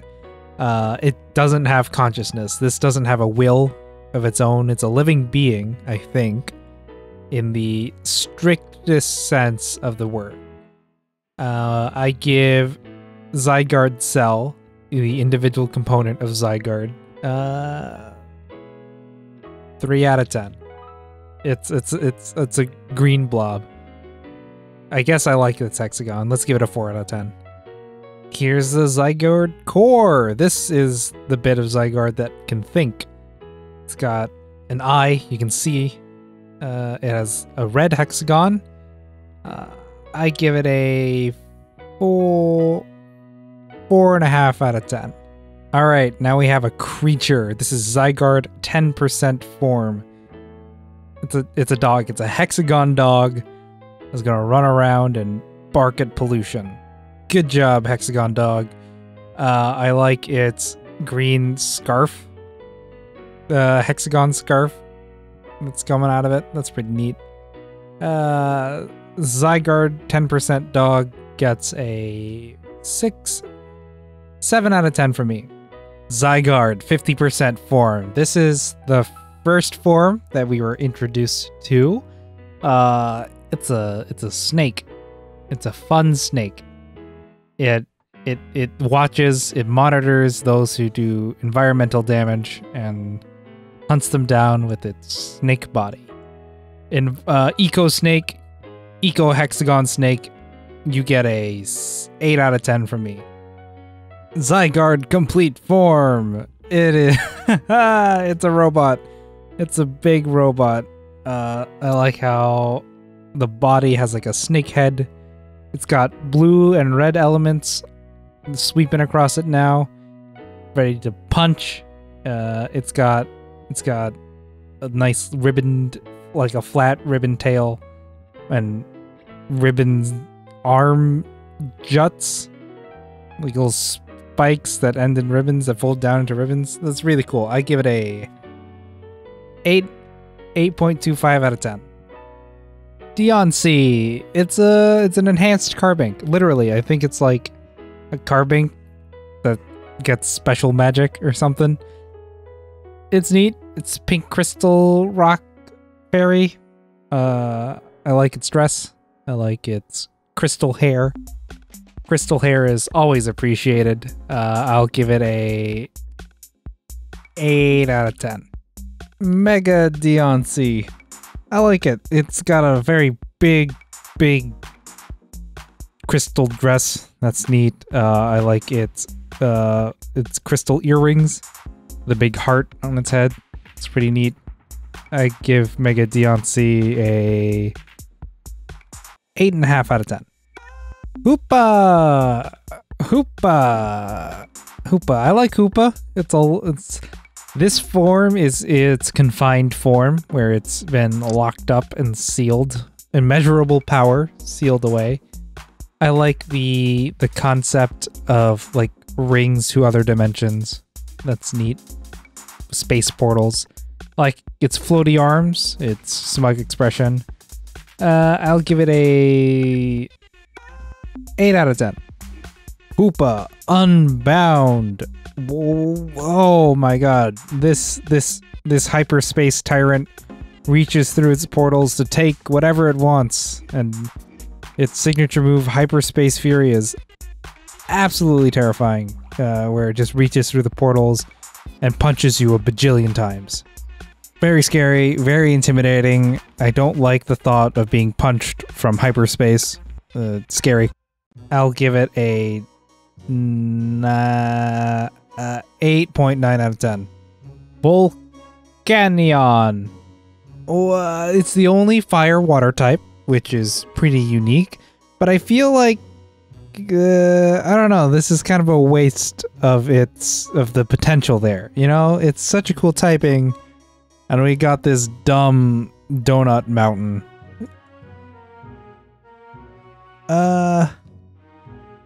It sprays hot water. It's upset all the time.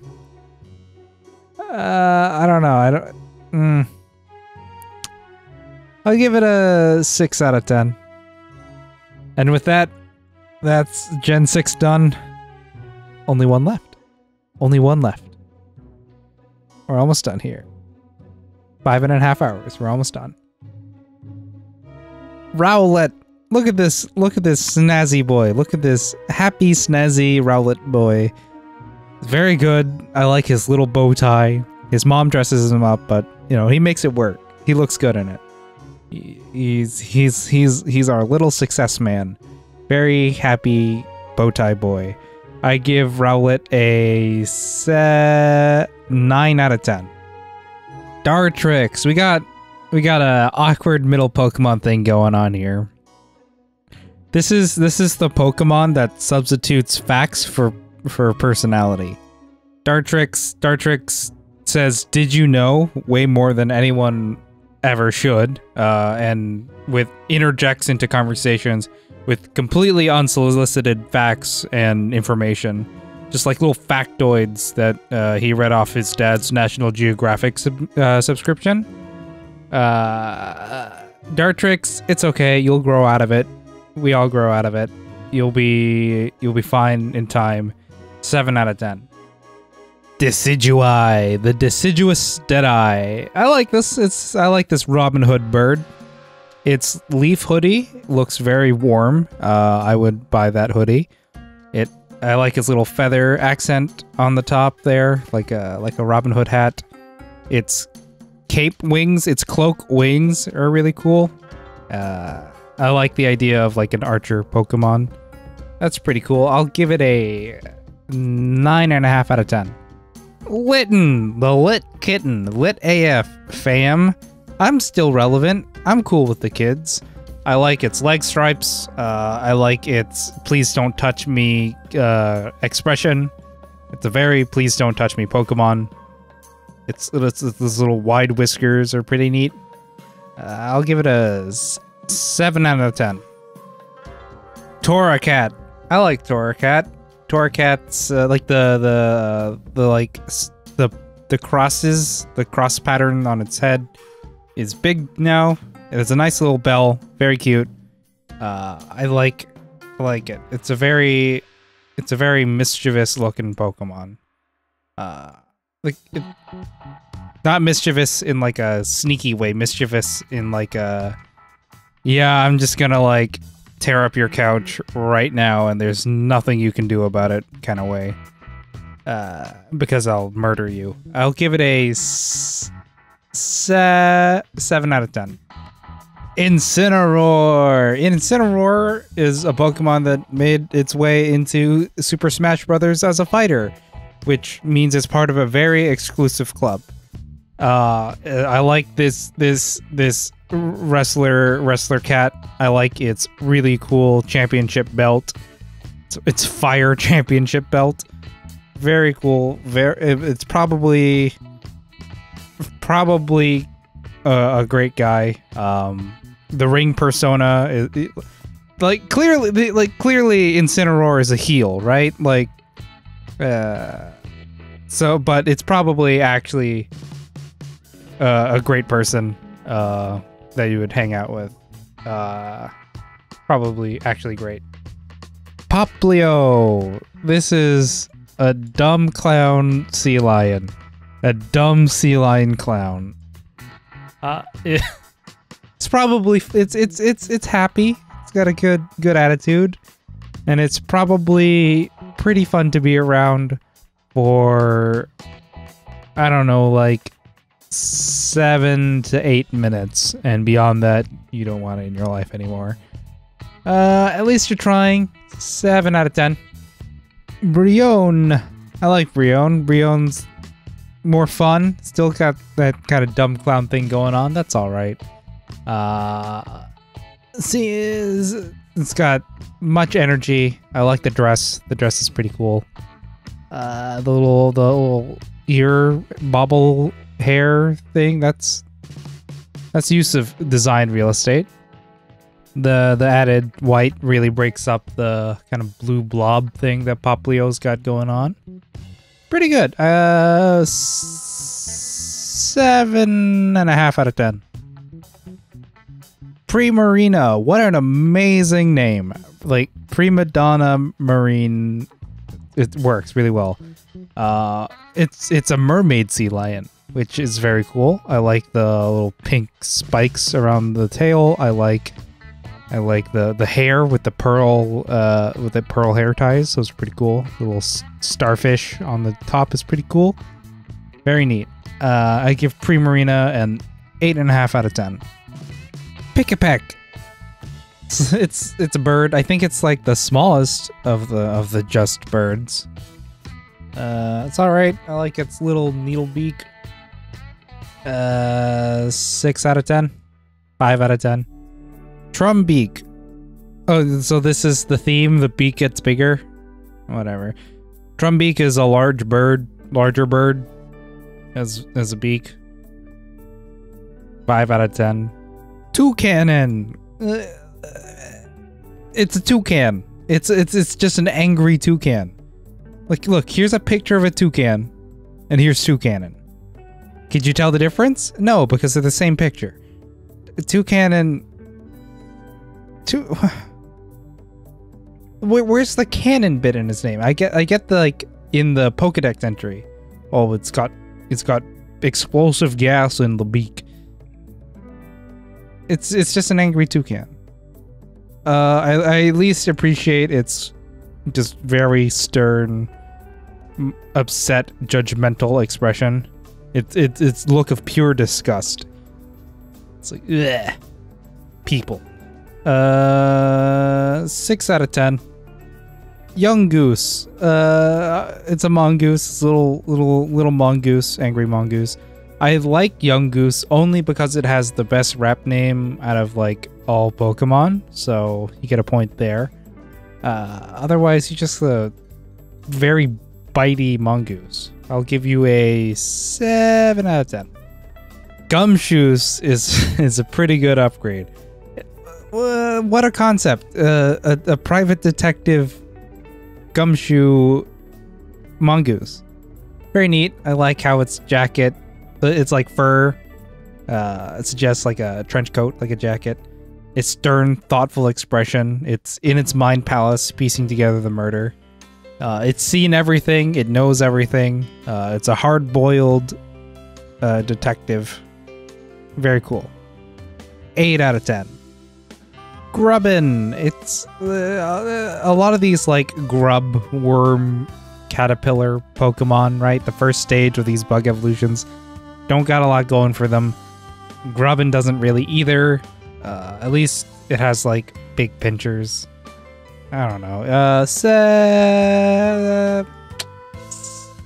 out of 10. 5.5 out of 10. Charge-a-Bug. I like Charge-a-Bug. We got something unique going on here. It's an electric bug. It's a lantern battery. It's a bug battery caterpillar. Like the little bits are like poles to put this large battery in your camping lantern. Charge-a-Bug, you get a 7 out of 10. Vikavolt. I like this one. It's a beetle, but it has like a railgun mandible. That's a cool combination. It's mandibles. It's a electric powered cannon. Vikavolt, you get a 8 out of 10. Crabrawler. I don't know. I don't really like this one all too much. It's a crab. It's got punch hands. So I guess that's all right. I like how like one of its eyes is like black eye. It's like swollen shut because it's been punched in the eye. I'll give you I don't know, 6 out of 10. Crabominable. I don't get the thought process here. Like crab abominable snowman. Its hands are now stompy feet. Is it like it puts down footprints and people think it's like Yeti footprints, but no, it was just I don't know. I don't like this one. 4 out of 10. Oricorio. This is a neat little one. 4 forms that change between by sipping nectar. I like how they're based on dances. It's pretty cool. This is the baile style. I think that's how it's pronounced.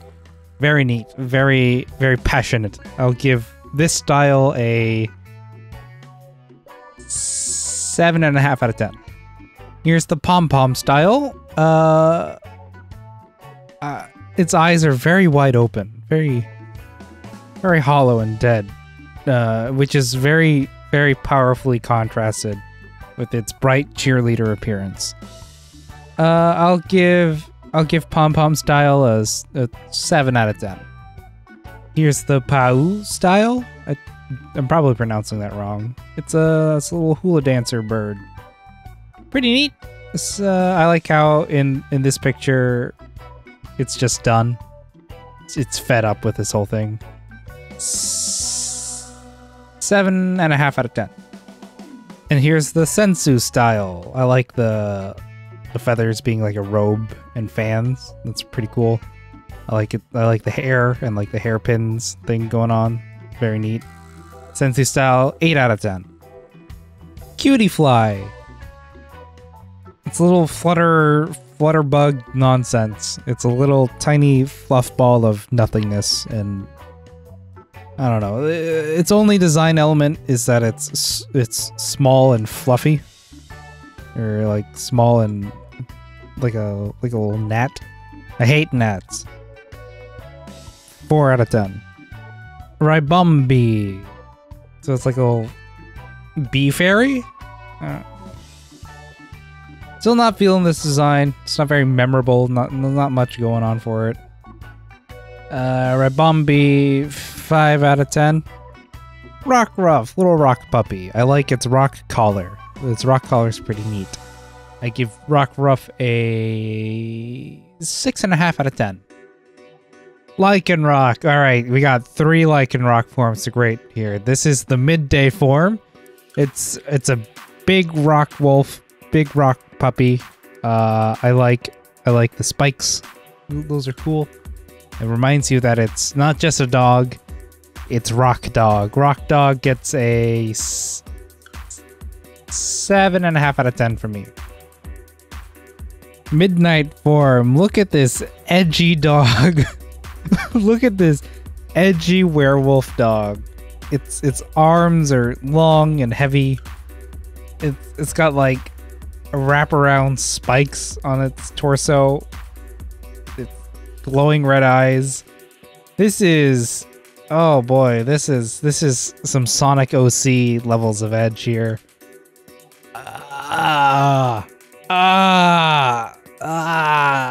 6 out of 10. And here's midday form, which is, you know, edgy in its own way. Between light and dark, it found its own path. I like the orange coloration. It resembles midday form more than midnight form, which I appreciate. I like the rock spike thing going on top of its head, between its ears. That's neat. I'll give it a 7.5 out of 10. 8 out of 10. Wishy-Washy. This is its single form. Wishy-Washy's unique ability lets it go crazy after level 20. Individually, this is a sad fish. It's a little it can go either way. This kind of fish will tag along when you guys go out to eat, but will have no input on where you should go to eat. It's fine with anything. It'll only offer more options if pressed. 7 out of 10. And here's the schooling form. A hive mind of fish, many fish joined together into a single entity. The ultimate representation of communism? No, it's just a lot of fish. It's just a lot of fish working together. I'll give Wishy-Washy schooling form a 8 out of 10. Mariani, another Pokemon with leave me alone energy. Not so much of it, but a little bit of leave me alone energy. Wears its hair out. It's the kind of Pokemon that would enjoy company, but only in very specific controlled ways and environments. Mariani, I can relate. You get a 7 out of 10. Toxapex. I like Toxapex because its body is its own fort. Its body hangs from the fort made from its hair. Very nice. I give Toxapex a 8 out of 10. Mudbray. Little mud horse, little mud pony. It's alright. I like how its like feet are like little muddy gloops. It's pretty cool. 6 out of 10. Mudsdale. I like this big mud horse. Very powerful hair. Very powerful appearance. It's like clay, like the hooves and like the orange bits are like clay. That's a pretty neat design element. I give this powerful horse a 7 out of 10. 7.5 out of 10. Okay, there you go. Dupiter. It's like the reverse diving spider, right? The spider that has the air bubble over its head. This one has a water bubble over its head. How fun. Its design's alright. I'll give it a 6 out of 10. Araquanid. Wow, what a fun name. Aqua Arachnid put together in a really fun way. Araquanid. Very neat. I like its neat, menacing appearance. It has a nice water bubble Very cool. I could do without the bubble joints. I'll give it a 7.2 out of 10. Fomantis, fun little plant. It's got little praying mantis scythes developing. I like its coloration. Very, very lively with the pink and green. I'll give it a 6.7 out of 10. Lurantis, I very much like this Pokemon. It's not a bug type. It's just a grass type. So it's like, you know how there are bugs that imitate plants? Well, this is a plant imitating a bug. Very neat. I like its little leaf antenna. I like its mantis-like flower petal thing going on. Very cool. I'll give Lurantis a 8.7 out of 10. Moral? It's like a lol morel. It's a little mushroom fairy. I don't know, not super feeling its design. 5.1 out of 10. Shiitake Hypnotic. I don't. This is.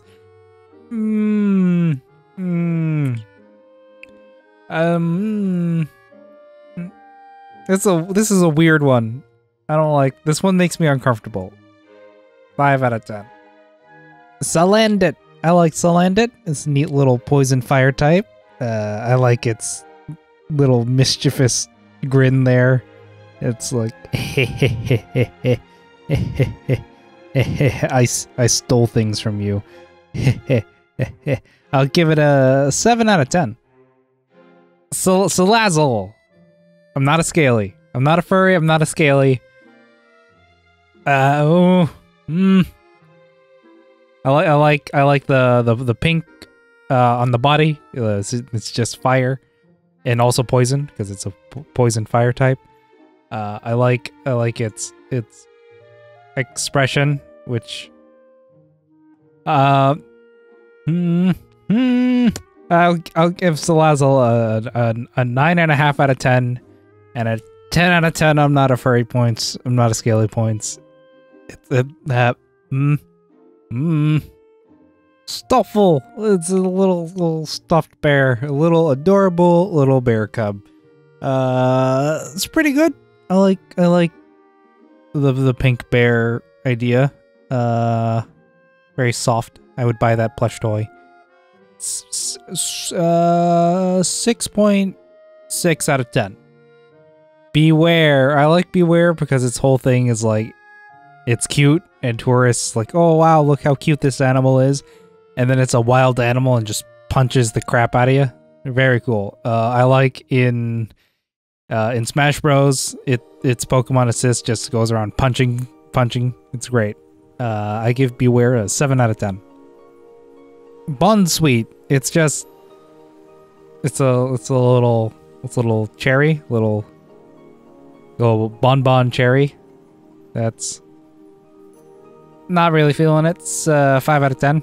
Steenie. It's a little bit better. I like how it's like sprouted out of the Bonsweet, right? Like the Bonsweet is like the hip dress thing. Got legs now. Happy expression. 6.3 out of 10.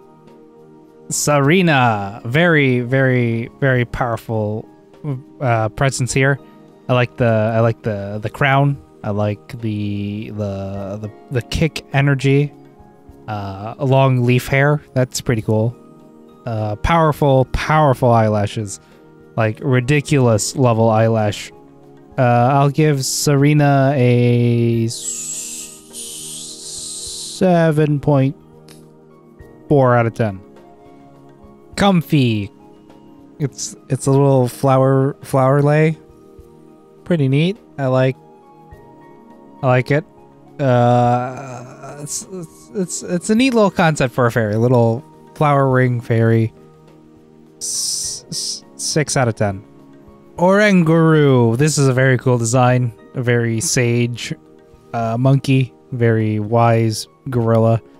Orangutan.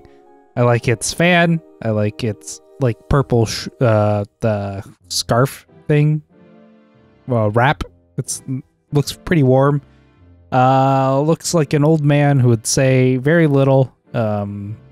Is upset when you don't take care of him right, and rightfully so. And will like every once in a while say something that you will interpret as very wise, but really isn't that wise. 8 out of 10. Passimian. Now, I really like this design too. It's a little football monkey, little American football monkey. I like its coconut helmet, its coconut ball. Looks ready to play a game. Gather up a whole bunch of them. Assemble a football team. A group of them is called the football. Football. 7 out of 10. Wimpod. It's a little cowardly trilobite, right? Kurds the cowardly trilobite. I like its antenna. I'll give it a 7 out of 10. Glossopod. I really like Glossopod. I like it's just armored design in general. I like its yeah, no, it's just a really cool thing. It punches around. It has 6 arms, but only 2 of them are very useful. Very cool. 8 out of 10. Sandygas. I like this family. Ghost Ground is a fun typing again. But it's what's really cool about it is it's the soul of someone who was pulled into the sand. I like how the hole in his mouth goes all the way through. I like the shovel, the spade, just in its head. Very spooky sand ghost. I'll give it a 7.9 out of 10. Palisand. Never before have I been terrified of sandcastles, but now I'm afraid of sandcastles. Thank you, Pokemon. Thank you. This terrifying ghost, this terrifying being will sucks living things into sandy vortexes and soaks up their life force. Terrifying. 9 out of 10. Puku. It's a sea cucumber. It's a nice little sea cucumber with little sea cucumber spines, and it does the thing that sea cucumbers do and vomits out its internal organs as a defense mechanism. Nature's swell, isn't it? Especially sea life. I'll give it a 7 out of 10. Type Null. Oh boy, this little edgelord chimera. It's an artificially created Pokemon made to fight Ultra Beasts. And its chimera nature means it's gonna look kind of disjointed. I don't know. It doesn't really do it for me.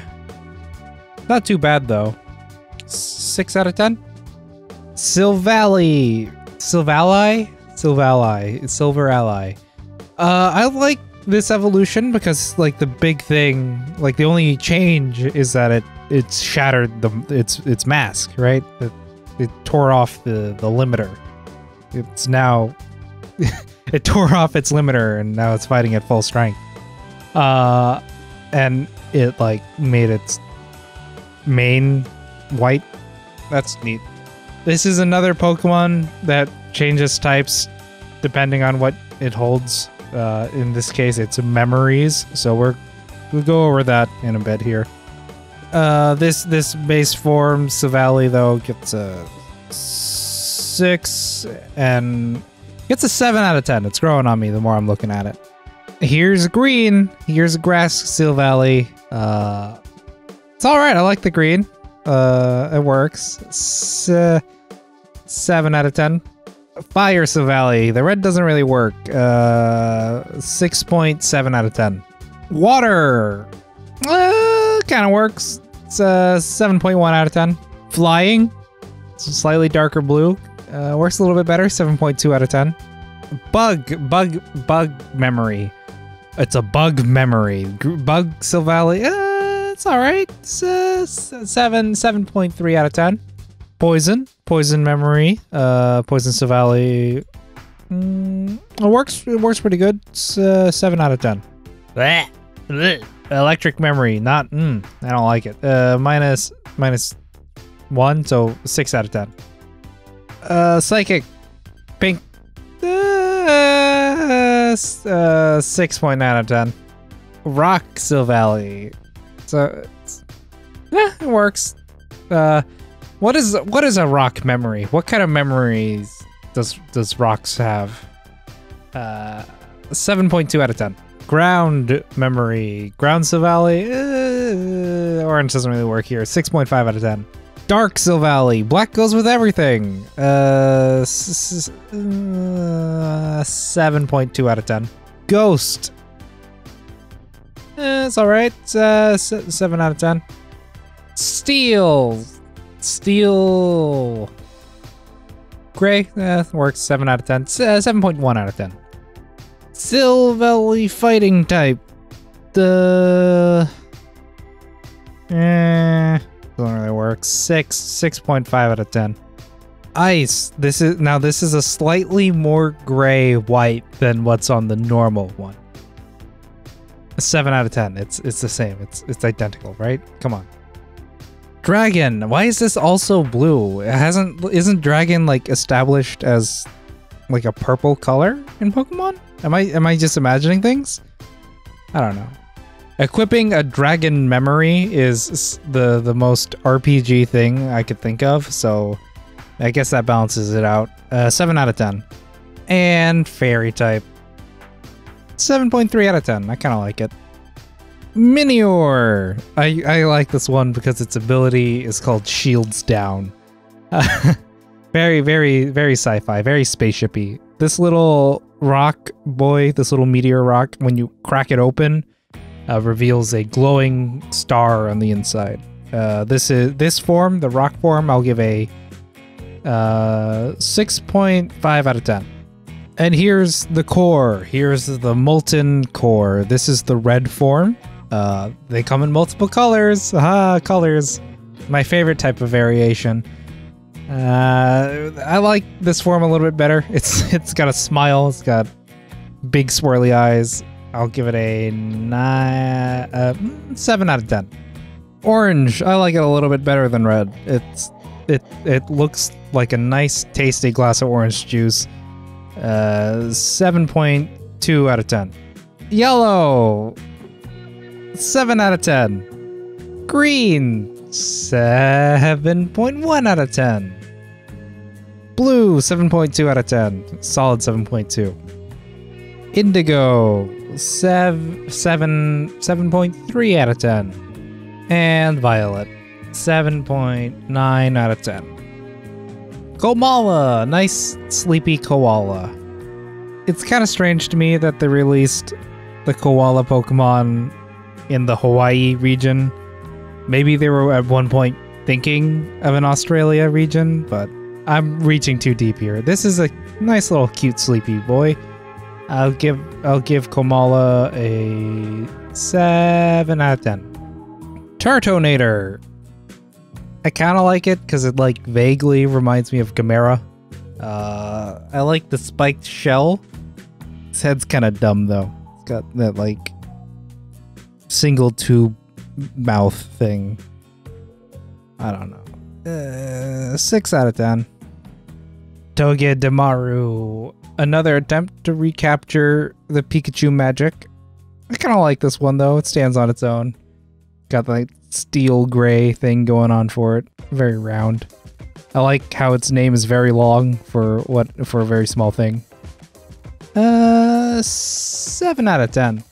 Mimikyu. What a cool design for a Pokemon. It takes the idea of like a Pikachu imitator, like a wannabe Pikachu, and takes it a step further. This is a ghost, a spirit that wants to be loved so bad it imitates Pikachu to lure people towards it. Wow, very cool. This is the disguised form. I like the little crayon drawing on it. Very, very spooky. It absolutely terrifying. 9 out of 10. And here's the busted form. This is the form it takes when it takes damage, and the neck on the disguise has been broken. I feel that they could have gone a little bit further with like the broken neck Pikachu kind of aesthetic. Maybe not. Maybe it's too much for a kid's game. But as it stands, 9.1 out of 10 just for the idea of like a broken neck Pikachu ghost. That's crazy. Bruxish. When I first saw this Pokemon, I was like, what's going on, Pokemon? What are you doing? But it's really grown on me. This like jarring, very brash, bold fish. It kind of works. 6.3 out of 10, I think. Dranpa. This is another design that I didn't like at first, but it's really grown on me. It's an old man dragon. Normal dragon type is really funny, I think. I'll give it a 6.7 out of 10. Delmise. This is a really cool concept. I like the idea of like an overgrown anchor, like seaweed taking over an anchor in a shipwreck too. So like people died, so it's a ghost type. Its compass eye is really cool. The ship's wheel thing really cool. All around, very nice design. I like it. It gets a 8 out of 10 from me. Jangmo-O, very cute dinosaur. I like its a heart scale on the top. I like its done with this expression. Little scales on its body. Very cute. It's 7 out of 10. Hakamo-O, we're getting there. We're getting there. I like the scales getting more yellow as they go down the arm. I like the heart scale on its head is like multiple layers now. It's like a grown out scale. Pretty cool. I like the bright gold against the gray. Very cool. 7.5 out of 10. Komo-O. I like this. The jangly scales all around, the like scale helmet that it's kind of formed there. Very cool. 9 out of 10, I think. Tapu Koko, the first of the island guardian deities. I like it. I like how its hair is very bold and wild. I like how when it folds up its shell, it becomes a bullet. That's very cool. I give it a 7 out of 10. Tapu Lele. When it folds up, it becomes like a jar, a basket. All right. 6.5 out of 10. Tapu Bulu. I'm not really feeling this one. It's got like a bowl aesthetic and like hooves on its hands. That's probably inconvenient. 5.5 out of 10. Tapu Fini. I like it. I like the hair fin things going on. I like the webbed hands. 6.9 out of 10. Cosmog. Cosmog's pretty neat for being a legendary that's part of an evolutionary family. It's not unique in that aspect because I think type null counts technically. Maybe. In any case, this little nebula Pokemon is pretty cool in design. I like the little crescent moon ring going around its body and the stars forming in its gas. Pretty cool. 6 out of 10. 7 out of 10.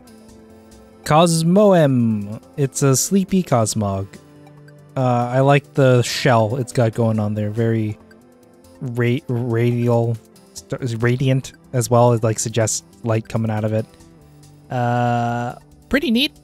I like this. This is like the process of like star gas collecting and forming a mass to become a star. I'll give it a 7.5 out of 10. Solgaleo, very cool. I like how the eyes are like behind like a cosmic visor thing. Very cool sun lion. The little extra bits of detail on its legs is very, very appreciated. I give it a 8 out of 10. 9 out of 10. And here's its Radiant phase, which it uses when it's using its signature move or in Ultra Space. Bright, glowy, golden. Not much of an improvement. A little bit of an improvement. 9.1 out of 10. Lunala, the moon bat. Come on, this is really cool.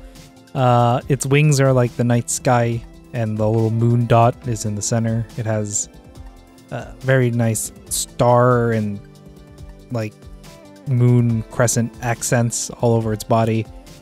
Again, very neat eye visors behind star thing. Very cool. I'll give it a 8.7 out of 10.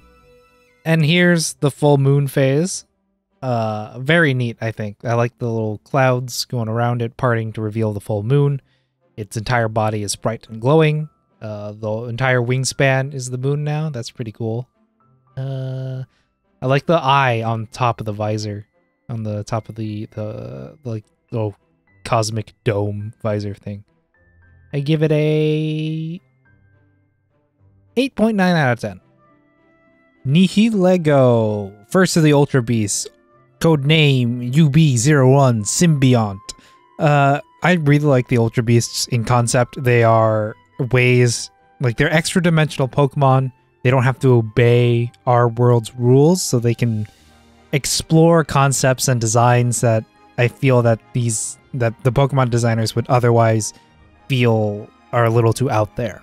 Nihilego itself is a very spooky jellyfish kind of thing, but it's a rock poison type, which is a unique type combination. No other Pokemon has that combination. It's spooky. It's alien. We can't understand it. And it attaches onto people, which is terrifying. I give this a 9 out of 10. And here's it fused with Lusamine. Spoilers for Pokemon Sun and Moon. What an absolutely terrifying design, right? The tentacles with different colored eyes all over them, little spike bits, the person's head being inside the dome of the jellyfish. Very cool. I give it a 10 out of 10. Buzzwole, codename UB02 Absorption. Look at this ripped mosquito. What a concept. A mosquito that's just absolutely ripped. Mosquitoes in our world are tiny and puny, weak. Mosquitoes in Ultra Space, terrifying. It's just an insanely muscular mosquito. It has 5 fingers. It's ready to punch. It's 8 out of 10. 8 out of 10. Pheromosa, codename UB02 Beauty. It's a pretty cockroach. Cockroaches in our world are disgusting. Cockroaches in Ultra Space? Different story. A really cool design. I like the dress. I like the long hair that also is like reminiscent of a cockroach shell. The long antenna coming out of like a tiara. This neat little thing. Very cool.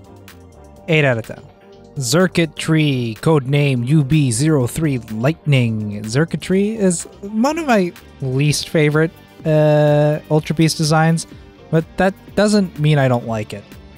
In fact, I do like it quite a bit. I like the little Christmas light accents it's got going on. The plug feet, the plug socket feet, really cool. It's just a mass of electrical wiring that you don't want to get near. Because it's very haphazardly put together. The little copper wire splays on its hand, also terrifying. Its spiky light bulb head is interesting. I don't know if I like it or not. Altogether, 6.5 out of 10. Celesteela, codename UB04 Blaster. What a concept. It's like a bamboo rocket. Steel flying type is really cool typing. This is really neat. I like how the arm rocket boosters on the sides aren't really attached. It's very alien, again, very extra dimensional. I give it a 8 out of 10. Kartana, codename UB04 Blade. Very cool. It's a origami slicer. Like it's got like folded paper legs, a folded head. In concept, a 2-dimensional thing going into 3 dimensions works really well as kind of like an extra dimensional thing. This extra dimensional being is folded. You get what I'm saying here. 8.3 out of 10. Guzzlord, codename UB05 Glutton. Probably one of my favorite of the Ultra Beast designs. It's a black hole.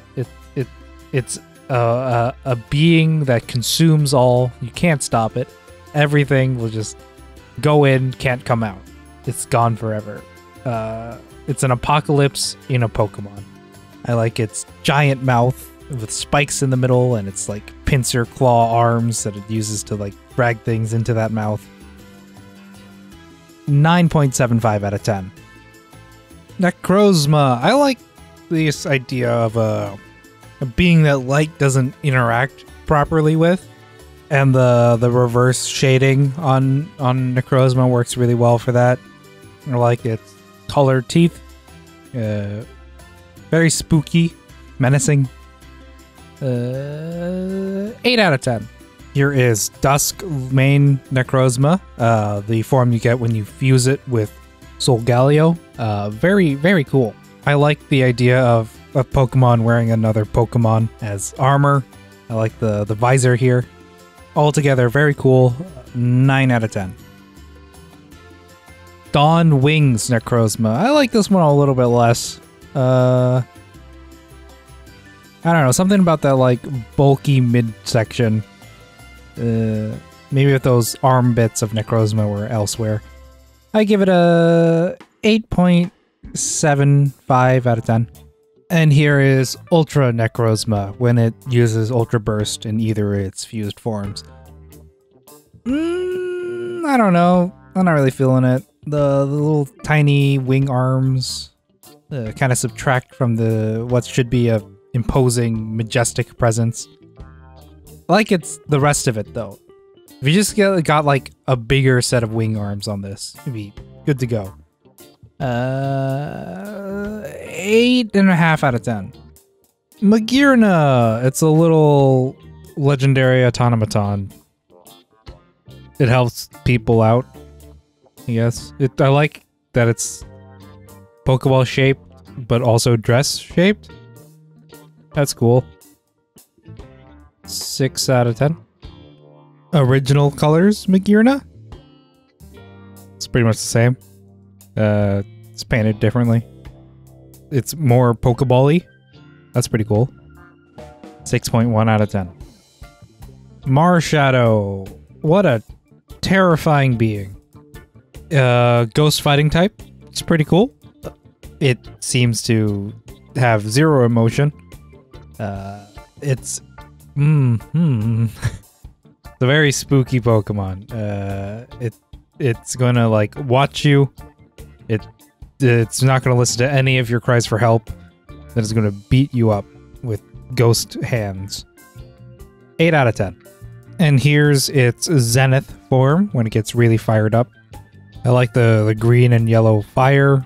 I like the zigzags coming out of its eyes. It adds intensity, but it still looks like it doesn't have emotions.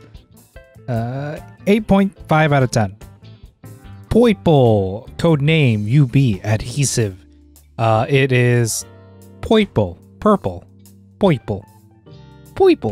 It's a little poison boy. It's all right. It's pretty cute. It's only Ultra Beast that evolves. That's cool. 7.75 out of 10. Naganadel, codename UB Stinger. And a stinger, it really is. The whole thing is focused on that lower torso just for injecting poison. I like its eyes. It's like cyber goggle eye thing going on. Got spikes all over. It's pretty cool. I'll give it a 8 out of 10. Stackataka, codename UB Assembly. Very cool. I really like this design. I like how every little gray brick has an eye. And they all like form together to form this mobile fortress. this walking castle tower. Very creepy, very powerful. I'll give it a 9 out of 10. Blacephalon, codename UB Burst. I don't like clowns, and this is a clown. But this is a clown that removes its head, throws it at things, and its head explodes. Terrifying. I give it a 7 out of 10. And finally, Zeraora, the last of the Alolan Pokemon. This is Fight Cat, electric Fight Cat Pokemon. Design-wise, concept-wise, it's pretty generic. It's an electric cat that fights and it punches. It does all the Fight Cat things, but execution, it's pretty solid. The black and yellow stripe color scheme is classic for electric Pokemon, but also has these little blue accents that really make the whole thing pop. Very cool. I give it a 8 out of 10. And here we have Meltan, Nut Boy, little liquid metal Nut Boy. I like this one. It's liquid metal body, it's Mercury body, and its ability to like absorb metal is like Mercury's ability to amalgam. It makes it's like dissolves metals and forms alloys at like room temperature. That's pretty cool. I like the concept behind like a lot of them getting together and fusing become a bigger Pokemon. I'm interested to see what this next generation is. This is our first look into it, and so far, I like the design. I like his little floaty eye in the middle of the nut. That's pretty cool. 8 out of 10. And here we have Nut Man, Big Nut, King Nut himself. This line gets points just for being nut themed, so I can make those nut jokes. All right, Melmetal, really cool. I like the nuts for fists, the nuts for feet, the nuts for shoulders and elbows. It's big, the big golden nut that makes up its upper body and head. Pretty cool. I like how they're like all partially melted or like absorbed by this liquid metal body, and it retains the floating eye, which is pretty neat. 9 out of 10. And that's it. That's a rating for every single Pokemon except the 3 new ones. I'm making timely content. This is what people are searching for, right? 6-hour Pokemon rating videos. Definitely the longest video I've ever made. I don't think it's the longest I've ever worked on a video though. The YouTube made me do what video required me to learn a little bit of Source Filmmaker for the seagull face cam joke, and that was an adventure. I still don't really understand Source Filmmaker. Okay, closing thoughts. Keep in mind that this list it's a list of my own opinion. My own completely biased but correct opinions. So if you disagree with me, you're wrong. Yeah, that's as simple as that. I rated all the Pokemon. I'm an expert. I actually have a Pokemon trainer certificate that I got at the Pokemon 10th anniversary events that went across America in a bunch of malls. Wonder if I still got that. If I have it, it'll be on the screen right now. As far as I can tell, this is the most comprehensive list of its kind of pointless Pokemon opinions. And you know, after making it, I'm not surprised. This was an endeavor in itself. In case it wasn't evident through the 6-hour video, I like Pokemon. I don't think I like Pokemon too much though. I mean, there are definitely people out there who are more obsessed with Pokemon than I am. I just had the patience to make this video. I'm excited for Pokemon Sword and Shield.